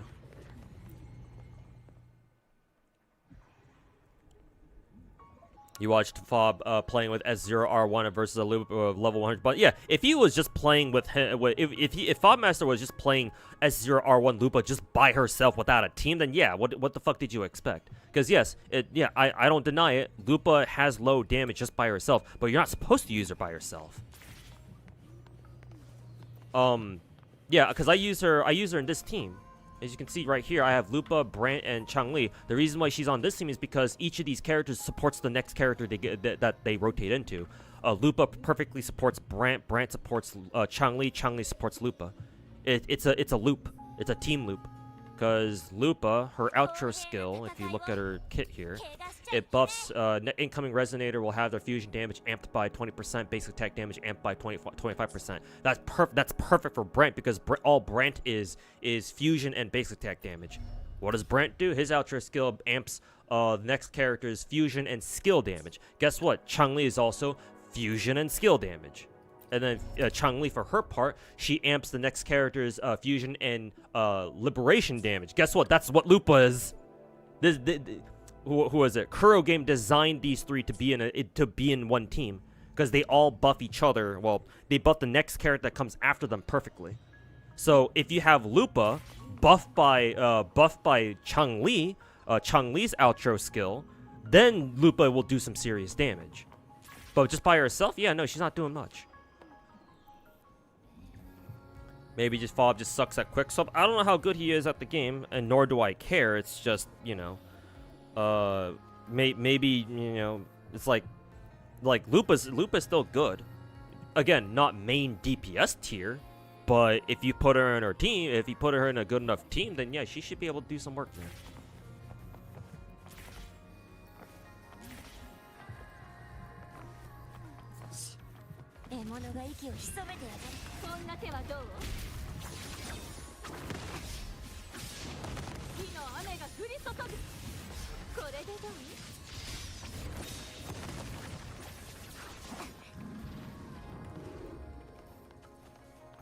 Oh, this one's still alive.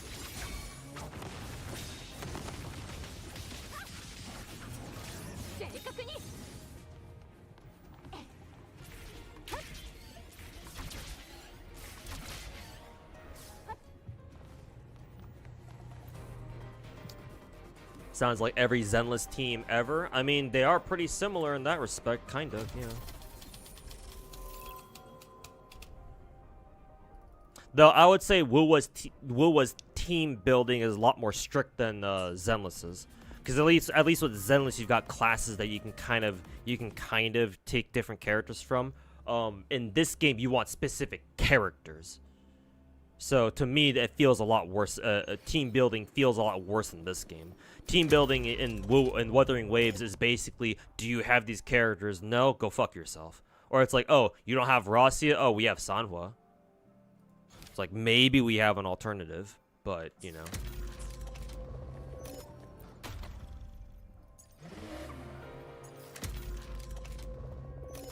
It's like, if not, then you can go fuck yourself.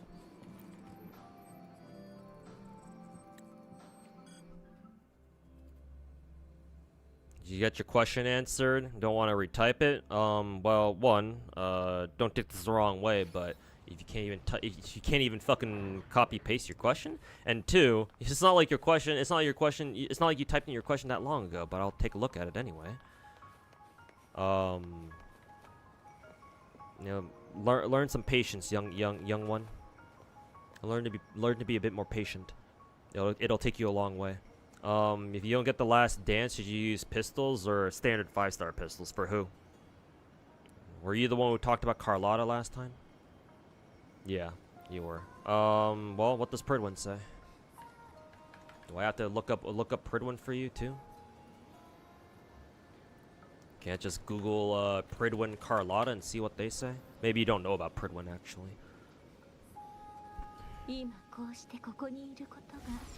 What does she want? What was your question again? If you don't have her signature, what does she want? Or the static or the 5-star? Yeah, she can use static mist. Static mist is fine.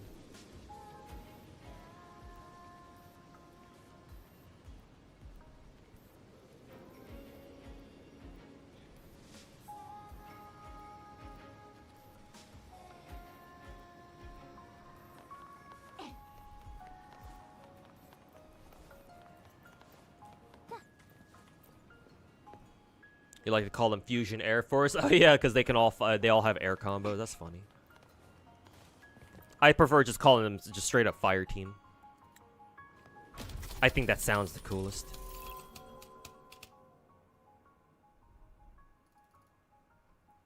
Wuwa is oddly specific on what characters they want you to have. Yeah, exactly. It's like technically they also ask for like specific like classes and elements, but oftentimes, like especially with how some of the outro skills are designed, like for example, like all three of these people on Fire Team, it's like, oh, they amplify elemental and like a specific damage type. Is like, okay, well now we gotta find somebody who actually fucking fits those descriptions. It's like, oh boy. Here we go. Who do we have? Oh, nobody? Well, guess we'll die.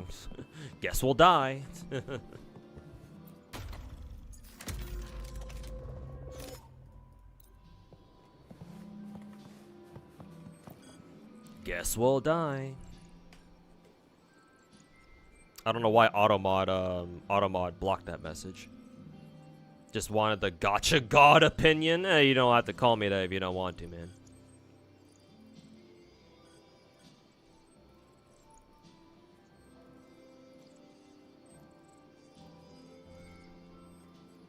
And besides, I don't claim to know so much about Wuwa where I think my opinion on Wuwa weighs more than, you know, other people who actually do play Wuwa, you know, on a regular basis. Well, I do too, but you know, I don't know enough about this game to confidently tell you, oh yeah, my word is law when it comes to Wuwa. Other people are far more qualified for that. Remember that whenever I call myself the God of Gacha, I'm referring to my overall experience with Gacha games, not like how good I am at one specific game.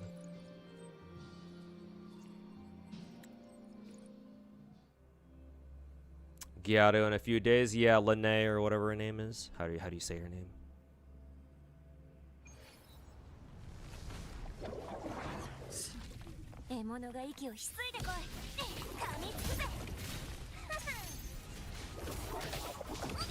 Ow.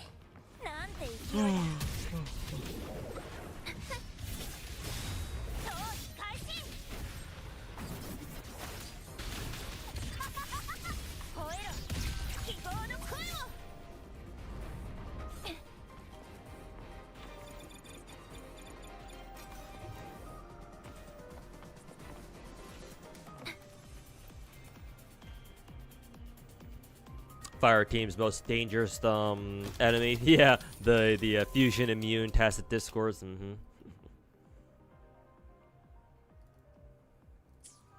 They fear no man, but those things, they scare them.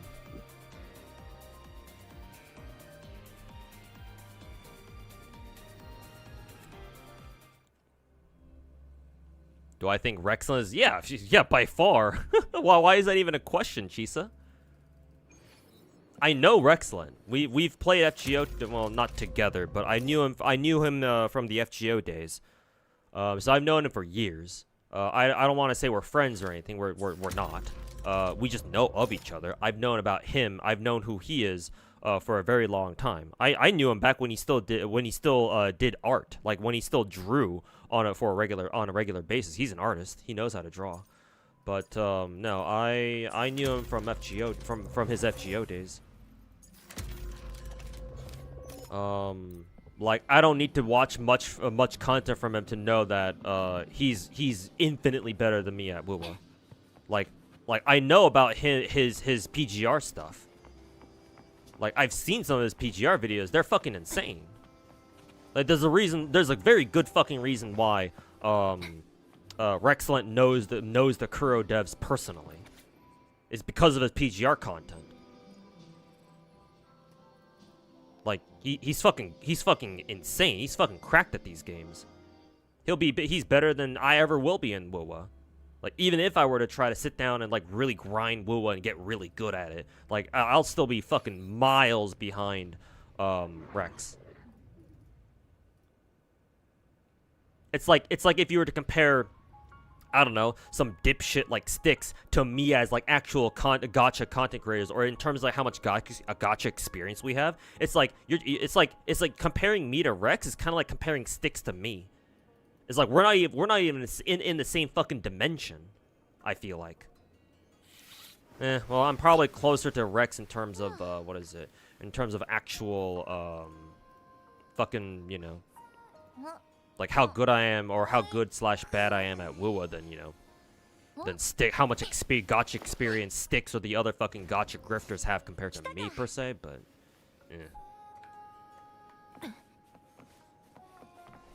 Did he draw Booba? Yes, Rexon, I believe Rexon actually did draw Rule 34 at some point.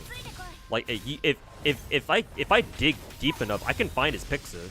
And yeah, he's got some explicit stuff on there. So yes, he actually has drawn porn before, which is cool. I think his favorite character and I think his favorite servant in FGO was Kiara. So hey, you know, go figure.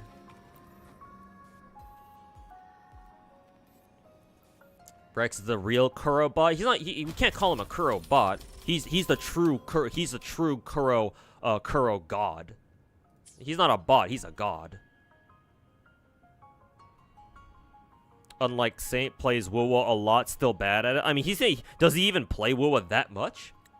I don't think so. He spends more of his stream time fucking talking shit about sucking other gacha games dicks more than he actually plays Wuwa, if you ask me. No, of course it's Kiara. Keck. But yeah, I'm pretty sure Rexland's favorite servant was Kiara, if I recall correctly. People hate Rex because he's closer to the eastern CCs than the western side. Yeah, well, naturally, duh. Yeah, he lives in Singapore, so of course he'll lean more east. Not to mention, unlike the western grifting little fucking bitches, he's actually cool with the devs. He knows the devs.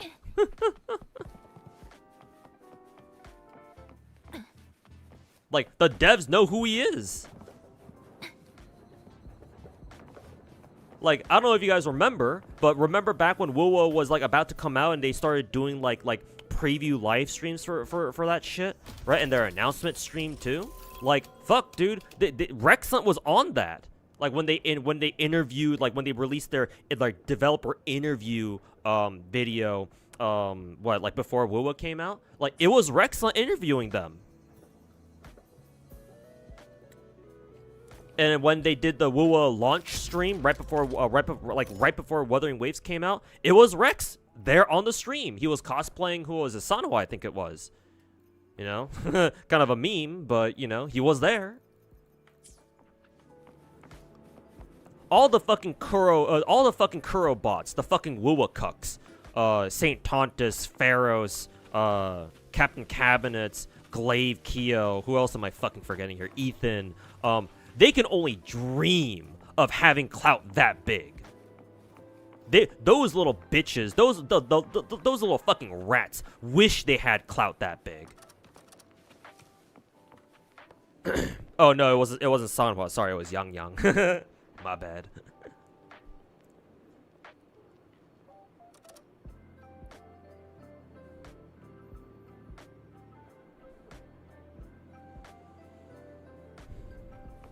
Rex probably better than 99% of all players. Oh yeah, no, he's probably top 5 easily. I mean, just his pedigree from him playing PGR should speak for itself. And PGR is more than likely. I mean, hey, UI, you're in chat right now. You can probably corroborate this, or you can probably verify this. I would imagine PGR is way more difficult of a gacha than Wuwa ever will be. What am I supposed to do right now? Let's see. Oh, I already finished that. What about the Stranger Things event? So it's like, if you're fucking godlike at PGR, then...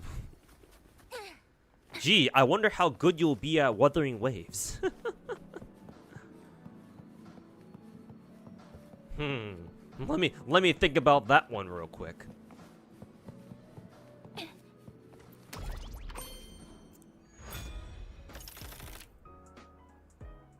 Tectone was jealous. Oh yeah, I can believe that. Grifting little piece of trailer trash shit.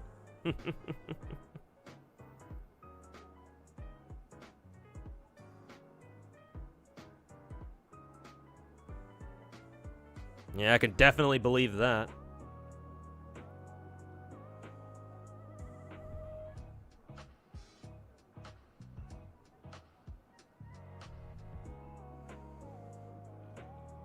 Rex solo dungeoned a hollow run, attack run at Kurofest earlier this year. Yeah, shit, but dude, yeah.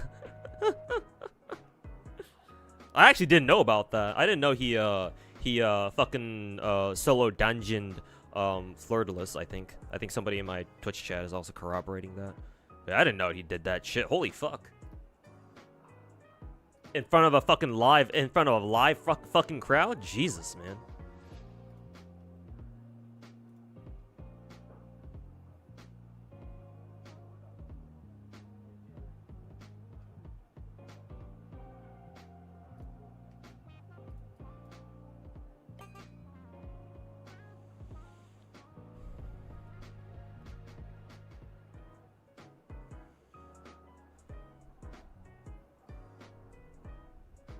Can only imagine how jealous Clown is. Oh yeah, for sure. Which is why St. Tontus has tried attacking Rex before. I don't know how often, but I do know he's done it at least once. But yeah, no, you know damn well the Clown would fucking kill, and quite literally too. He would kill to be Rex. He never will be, but he would. He definitely would. Rex is everything Clown wants to be, but he never will be.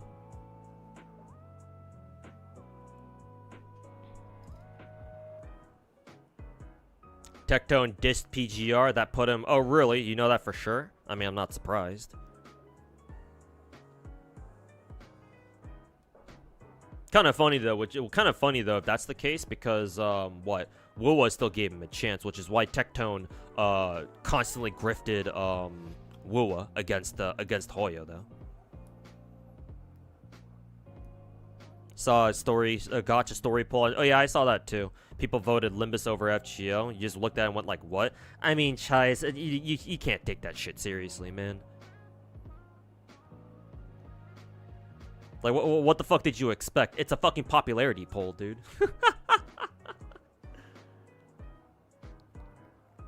Whoever organized it literally did it for the fucking clout, dude.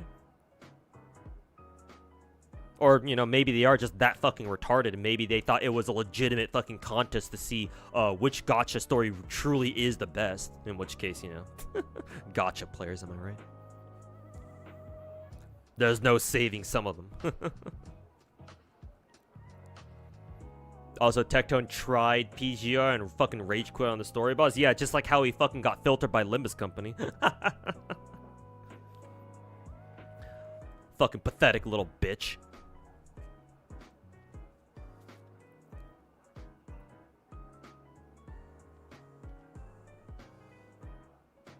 Clown tried to use the momentum to go at Rex. Rex is, I don't know. I forget what the reason why Clown tried going after Rex was for.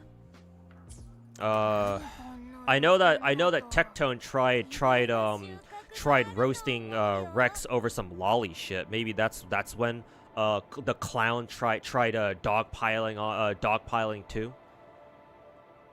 Because he clearly didn't have enough of Tectone's dick down his fucking throat.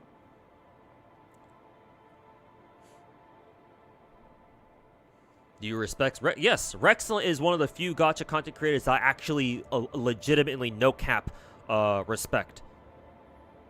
Like, in terms of like sheer gacha experience, I would say I'm you know, I have more gacha experience. I play more gachas than Rexland does. But if you want to, if we're talking about skill, like how good he is at gacha games, hell no. Like, I'm not better. He by far he is the more talented, like, actual skill based gacha player.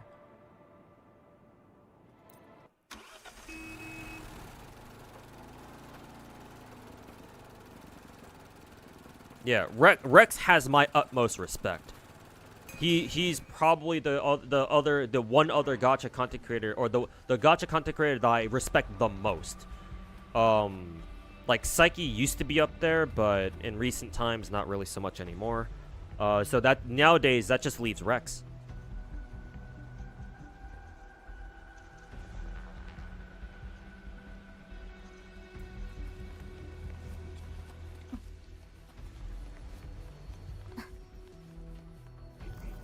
Oops, not that. 指示を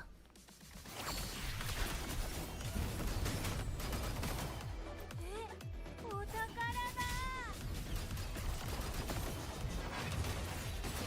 刹那のひらめき切り刻みます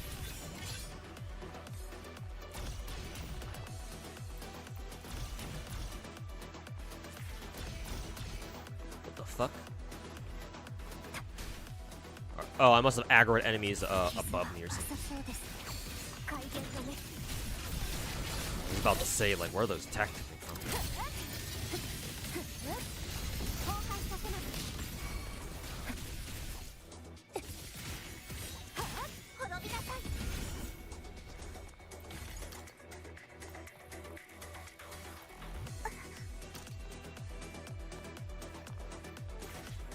Time to lurk. Time to do some redneck stuff. What kind of redneck stuff? But yeah, take care, Chaos Lord. 刹那のひらめき生死は決まっています Didn't know Etchia. Rexon also played Etchia. He did, but this was a long time ago. He quit FGO a long time back, specifically because he didn't like how the community was turning out to be, which is kind of funny given now he plays Wuthering Waves. But, can't criticize him for that. どんないいものが入ってるのかな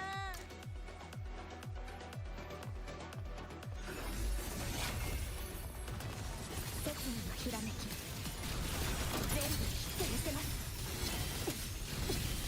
想定内まだいけます潰れなさい Now, probably should have swapped over to Shorekeeper first.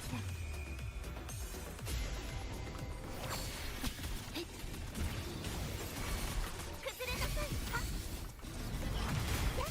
海よこの身を包め断罪の大波よ Your Langrus account was tied to your Twitter. Oh, お客様気をつけ that's why you always check all your different types of social media logins.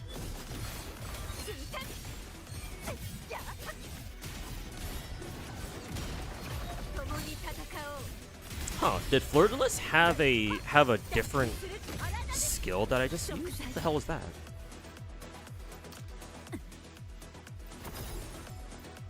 悪くありません思ったよりは良さそうです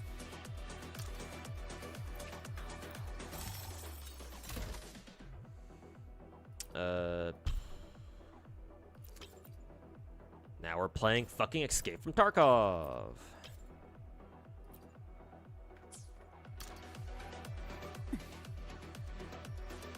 悪くありません思ったよりは良さそうです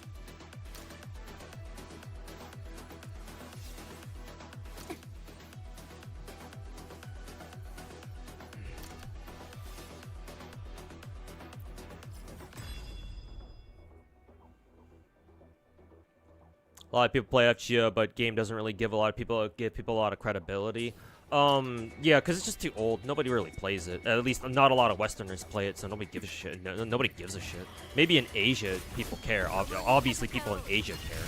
But yeah, no, here in the West, people don't give a shit. Like, they know about it, but very, very few, like, Western gacha players have ever even played FGO. So it's like, yeah, why the fuck would they care? They don't.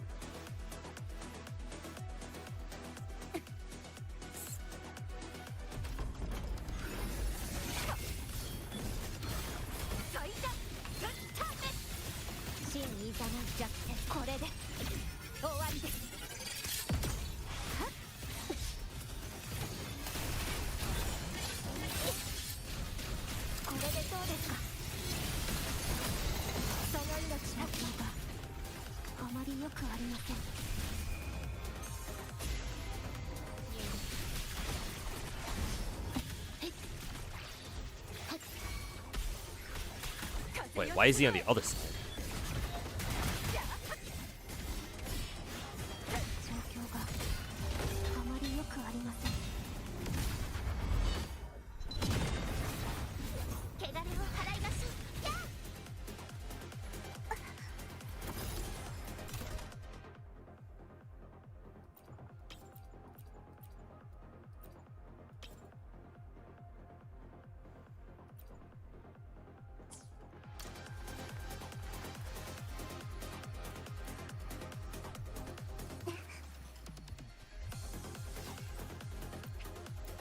どんないいものが入ってるのかな。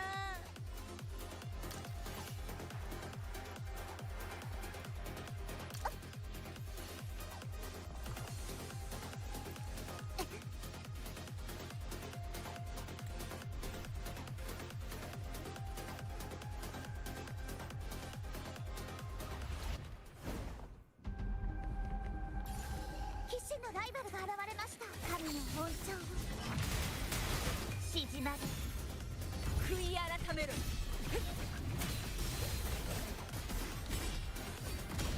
It was the lolly needs correction. Yeah, back when Yohu came out, I think it was, and Rex made some uo cunny memes or something. And yeah, people tried jumping his ass for that.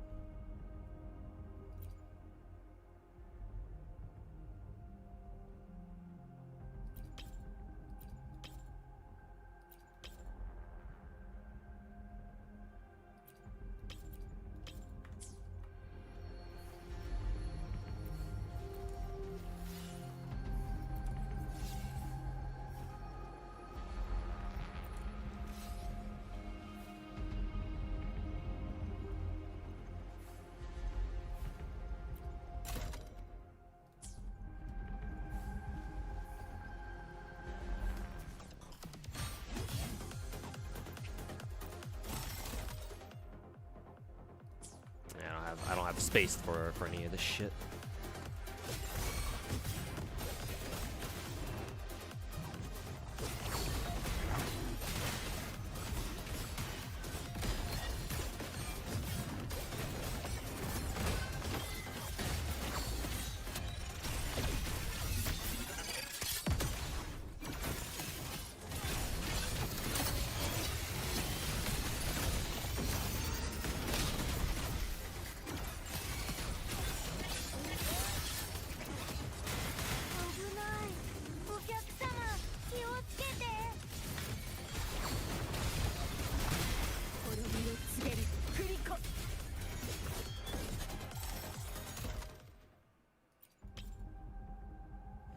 Oh shit, these ones are 10k each. Nice.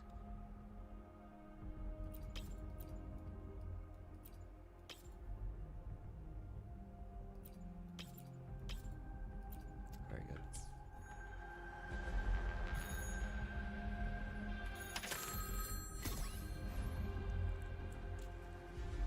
It's funny because Clown has beef with Rex, but Rex completely ignores it. Rex is the one CC that I can cut some slack for when it comes to like ignoring the rats.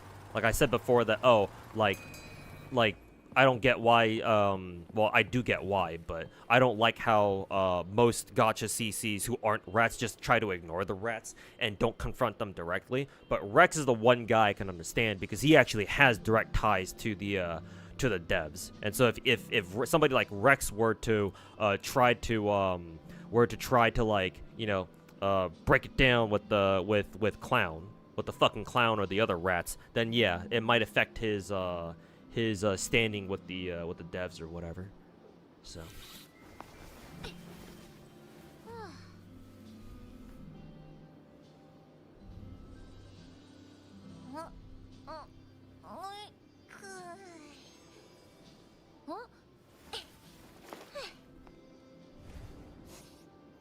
reality situation, grand majority of people who play these games don't even watch content creators in the first place. The influence to actually affect things is limited. Well, you say that, but there can come times when shit like some dumb drama gets so out of hand and explodes so badly or so much that it starts breaching containment, and even like normies or like regular players start hearing about it. In which case, well, at that point, then what do you do?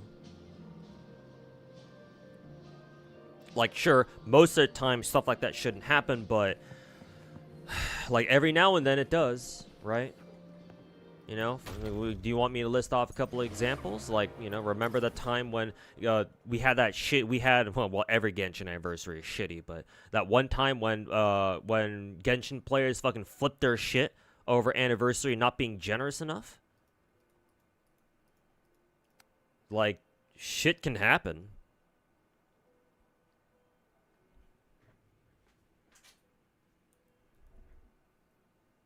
So like even if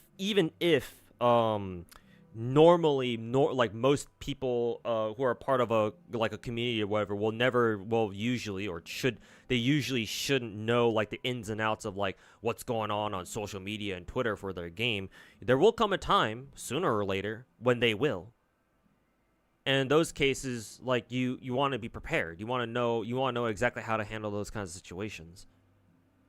Because the normies, right, the people who don't usually get involved in social media, and they see what's going on in their game, they're gonna be curious. They're gonna be like, well, what's going on here? And they're gonna start looking for. They're gonna get curious. They're gonna start looking for answers. They're gonna start looking for information to see what's going on, to figure out what's going on here, get down to the bottom of it. And what kind of information do you want them to see? The propaganda and the dog shit rat slop that people that the rats are pushing, or would you rather have them obtain information that's actually more on the accurate side of things? Like, I know what I want.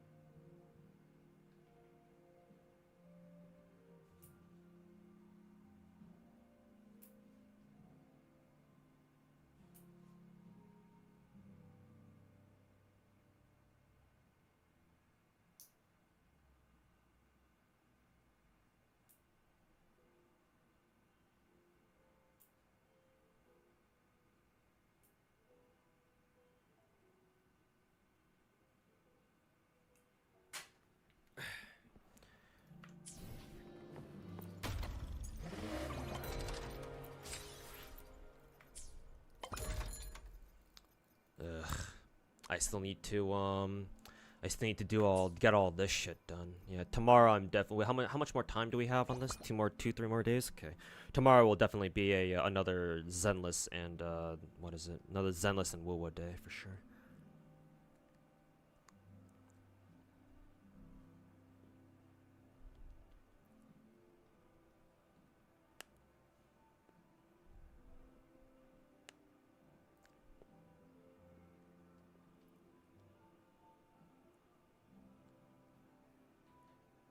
Why the hell do you have to re-enter? Oh, sometimes, students, sometimes the Nikkei client just autologs you out. It happens sometimes. It's annoying, but you gotta deal with it.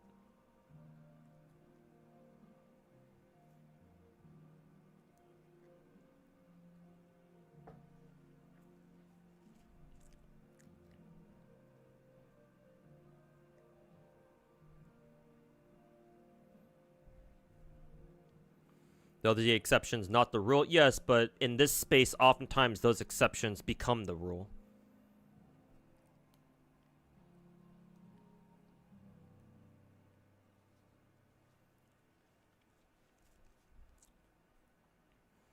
Like, clearly, global passives didn't kill Starro. Yeah, but do you think your average, like, gacha player cares?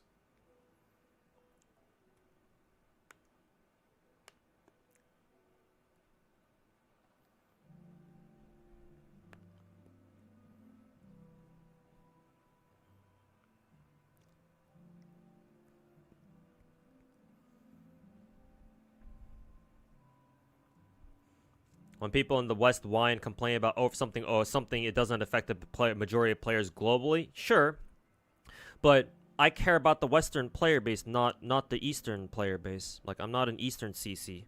I'm a Western one.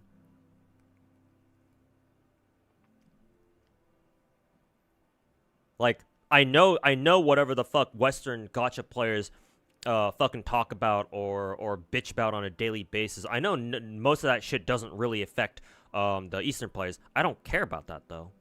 I'm not worried about the Eastern players. I don't live there for one.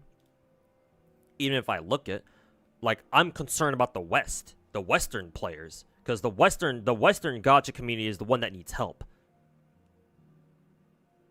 The Western gacha players are the ones who need somebody who knows what the fuck they're talking about when it comes to gacha, and have them show them the ropes, like show them what gacha games are really like.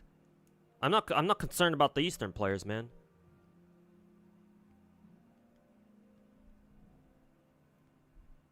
Hey yo, user, welcome back. How's my light doing? Better. Still giving me some trouble here and there, but much better than fucking last week. That's dangerous too, because Tectone connected to Asmongold, who was big in the normie space. If Tect is feeding him bullshit, you think Asmongold is actually going to research shit himself? No, obviously, but what do you mean by that's what do you mean by that? What was the context for that again? That is too dangerous. That's dangerous too. What's dangerous too? What do you mean, the exception? I mean, they're all dangerous. All these situations are fucking dangerous, dude. I'm saying we gotta prepare. I'm saying we gotta be prepared for all of them.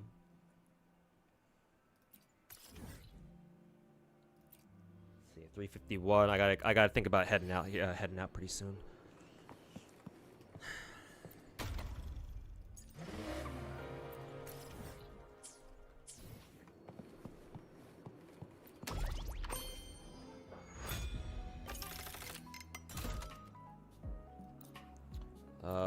Can we just sell all this shit? What do we need again? Hold on. Auto equip.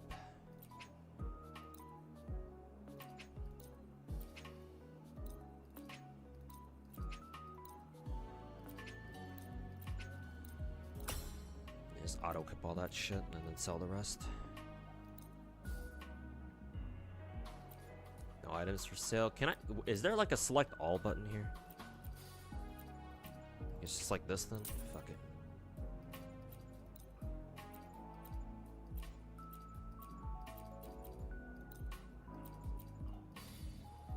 No items for sale? The fuck? Whatever then.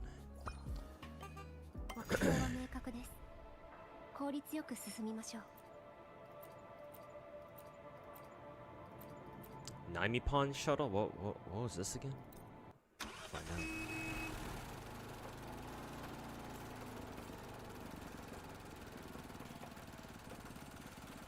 He's saying that it's easy for normies to get shit information from the rats. Gave an example how Tectone and Asmongold are connected, so Asmongold gacha come from the bald creature. I mean, that's the reason why just earlier I said that's why I think the West needs a big gacha content creator who knows what he's talking about at gacha and can tell Western gacha players, hey, no, all these other fucking rats are lying to you, or they're being fucking what's the word I'm looking for here? Disingenuous? Yeah, I guess disingenuous. Disingenuous as fuck.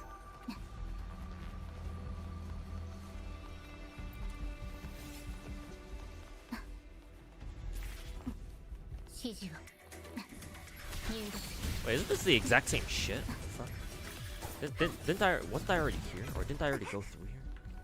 Context is if a gacha controversy breaches containment, then larger CCs start covering it without the nuance. Larger CCs start covering it without the nuance. Oh, I see what you mean. Okay. So when you're saying that if a gacha drama breaks and it breaches containment, then all of a sudden we have a lot of eyes on what is it? A lot of eyes on gacha games again, and then you have all these other normie ass streamers who give their own dog shit takes on them. That's certainly a risk, but here's the thing: gacha, like that theoretically doesn't really change anything. At least not for now, because people who don't play gacha games already have a shit opinion about gacha games anyway. So if there were to be an example, if there were to be another catastrophic breach of containment where some gacha issue like boils over and becomes like oh, everyone's talking about it, to everyone else it's just gonna be like, oh, they're most likely just gonna react like, oh, you know, it's just those darn gachas again being fucking shitty again. It's like they're not gonna, their opinion is not gonna change about gacha games, at least not right now. My concern right now is we got to get rid of the rats first. We got to get rid of the rats first, and then we can think about, and then, you know, content creators can think about, you know, trying to teach other like just normal players in general about you know, oh, what gacha games are really like. Technically speaking, you don't really need to get rid of the rats for that, but it'll help at least clear up the environment, so we're not being distracted by rats trying to disprove you, you know, distract me with their own fucking dog shit. Like, I'm not saying I'm not saying I want fucking gacha drama to breach containment all the time. That's not what I'm saying. But to be honest with you, at the moment, given what most non-gacha players think about gacha games in the first place, like realistically speaking, it's not really gonna change much. Like most non-gacha players, or people who don't play gacha games, the normie gamers, I guess you want to call them, if you want to call them that. Like, more than likely, most of them kind of already had a negative opinion of gacha games anyway. Like, that's not going to change overnight. I'm not saying that like it's a good thing either. It's just, hey, I'm just trying to tell you how things, like, I'm just saying it to you how it is. This is one of those, like another one of those extraction things. Let's see. Where am I supposed to go anyway? Well, what are the objectives even supposed to be? Am I supposed to go to these things? Yeah, I guess we're supposed to go to these things.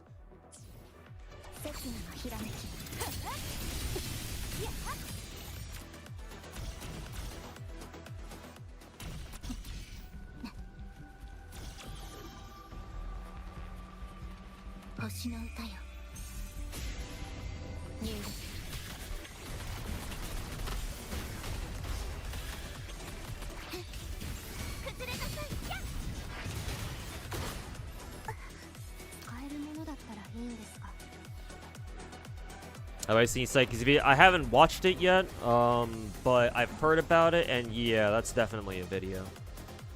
I'm not sure how much I agree with that. Matter of fact, I don't really agree with much of it at all. But I know about that video, yes.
What is this? Missing no. Oh, I'm supposed to look for like a Nami Pawn, like a trinket or something.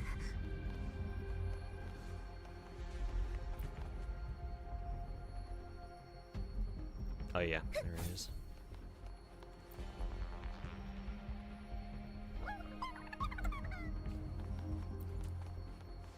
Okay, yeah, found a Nami Pawn.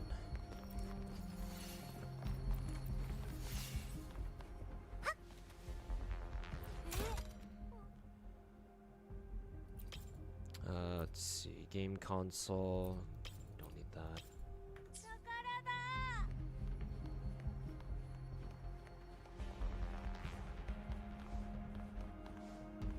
onward, this way.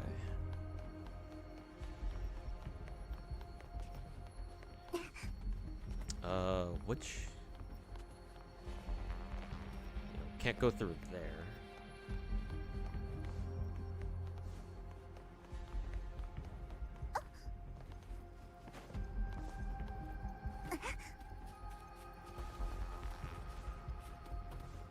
Ah, big boss. Okay.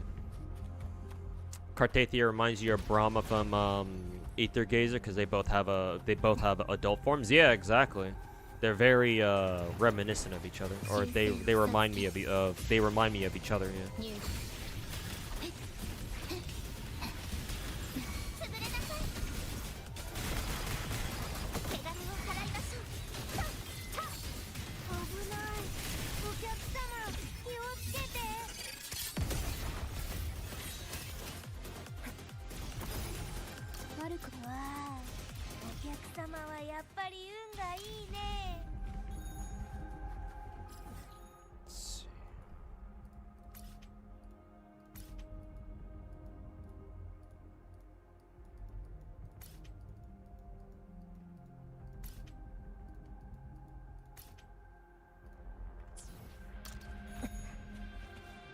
I beat the boss here, but nothing happened.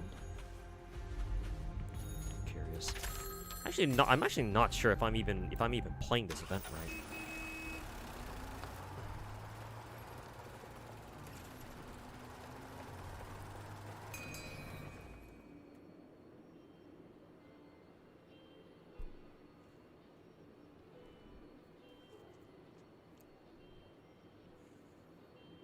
You love the story and characters in the first game. 2 is a better overall experience. Yes, GFL 2 is a much needed modernized version, modernized sequel for GFL 1. GFL 1 would not survive if it came out today.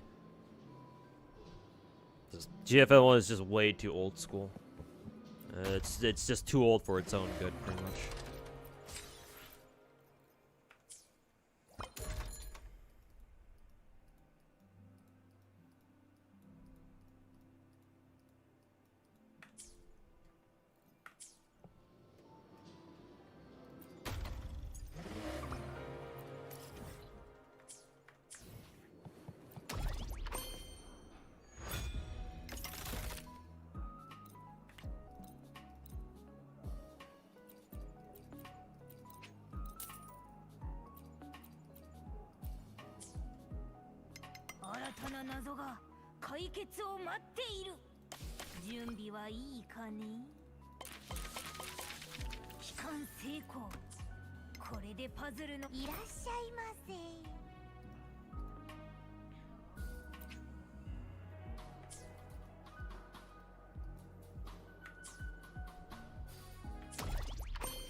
Oh yeah, I'll probably have to buy out these packs here to prepare for Lene. I don't know when I'm gonna do that though. How many gems do I even have right now? Actually, I have decent funds. Now that I think about it, surprising. I didn't think I'd have. I didn't think I'd had that many this many gems. That's a good thing.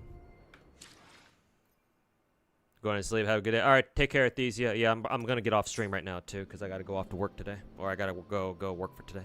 But yeah, take care, these. We'll see you tomorrow, hopefully.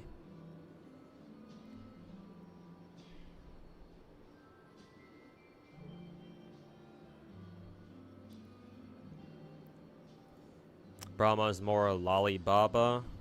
Brahma and Aether Gazer is definitely. She's not a lolly per se, but. Her tits are fat, though.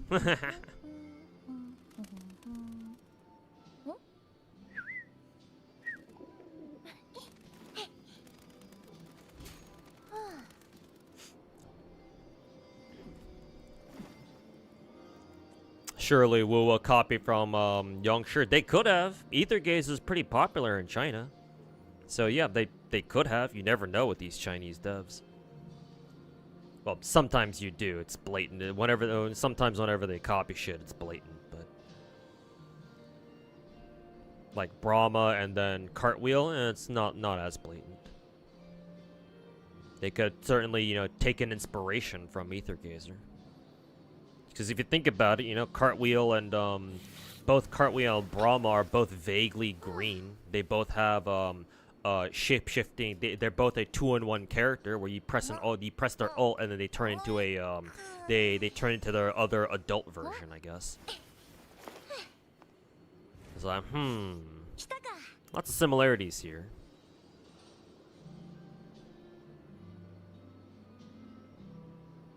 So yeah, you never know.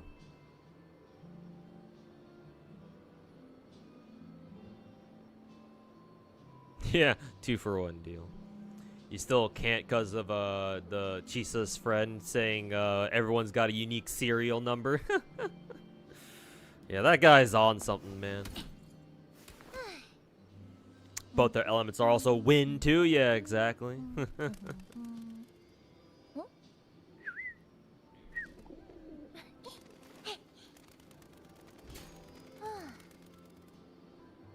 Psyche put out another video. It's about the major balance issue in CZN. I haven't played Chaos Zero Nightmare enough to really comment on that, so that's a pass from me. But yeah, anyways, I gotta get out of here, chat. How long are we streaming for? About 5 hours? Okay. Good enough stream for today. I'll come back tomorrow, because again, Monday is my day off from work, from hustling, so I should be back tomorrow. I don't know when exactly I will be, but yeah, just look out for a stream tomorrow at some point. I'll try to start during the morning. There might be a chance that I'm busy during the morning my time, so I'll have to do a later stream tomorrow, but definitely a stream tomorrow because I gotta finish up these events, Wuwa, Zenless, all the good stuff. So, anyways, I will catch y'all later, chat. Thanks for hanging out, everybody. Appreciate it. Let's see who can I raid right now? I think I saw Fobmaster streaming. Was he streaming? Yeah, he's streaming Zenless. So you guys over there. He's the only one who's live right now, anyway, out of the gacha boys. So. Anyways, take care, everybody. Oh, unrecognized command. There we go. Anyways, take care, everybody. Thanks for hanging out. Have a good rest of your day, everybody. It was a fun stream.